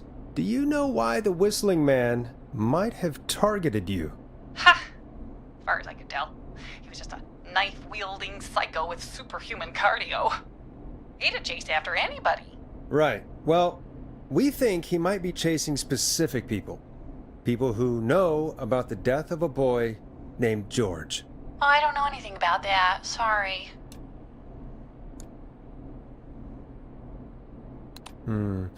Have you had to keep quiet about anything? Any secrets you've had to keep? What would I have to keep quiet about? I don't know. I mean, could be that you've seen something or heard something. I never saw anything. And even if I did, what would that matter? And it was years ago. Sandra, are you okay? It was years ago. We know, Sandra. You do? You know about? Yes. Of course. This studio is my life. After I found the body in the river, I couldn't lose my studio. Do you understand? Sure. I understand. When the rent just kept going up, he said he'd stop if I just needed to keep quiet. And everything would be okay. Of course. We understand. I mean, it's not like I killed him. What was the harm in saying I found him in the reservoir instead of the river? Right? Right? I'm sorry. I can't do this. And she's gone. I don't think that could have gone any better. You truly did great, Forrest. Well, folks, if anyone out there has any thoughts on what's going on tonight, please call in. That's good timing. We've got a call waiting just this second.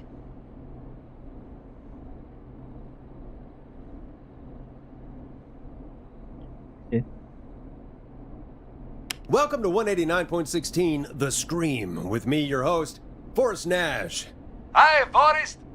I know this is really out of the blue with everything happening tonight, but I wondered if you could send a special birthday message to my uncle. No, I don't wanna. Oh, come on! It's his birthday. I won't have a chance to do it again until next year. May as well, Forrest. Fine. What's his name? Thank you, Forrest. He's my Uncle Ronnie. His first name's Peter, but he never liked his name. But since he always had salt and pepper hair, even as a kid, can you believe it? Folks always called him Pepper. Thanks for the history lesson. Is there anything besides happy birthday you would like to say to Mr. Pepper... Oh, my God damn it! Yes! Tell him he can get the best birthday deals and party packages here at Putney's Pizza. Starting at just... You son of a bitch! Stop calling us! God damn it, Peggy, this is your fault. My fault?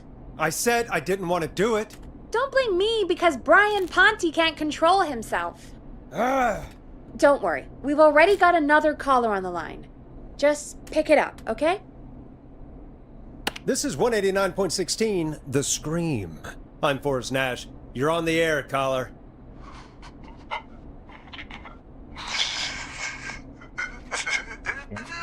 Caller.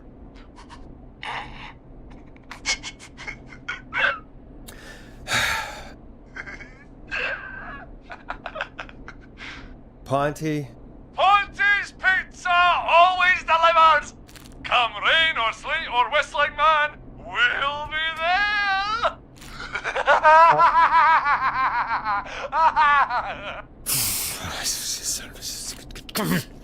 Forrest?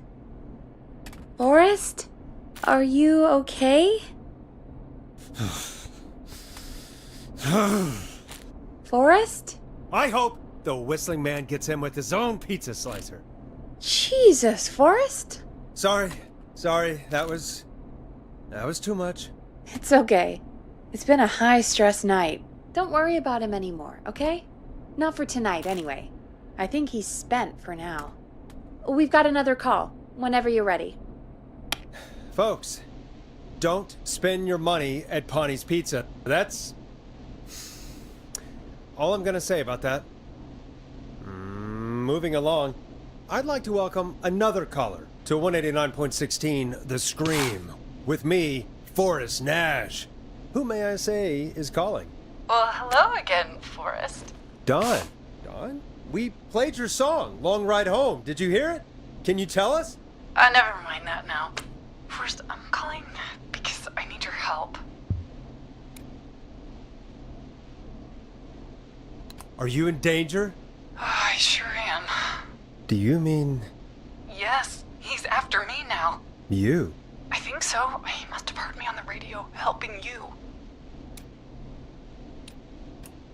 Right. Okay. Tell us everything. I was out following a lead, trying to work out who would be next, after Chuck. And what happened? And I started to feel like I was being followed. I came back to my apartment building, but this newfangled security system has me locked out. I need you to help me get inside.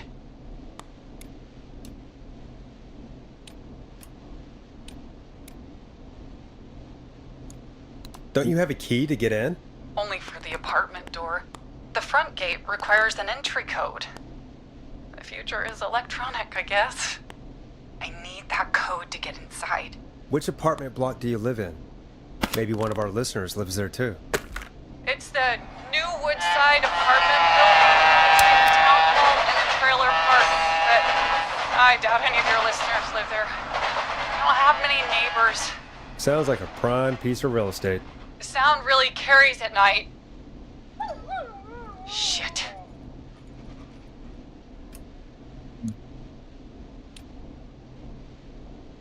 Sounds like a noisy part of town. It is. Boy, I wish he'd muzzle that thing and... Oh. And now he's blasting David Scopo out of his window. This night can't get any... The Whistling Man is coming down the street. I don't think he's seen me yet. Forrest, please. I need your help. I need the code for that security system, or I'm gonna die.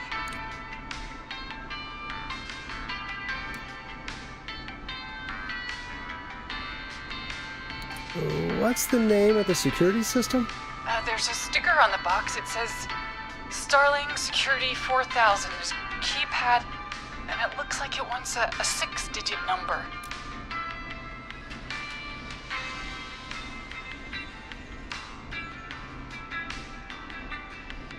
Starling Security 4000, huh? That's right. Very newly installed. I need the key code before the Whistling Man gets me. Yeah, of course. Don't worry, Don. Thank you, Forrest. I knew I could count on you. I'll sit out of sight. Call me back soon. All right, folks. Here's a little tune for you all to enjoy while I try to break Dawn into her apartment. It's very suspicious, isn't that near the train station? Which is where the dogs is.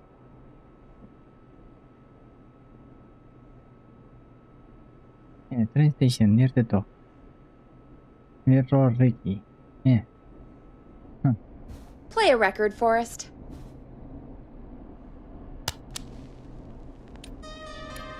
Coming up for your listening pleasure, it's Caged Tiger with their single, One Last Goodbye.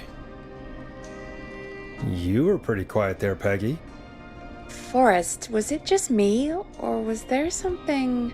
Yeah, it wasn't just you. Something was weird about that. Yeah.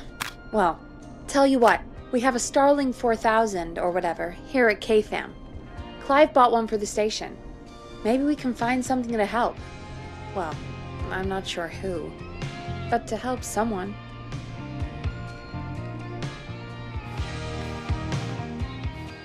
Okay, so she's locked out of the Woodside Apartments, and somewhere Clive probably has the papers for the Starling 4000.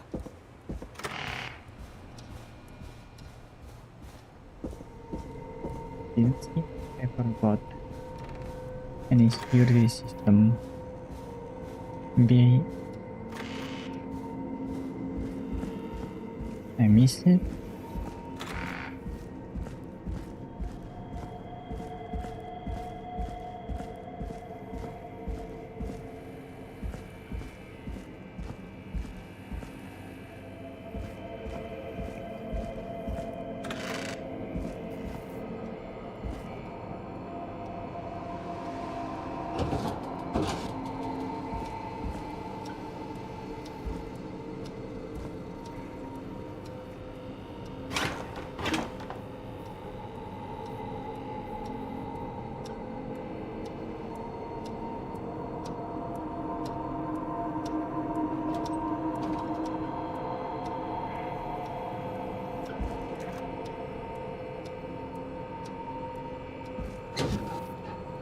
It's just in the office.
Needs a key.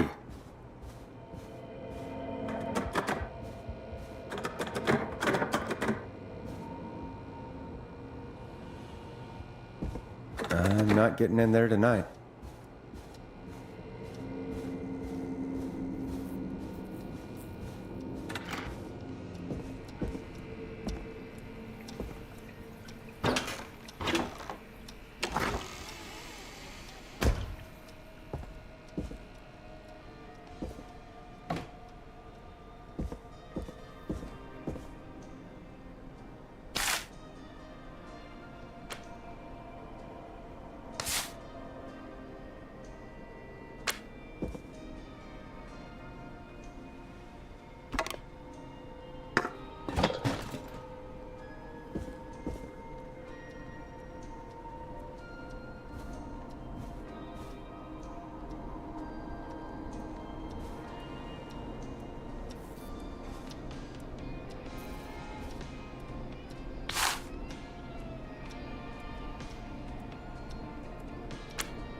guys ya.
Mechanic on duty.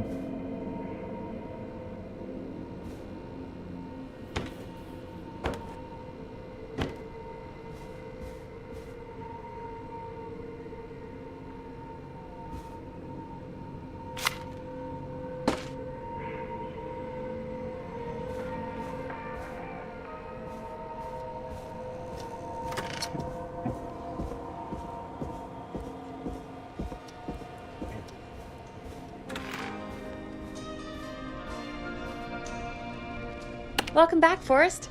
Find anything? Nothing by way of key codes. I see. Any ideas, Peggy?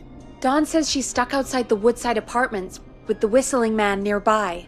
She's locked out because of some new security system.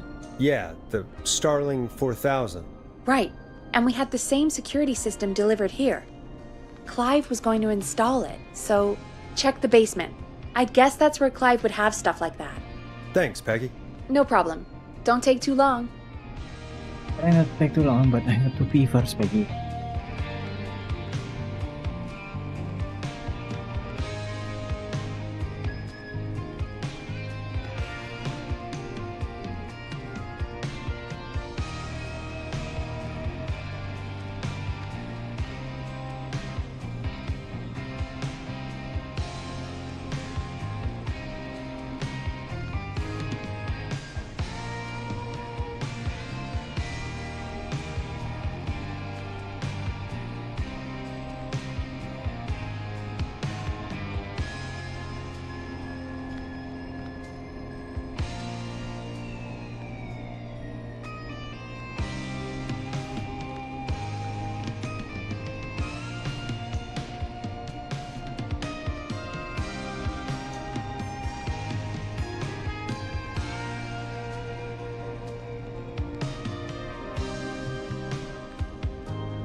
We have on deck is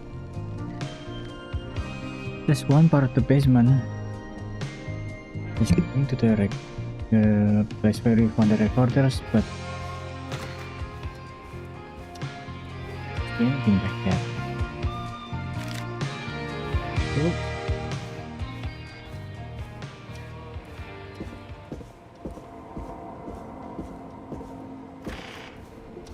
That thing noise. Not really a conducive. It's not really a conducive song for war.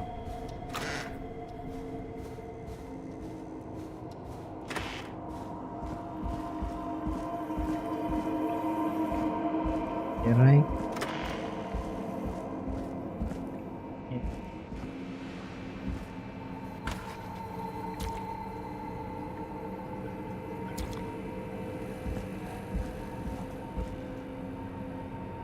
Order delivery form. Starling must have left this by accident. The system's not even installed at Woodside. Starling 4000. User manual. Ah, these codes should come in handy. Before, I think.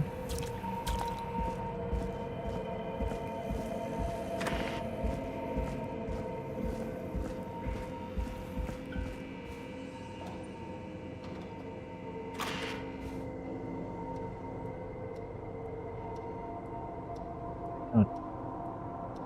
See, after Ricky was there, it's delivered. And Ricky does said that he had a new woodside apartment unable to install, require new parts. New installation date 17 September and we're on the 3rd September.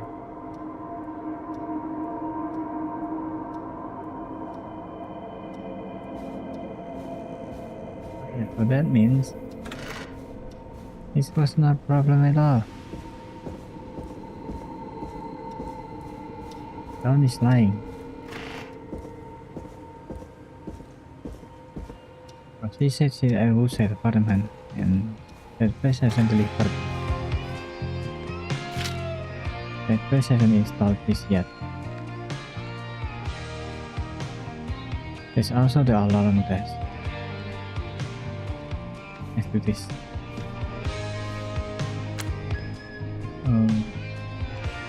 Welcome back, Forrest. Find anything? The Starling 4000 security manual. It's got a bunch of codes. Good. And did you find anything else? I saw a list of everyone else who bought the Starling 4000. Know who was on there? Oh my god. Roller Ricky! Do you think we should give him a call? Is that crazy? I don't know what you'd say, but... That might be a good idea. Okay, one moment. I got the number here. Patching you through.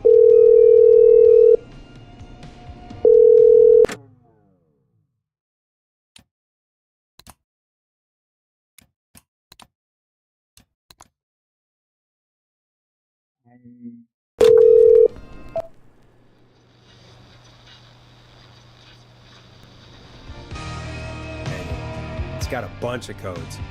Good. And did you find anything else? I saw a list of everyone else who bought the Starling 4000. Know who was on there? Oh my god. Roller Ricky! Do you think we should give him a call? Is that crazy? I don't know what you'd say, but...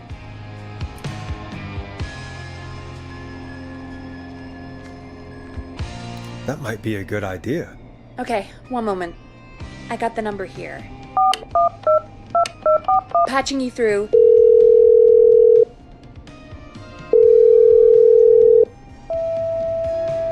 Shit.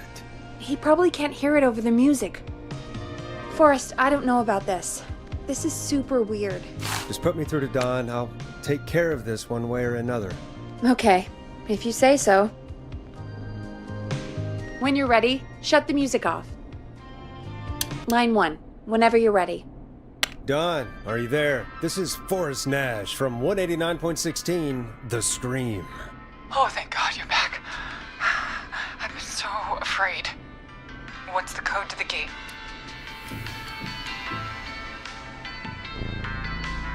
The code is 191519. Thank you, Forrest.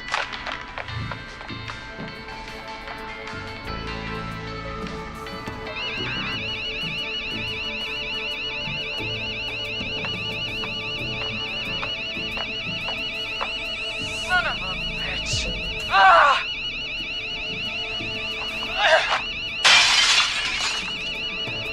Is she?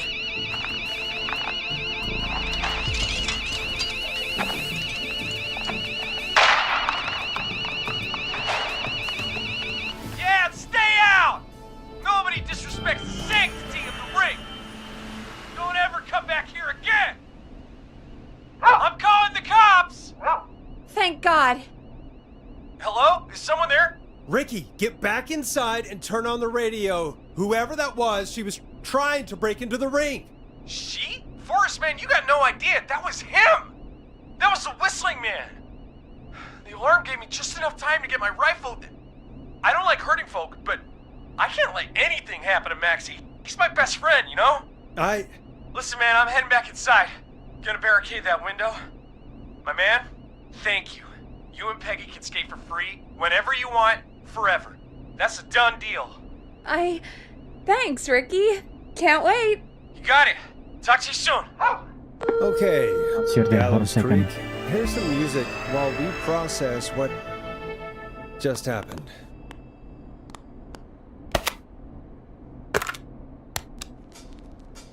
So, the whistling man is a woman?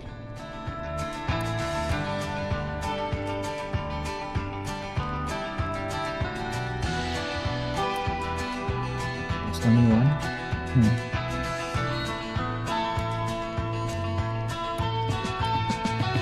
I had my suspicions. Yeah, sure, Forrest. You just never mentioned it. She called up. You spoke to her multiple times.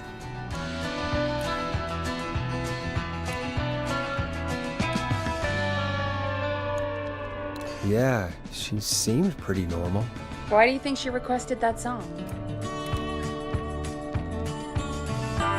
To get me outside? Maybe, but how?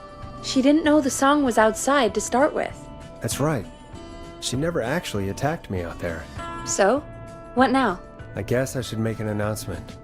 We do have new info. Okay, kill the music and you can make the announcement. Okay, you're live in 3, 2...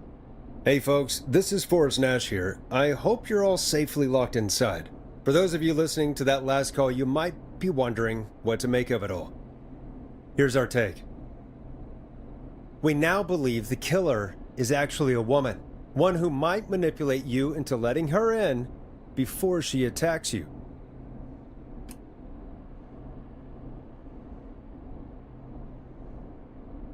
We're neighbors. Look out for each other and stay safe. The killer was calling themselves Dawn. This could be a fake name. If anyone needs help or you have info on the killer, please call in. You folks have my new number, right? It's 911. Hopefully, our next caller can help shed some light on our killer. Hey, we had a call come in.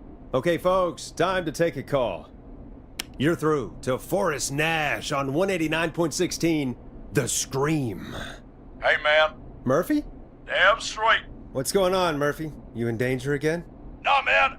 I've just been listening to the show here at home.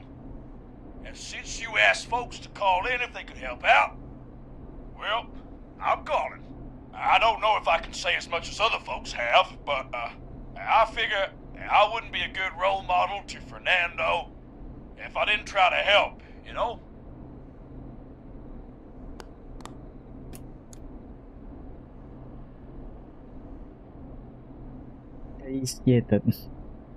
We really appreciate that. 100%. Thank you, Murphy. Oh, thanks. So, what do you want to know? Well, what can you tell us? I don't know, really. All right. Well, do you know anything about the death of George Barrow? Absolutely nothing. Okay. What about the killer herself? Herself? Man, I didn't get my ass kicked by a lady. The man I went toe-to-toe with was a man. You heard the last call, right, Murphy? Yep. So you know it's a woman, and you were trained by a VHS, Murphy. I know, but... Man, how could it have been a woman under that mask? Let's just move on. Do you know anything about the history of the Whistling Man? No, sir. Tonight's the first time I ever heard of him. What? I moved here 3 years ago, man. What do you want from me? Calling. Hey, man, no worries. Just thank you for trying. Right. Sorry I couldn't help you all more, man. Now, if you'd have asked me about gators... Forrest, we have a call coming in. Sorry, Murphy. I think that's all we've got time for right now. All right. I'll catch y'all with the gator talk later. Night! Well, folks, that was a bust. But perhaps our next caller has more they can tell us. Let's find out. This is Forrest Nash, and you're listening. Please help me. My name is Casey Moore. I'm at 25 Nancy Drive. My best friend's been stabbed. He's bleeding everywhere. I don't know what to do. Please help me.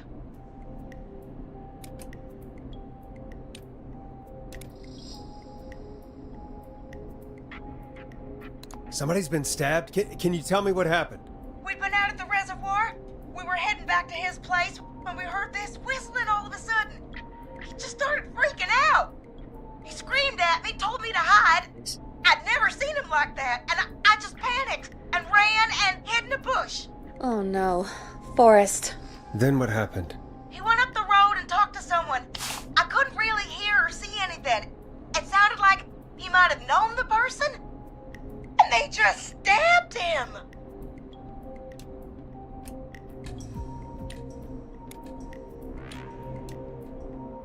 Casey, was his attacker the Whistling Man? The who? They had a mask and wore all black? That's all I know. Please, we need help here. I'll get you help, but I need to know. Where did the masked person go? They left. They left him to bleed out. I waited until they were gone, then dragged him into the garage and called 911. Wait, why didn't she make sure he was dead? I don't know. I think I heard them say something like, "It's not so funny now, is it?" Before they left, but please, he needs to get to the hospital. I can't drive, so we need an ambulance. Forrest, the ambulance was destroyed in the explosion at the gas station. You should get all the info you can.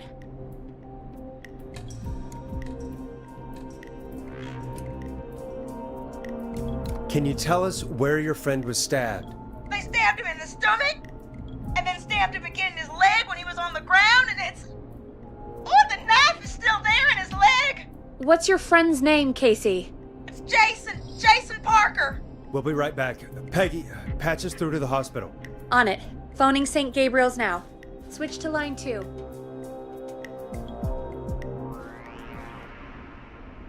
Hello, St. Gabriel's Hospital. How can I help you? Hi, this is Forrest Nash from 189.16. Time, We Forrest. have a stab victim at 25 Nancy Drive named Jason Parker. He's been stabbed in the stomach and the leg. He's bleeding heavily. Oh God, I'm sorry. But the ambulances, well, you know. I know, but please, we need something, or he's going to die. Forrest, listen, you're going to have to get him here. We need to see him, and we can't get there ourselves right now. We don't have any way to drive him right now. And even if we did, he's bleeding out fast. All right, listen. We need to buy him time to get here. That means stopping the blood first, and then finding someone to stabilize him. To stabilize him, you really need someone with first aid training. Do either of you have any? No. Me neither. Damn it. I'm really sorry about this, but I have other patients who can't wait. All I can do is talk you through the procedure as quick as I can, and then leave the rest to you. You think you can handle that? Hit me. I'm sure we can handle it. Okay, from the top. If he's bleeding out, then you need to get him comfortable and try to stem the bleeding. Lay him down. Apply continuous pressure directly to the affected areas. When the bleeding slows, get a clean cloth of some kind and hold it over the wounds. Get them comfortable. Apply pressure. Clean cloths when slowed. What I've been saying. Got it. I think. You said he was stabbed, right? If the object he was stabbed with is still in him, don't take it Take the out. knife out. It's stopping the worst of the bleeding right now. If anything, you should secure it so it stays where it is. I wouldn't have thought of that. It makes sense, though. Yeah. God, that was a lot of info. But I think we can handle this. Glad you got it so far, because there's more to go. I'm still with you, Doc. What else do we need to know? If he's lost a lot of blood, he may enter shock. If he does, act fast. If you applied a cloth and it's bleeding through, don't remove it. Just apply another on top of it. If it's safe, elevate his legs to get blood circulating to his vital organs. Try to keep him warm. Get him to rest and reassure him. We need the patient to stay calm. All right, don't replace bandages. Elevate his legs. Keep him warm and calm. This is a lot. I'm really sorry. That's as much as I can give you right now. Try to stop the bleeding, find someone to get him stabilized, and get him here as quick as you can. Good luck.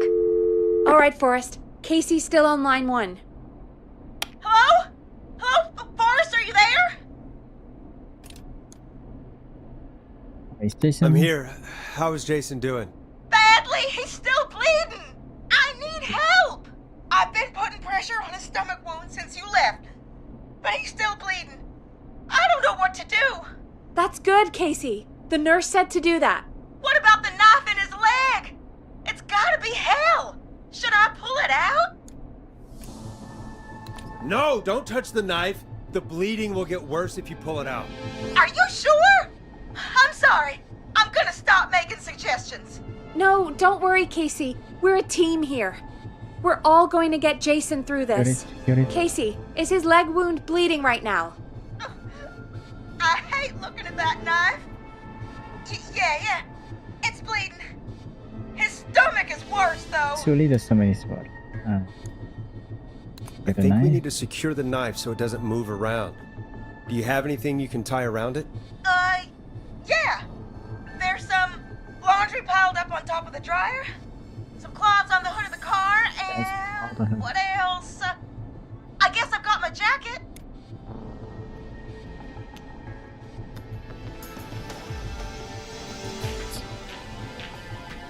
Take the cleaning rags and hold them over the wound.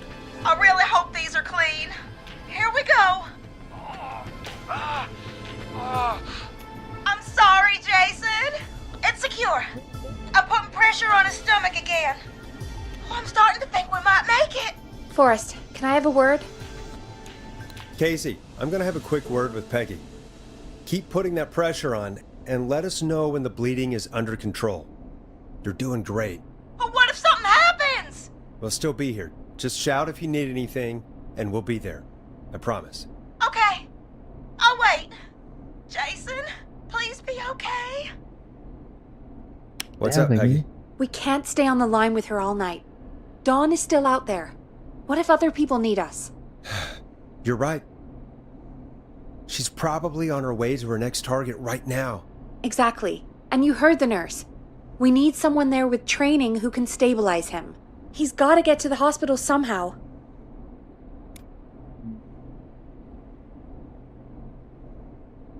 Any suggestions, Peggy? I might.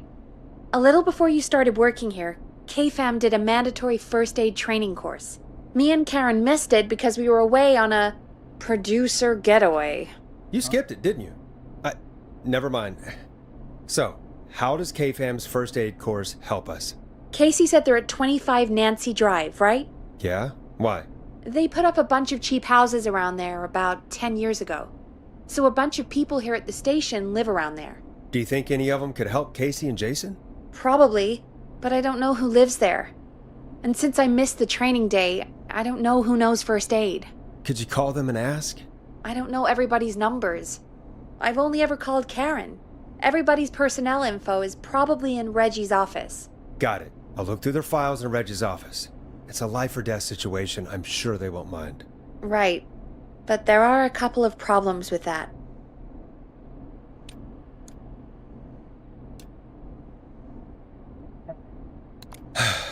It's sensitive information, so Reggie probably locked it in his safe. Great. Do you have any idea what the combo for the safe could be? Not a clue. No. Reggie's a serial note taker, though. Maybe something in his office will give it away. Right. There is something else. I'm not gonna like this, am I? Have you ever heard, the future is floppy? Peggy, what the hell are you talking about? I'm talking about floppy disks. Floppy disks are like these futuristic things that have information on them. You put them in a computer and they do something. Peggy, I know what a floppy disk is.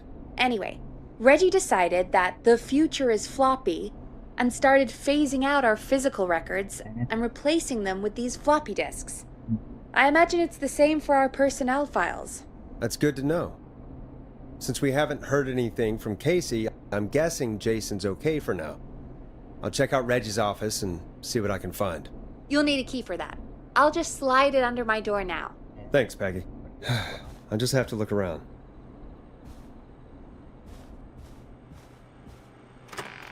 Good. I'll patch my mic down to the office, so you'll hear me over the intercom.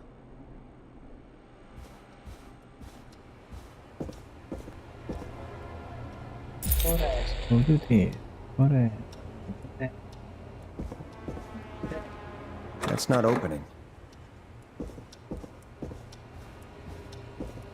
It's a killer.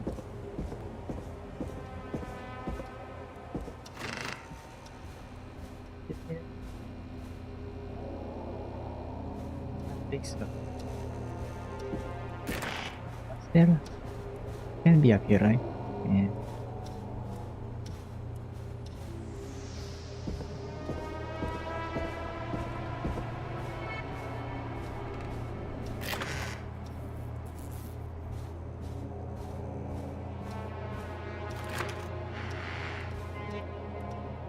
Looks like I need a 4-digit code. And Reggie, are you a UFO believer?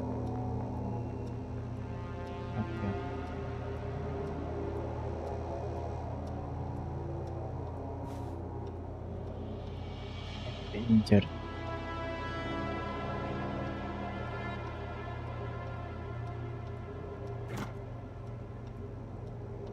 Everybody has to serve. There's even a smaller one. Huh.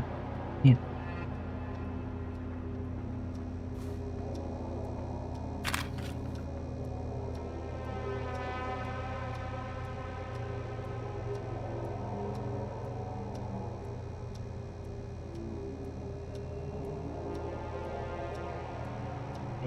Damage.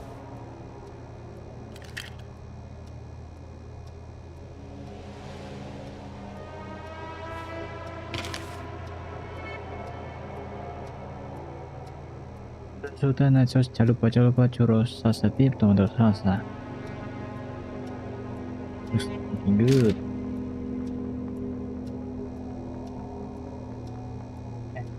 Those steps has been reached now. Overview.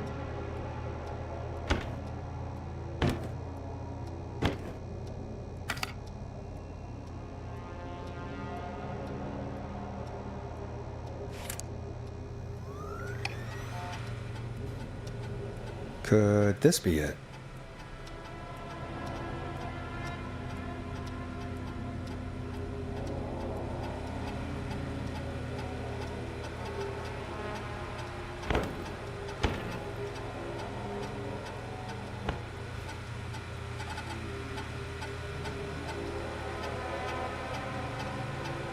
Ini bisa. Fiber electric. Final fiber progress police megan showing follow. Takes place in 1107. Very important date for town. Okay.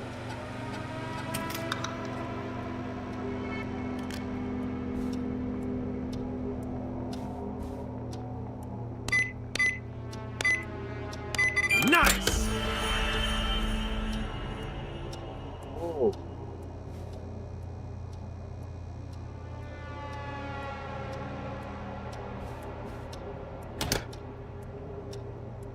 Yeah.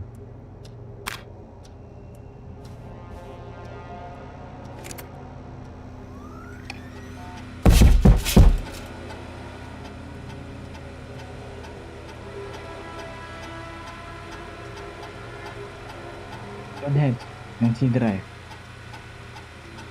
Refuse to engage.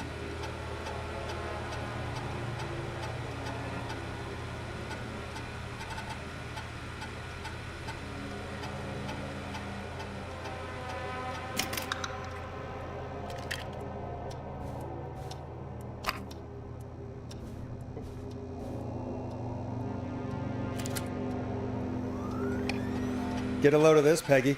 Apparently, I'm a lone wolf type. Forrest, what are you doing? We don't have time for this. We have a man literally dying on the line, and you're more interested in you.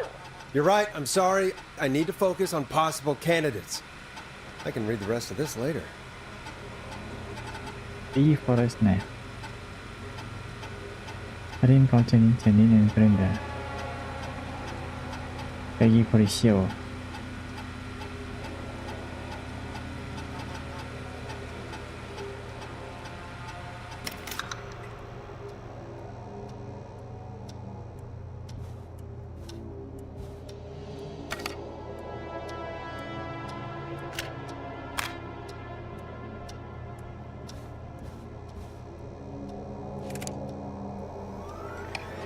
Hey, Peggy. I think Reggie's on to you and Karen. Maybe don't bring those little drink umbrellas into work for a while. What? Why are you reading my file? You need to find someone who can help Karen. Casey. We already know I can't. Don't waste time. You're right. I'm sorry. I need to focus on possible candidates. I really shouldn't have read both. We're in a hurry.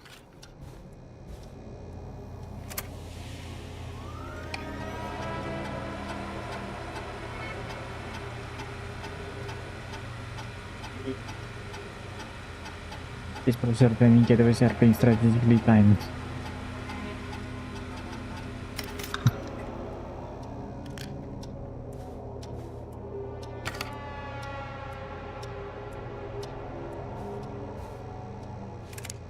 Barbara.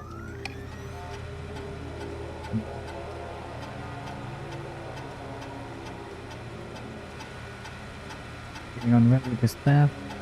Another cat. Concept for a new horror skit.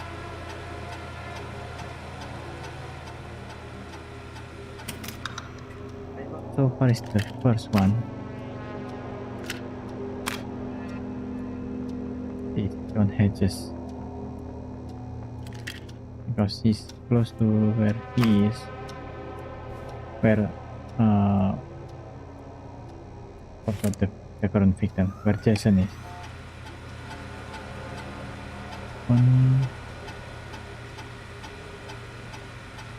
Brad and Barbara end up missing most of our post-academic season.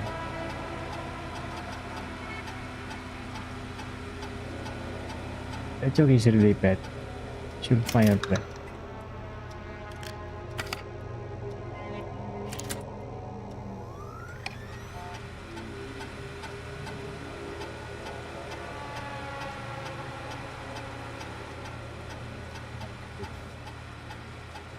Is also in NC Drive.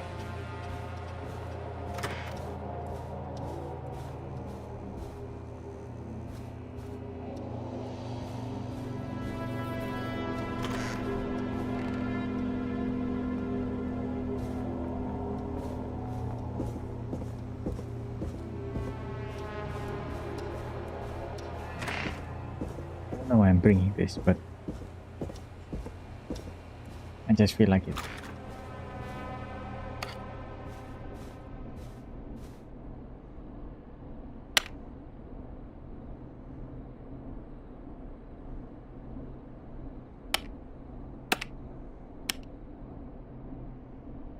You know that?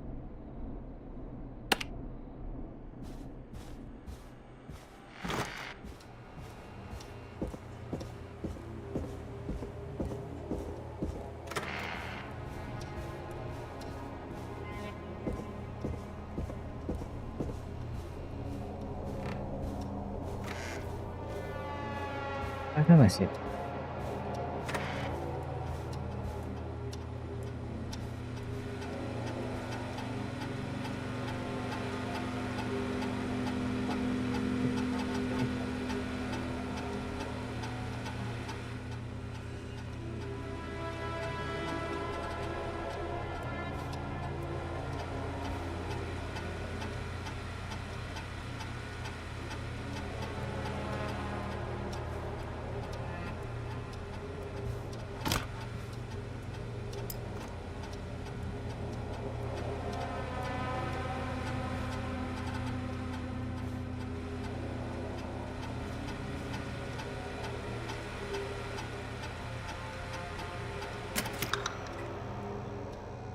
Sisi Drive.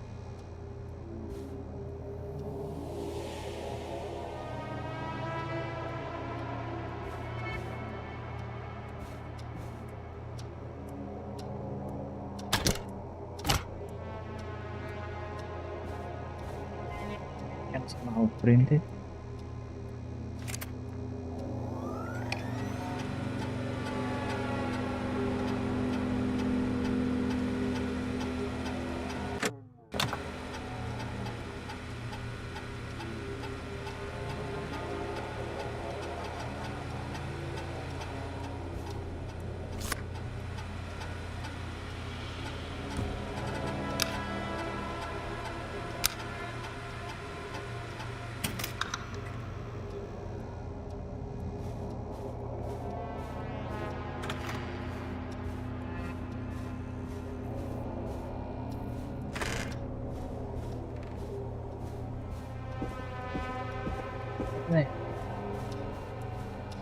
And what?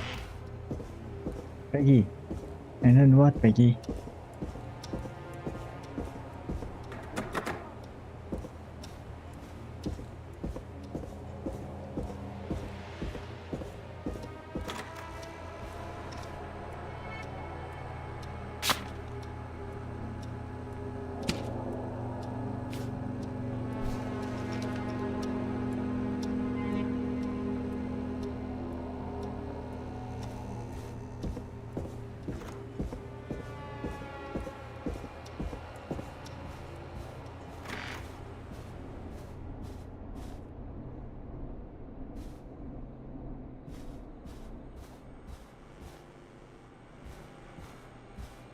To talk with her through the intercom, but I didn't find any of the intercom button down there.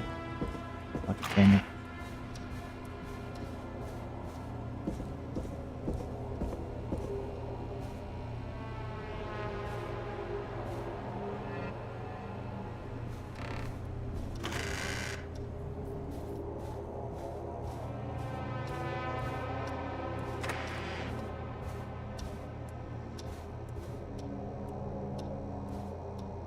Hey, Peggy, you there?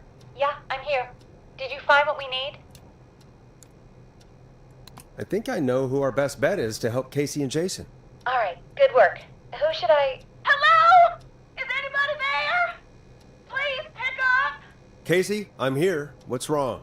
Jason started going pale. I tried to get him to rest, but he just threw up everywhere. What's happening? What do I do? God, it sounds like he's going into shock. Casey, just stay calm. It's going to be okay. But the bleeding seemed to slow down. Like Did I mess up? Jason, I'm sorry. Casey, calm down. You've done everything right. I need you to listen to me, okay? For Jason. What did the nurse say to do about shock? Casey, I need you to elevate Jason's legs. We need to get the blood flowing to his vital organs. Got it. Jason, The other one is apply more bandages on top of the current bandage. this might hurt. Okay. I propped his legs up on some boxes. I'm looking at my notes. We need to get Jason as warm and comfortable as possible. Do you have anything you could use nearby, Casey? Yeah. I still have some laundry next to me. I'll wrap him in some blankets. Just give me a second. Sorry. Jason's bleeding through his bandages. Should I get him new ones? Or... Oh, God. Apply. Don't remove the bandage. Apply another one on top of it. Do you still have something you can use? I've used the rest of the laundry to keep him warm, so... I'll use my jacket. I can always get a new one. I'll fix his bandage and get him warm. Hold on, please.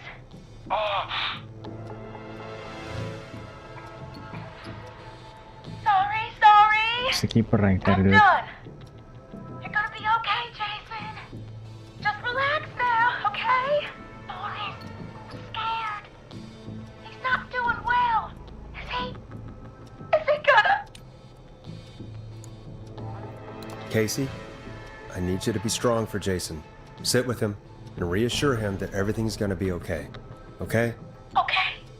But please, I can't give him what he needs. Please sit down. I can't lose him. All right, Forrest, we need to hurry. Jason doesn't sound like he's doing too well. You said you knew who to call earlier? Who was it? We need to call John Hedges. He lives on Nancy Drive. He didn't really participate in the first aid training, but he's a former war medic. He's probably the most trained person we have. Really? I never really spoke to him before. A war medic, huh? Yeah, and according to Reggie's notes, John keeps all of his old equipment at his house. He's something of a hoarder. All right. What's his number? 5420735. Calling now. Let's hope he picks... I just threw the puppy at the floor. What time is it? John, it's Forrest Nash here at K-Fam. We have an emergency and we need your help. Forrest, if this is a work emergency, then it can wait until the goddamn morning. Just else.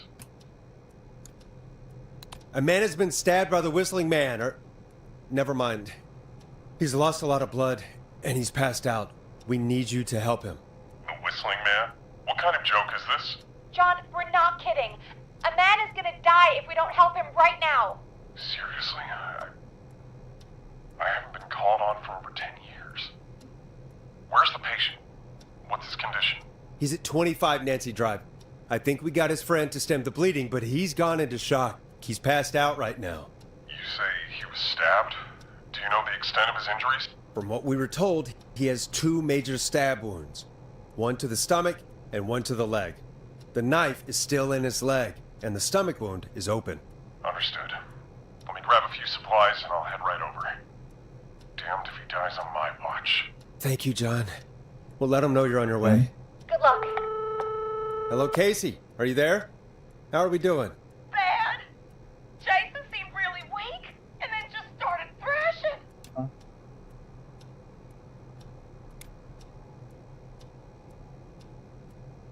When he was thrashing around, did he hurt you in any way? Or are you okay? I'm fine, but Jason passed out.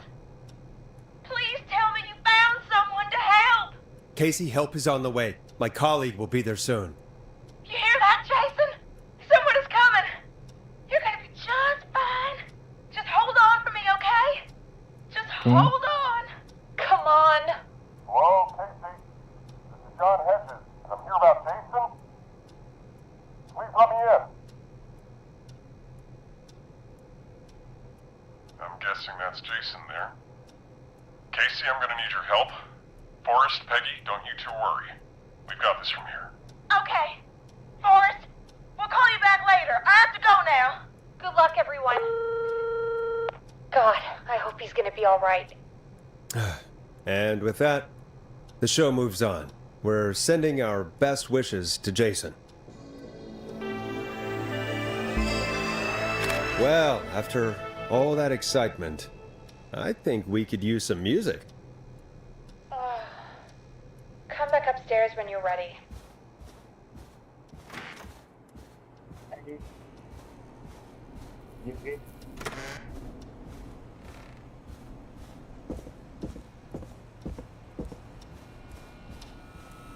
Your name on it.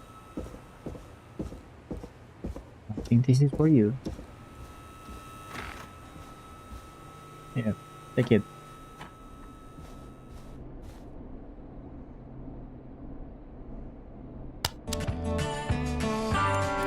A classic back by popular demand. This is Long Ride Home by the Barn Finds.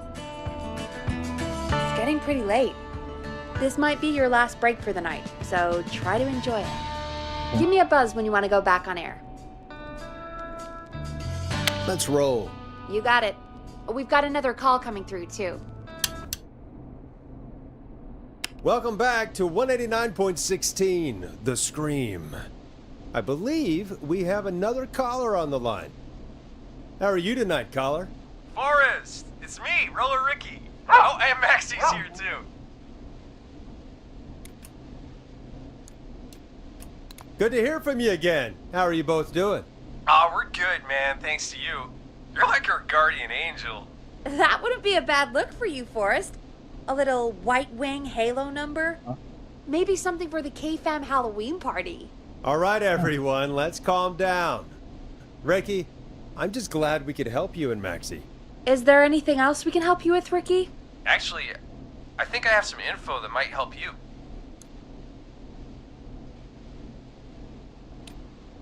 Oh? What's that?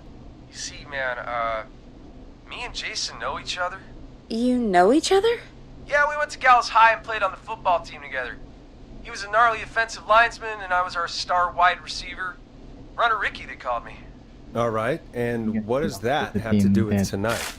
Well, because George, the guy who drowned, he was on our team too.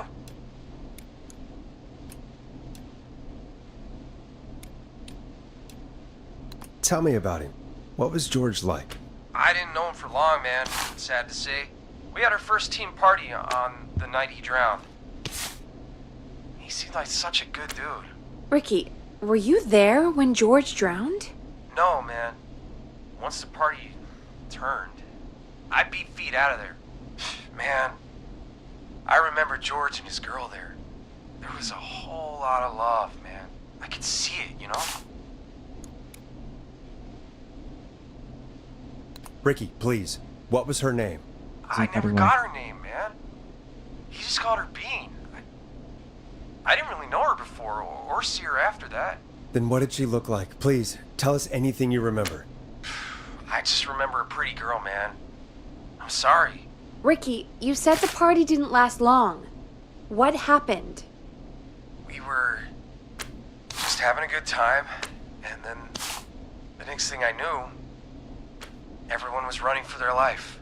I looked up and saw a goddamn whistling man in the trees. And I never ran so fast in my life. I ran straight home. Maybe one of the first pranks. Didn't know about George About until the next Whistling morning Man. at school.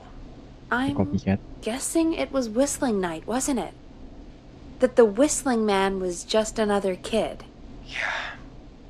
I don't know how George died, but I always felt like if anyone deserved to die that night, it should have been me. And Ricky, it wasn't your fault. You're not a The one bad pranking person. man. I know that now, man. It took a long time to learn, but yeah, just thought I'd tell you all what I know. Thank you, Ricky. This helps. Thank you. You got it, man. Anyway, I think it's time for me and Maxie to free up your phone lines. Thanks for listening, man. I'll let you to it.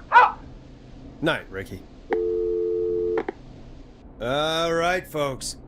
Looks like we got a new lead in the case. If anyone has any info about this mysterious bean, please call in.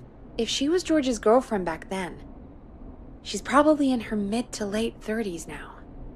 Huh. Oh, we have another call coming in, but hang on. What's up, Peggy?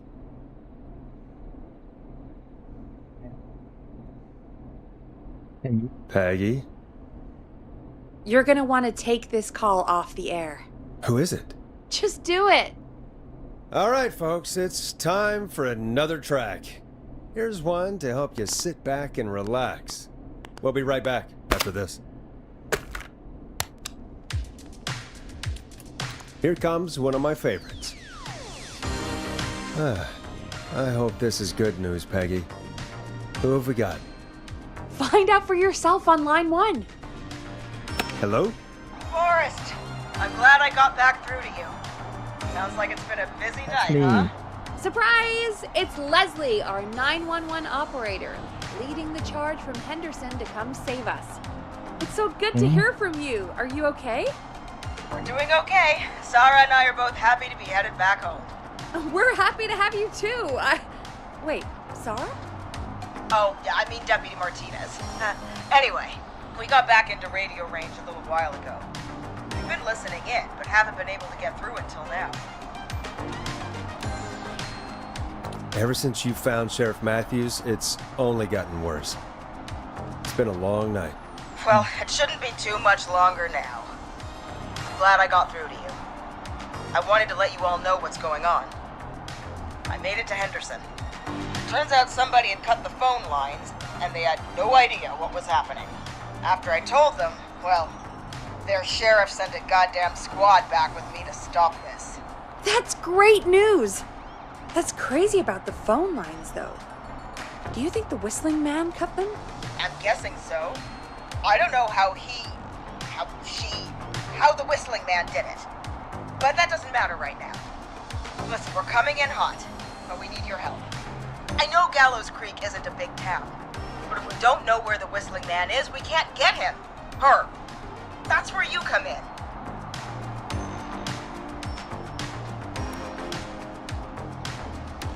You can count on us. What do you need? It might be a long shot, but here goes. The Whistling Man already called up a few times. I bet she calls again. We're still a little ways out of town, so if she calls, stall her. buy as much time as you can for us to get in.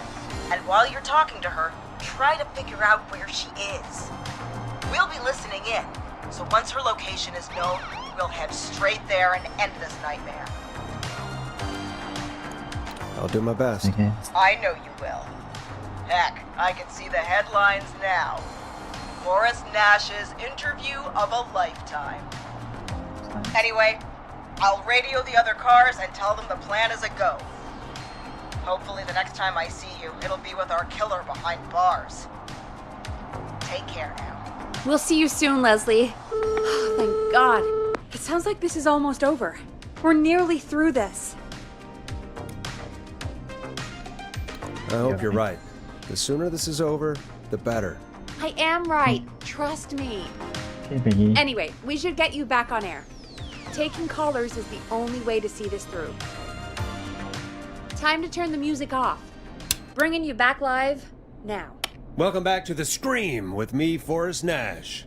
The line is lit up, but before I get to our next caller, I just want to say, things are looking up.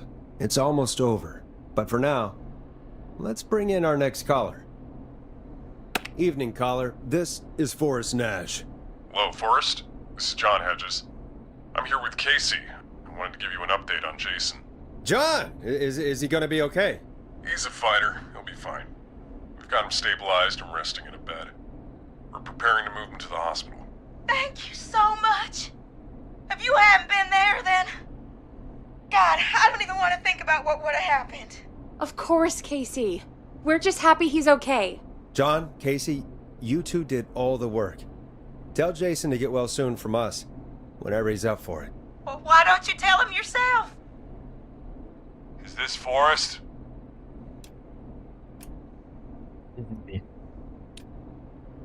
Jason! We meet at last! It's good to hear you, Jason. How are you? Oh, well, you know. I've got a hole in my stomach, and there's a knife in my leg, but John gave me something to take the edge off. So, I might feel even better than either of you. Yeah. Oh.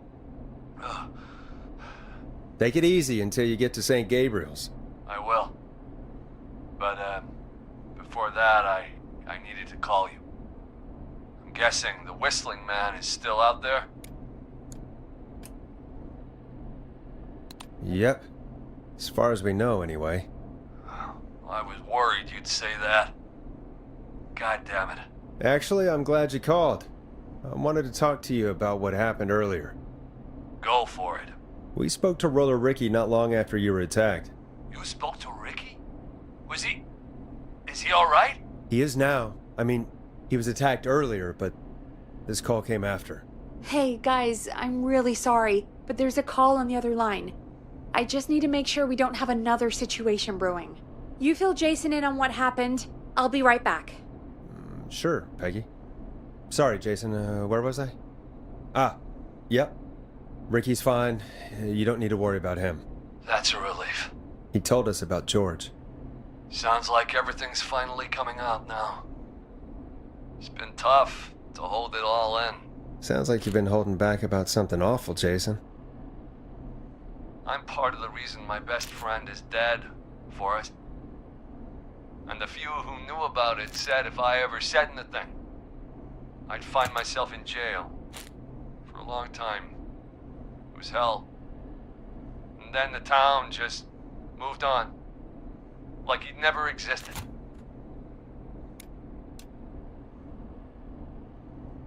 What happened that night? I went along with the stupid prank, that's what. Whistling night. Some of the guys on the football team had an idea for a way we could haze the newcomers. We decided to plan a party in the woods. Bad boys. And have the Whistling Man crash it. It was stupid. We each had a role. I was the stabbed friend. At the party that night, I left the group for a second.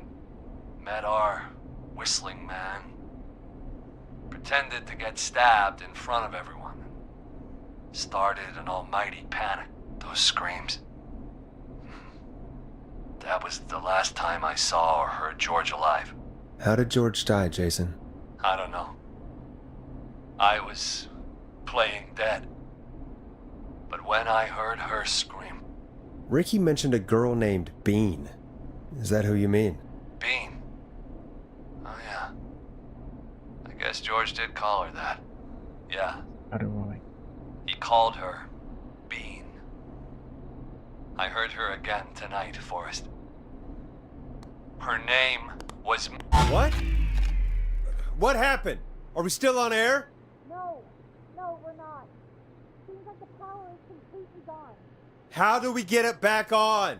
I don't, we can use the emergency generator down in the basement. On in where? Ricky picked it up a while ago in case he ever needed to do an emergency broadcast. An emergency broadcast? Emergency? You know, nuclear war, alien attack, broadcasting a serial killer's location to the cops so we can end this nightmare. Fair point! It's in the storage area, in the far back corner, up on the wall. You might have spotted it earlier when you were digging around for all those tapes. It'll have a big red button. Just press that. I'll see you when you're back.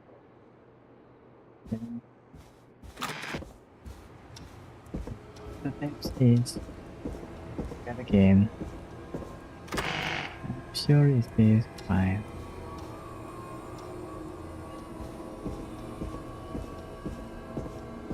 Sure it is fine.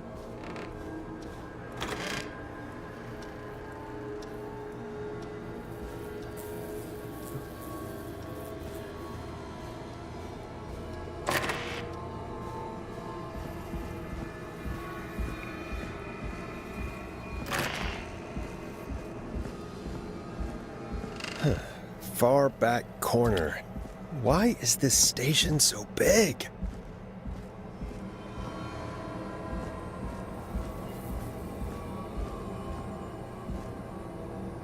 That must be it.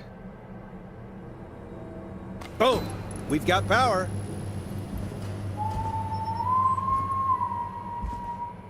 The whistling man. I need to warn Peggy.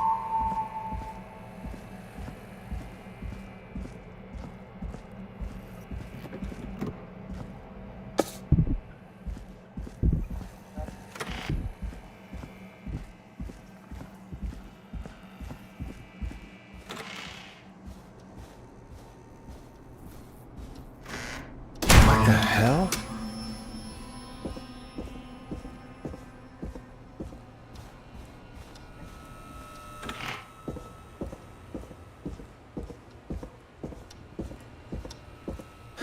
Oh no. Peggy! Where'd you go?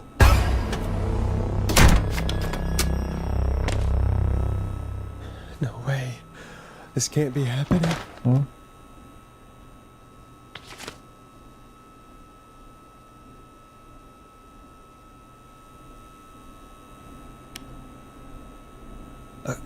A call.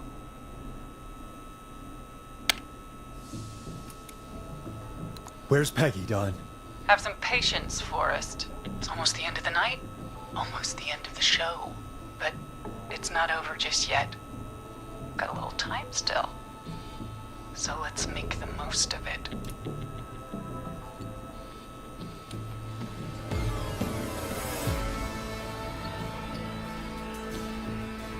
All right, let's. I'm happy to hear that. Huh? I thought we'd end tonight's Whistling Man special with a special guest. The one who started it all.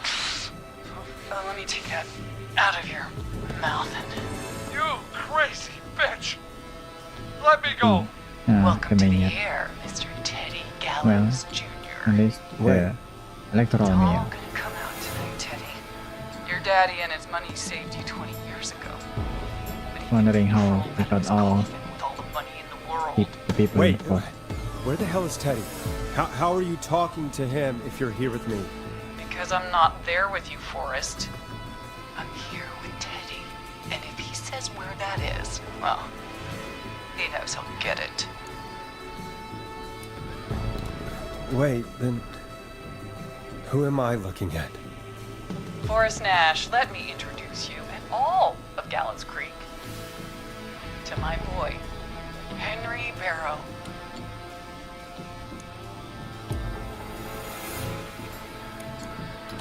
Your son? You mean you... Wait, that he... Yes, Forrest. He and I have a son. So there were 2 whistling men tonight. Of course! That explains how you were always able to get around town so quickly. And that's how you escaped the secret archives in the newspaper office. Don't think I've forgotten about that, Forrest. Locking my sweet boy away like an animal. And Murphy, he was right, wasn't he? He did fight a man. He did. I taught my boy to never run away from a fight. Hang on. Did you say Barrow? Then are you... Let me just get this mask off.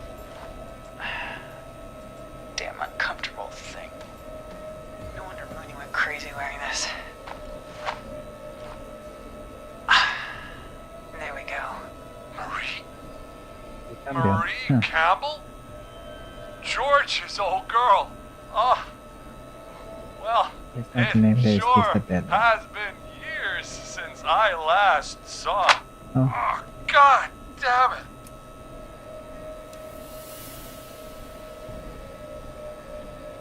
I'd be quiet if I were you, Teddy. But I'd listen to Forrest. Everyone's gonna know now what Teddy did. He killed George that night. This night. 20 years ago. Listen to me. You... You're gonna talk when I talk to you. And not a moment before. Meanwhile, Forrest, I'm gonna give you the chance to talk. You're gonna help me reveal what really happened to George all those years ago. Okay, Marie. I'll do it. Good. Then let's talk about the night George was murdered. Murdered? Listen,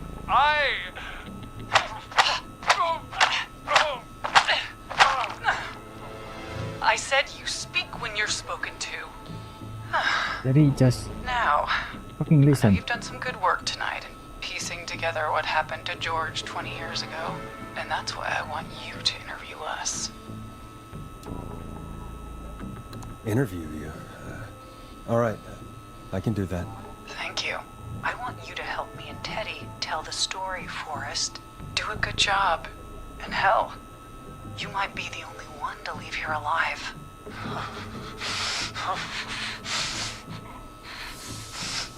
I need to drag this out. If I can buy Leslie time to get back to Gallows Creek, and if I can find out where Marie is, then this can end. Teddy, we'll start with you. Just, talk me through what happened that night. How did it start? how would I know? It was 20 years ago. Still remember, Teddy. Teddy, Come on. be honest with me or we're both going to die. Honest? Forrest, I'm trapped here with a psycho. What the hell? God damn it. Okay. Our first team party was coming up. And when I saw the date it was scheduled for, I had an idea for a way we could prank the new guys. This thing, right?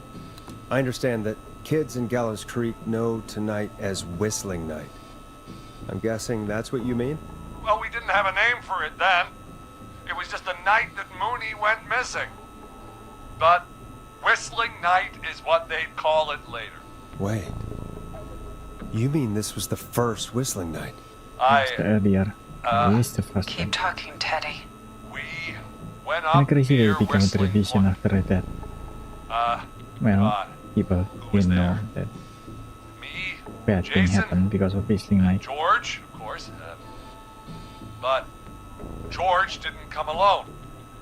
He brought Marie. And Roller Ricky, he was there too, wasn't he? Yes, Ricky was there too. Runner Ricky, our wide receiver. I helped him off the bottle, you know.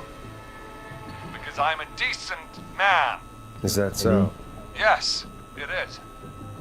He came apart one day. Some people do. He had some issues. Wasn't stable. I didn't want him to hurt his chances in life, so I helped him keep himself together. You were afraid he would talk about that night, weren't you? Keep talking. About midway through the night, we put the prank into action. We looked up at the trees and saw Jason there, bloody, like he'd just been stabbed. And the whistling man, screaming. George and I and Ricky, we got left behind. But Ricky was in on it too. I know he was. He and Teddy were as close as anybody. Teddy must have told him the plan.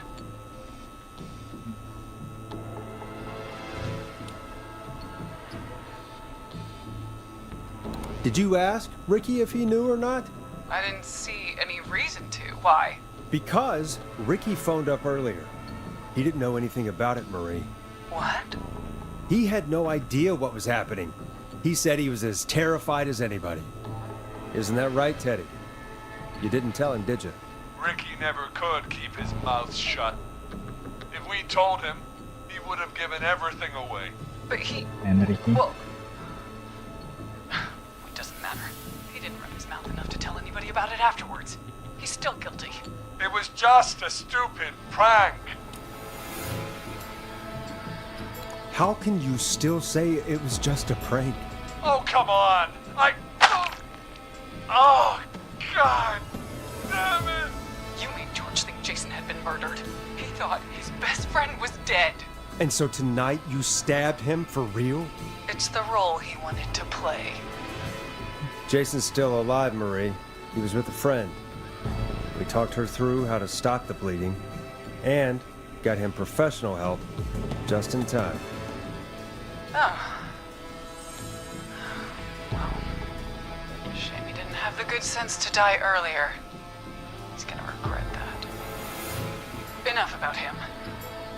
Me and George took off running, but somehow we got separated in the woods.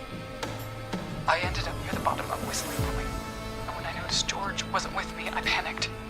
And then, I don't know how he snuck up on me, but the whistling man grabs me.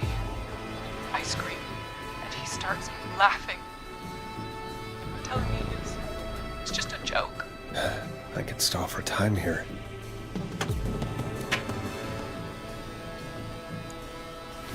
How did you feel in that moment? I felt like nothing was real. I felt small and confused, and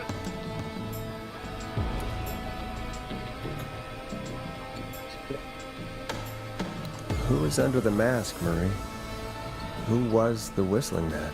it was Chuck. Chuck Brody. Laughing away. But then he stops. And he's looking up at the top of Whistling Point. What was he looking at? Teddy, what happened next? Nothing. I mean, it was just... Teddy? George fell off Whistling Point.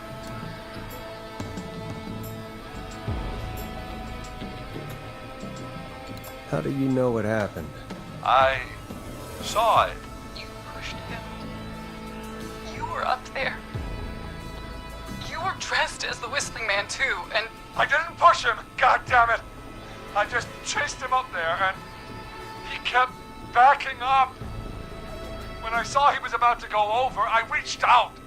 That's what you saw. You liar! It's not my fault. He didn't know it was a joke.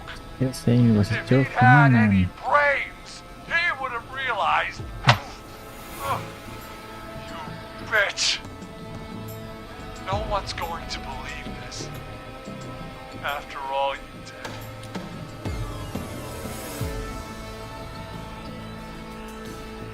If she's lying, why the cover-up? My future was at stake, Nash. You know what it's like. People like us are bred for bigger things. I'm going to be the mayor of this town, Forrest. and then governor, and then who knows? What happened that night was tragic. It should never have happened. But it was a mistake. It was just a stupid joke gone wrong. So my father sent Clive out to clean it up. Why should a blip ruin my future? George was a blip? He wasn't a blip, Marie. His father covered it up from there. I searched for George's body all night, but Sandra found him the next morning while out jazz running. she found him in the river, but she lied about that to protect Teddy. She said something about her rent going up, unless she... Teddy, did your father own Sandra Sharp's dance studio? It's Gallows Creek, not Sharp Creek.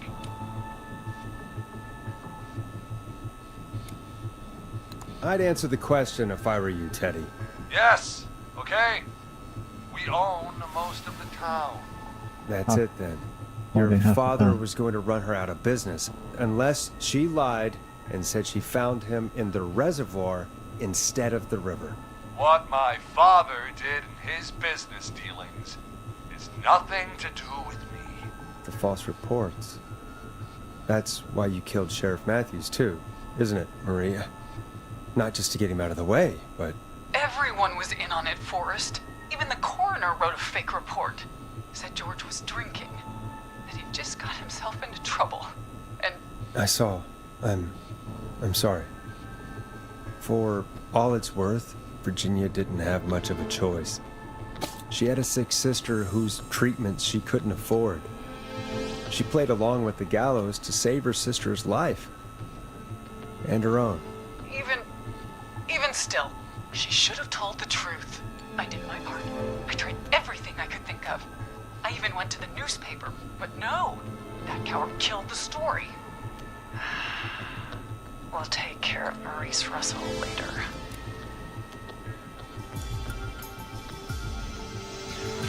You've been through hell, Marie.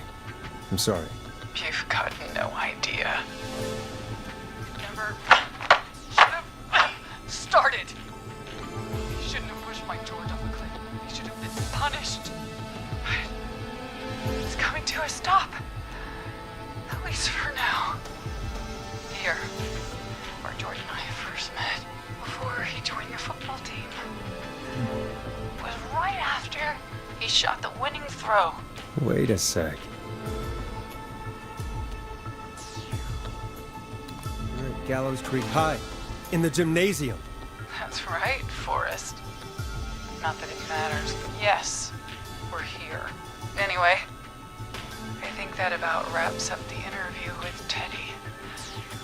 So... Marie? Where? Oh my god. Peggy! Teddy? You've gotta help me. Quiet. You'll talk more later. Now I have to talk to someone who mattered more than you ever did. Peggy. It's been so long since I've seen your face. I worried you wouldn't come. Marie! Oh my god. I thought you... And here I was, thinking you'd forgot me. I'd never forget my own sister. Sister? Peggy, what's happening? Why are you even there? Wanna explain, Peggy? Earlier, while you were speaking to Jason, I got a call. Do you remember? Well, it was from Dawn. She said that my sister Marie was there that night George died, and that I should come to the gym for a reunion. And when you walked in, you found out That my sister is the Whistling Man. Good to see you too, Peggy. Why didn't you tell me any of this? She said that it was my last chance to see my sister. I knew if I told you, you'd try to stop me or come with me when we need you on the radio. And I just... I'm sorry. This has to be a lot for you. What happened to you, Marie? disappeared one day. Disappeared? I was thrown out, Peggy. I That's serious, begged Mom Peggy. and Dad to do something about what happened that night. But did they care? No. They told me to stay quiet. They only cared when they learned I'd been with George. And Marie, I'm so sorry. I never knew. It's not your fault. Really, it's Mom and Dad I should be seeing right now. But since they're dead and gone, well, I'll have to settle for the next best thing.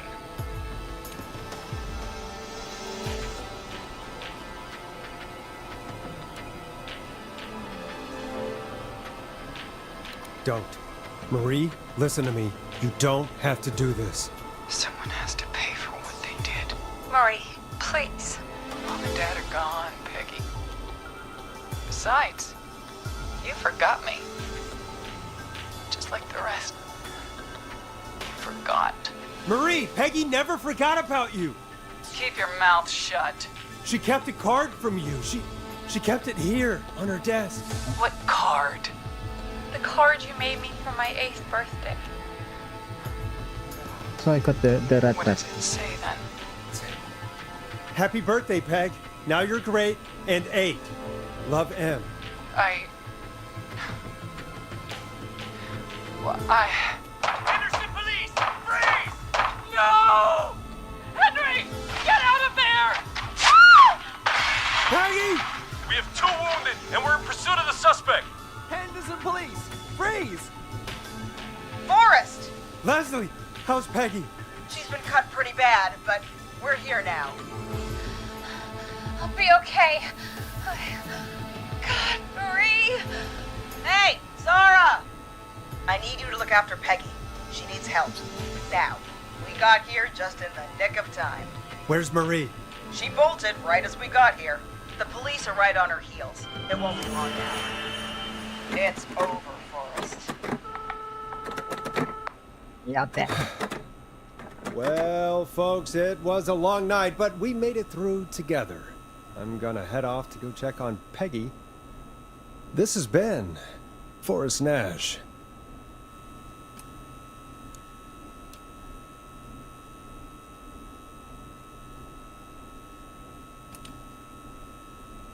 And it's been a scream.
Nobody else has to get hurt.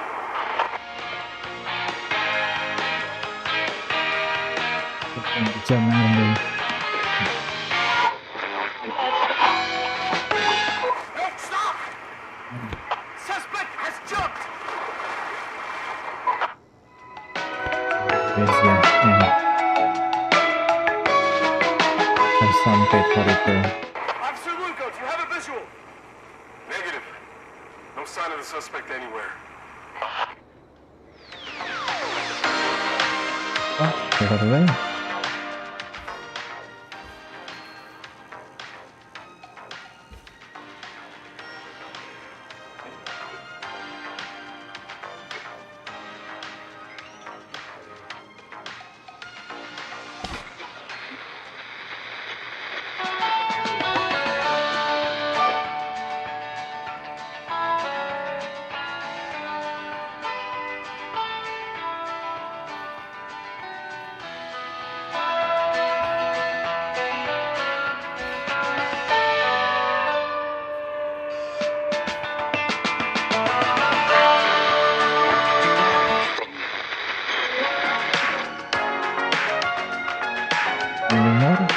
Should I just stay away like that? I cannot pick anything else. I think that's it, yeah. Yeah. Set them off. The other one is the most difficult is only that one part where we have to choose between 4 people and 4 places. It's a bit convoluted. I think I just mostly got lucky there. Yeah. That's what it for Killer Frequency. That's quite a fun game. I hope they make another one like that. I don't know if it will still be the same people though, because that would just be weird. The plot is with Peggy being the sister is a bit also it's a bit too forced, but it's still fun. It's a fun B movie I think, yeah. It's a fun B movie plot kind of game. And they make more of it. I hope they make a lot more of it because it is so much fun. That's about it, huh? Thank you guys for watching. Bye bye.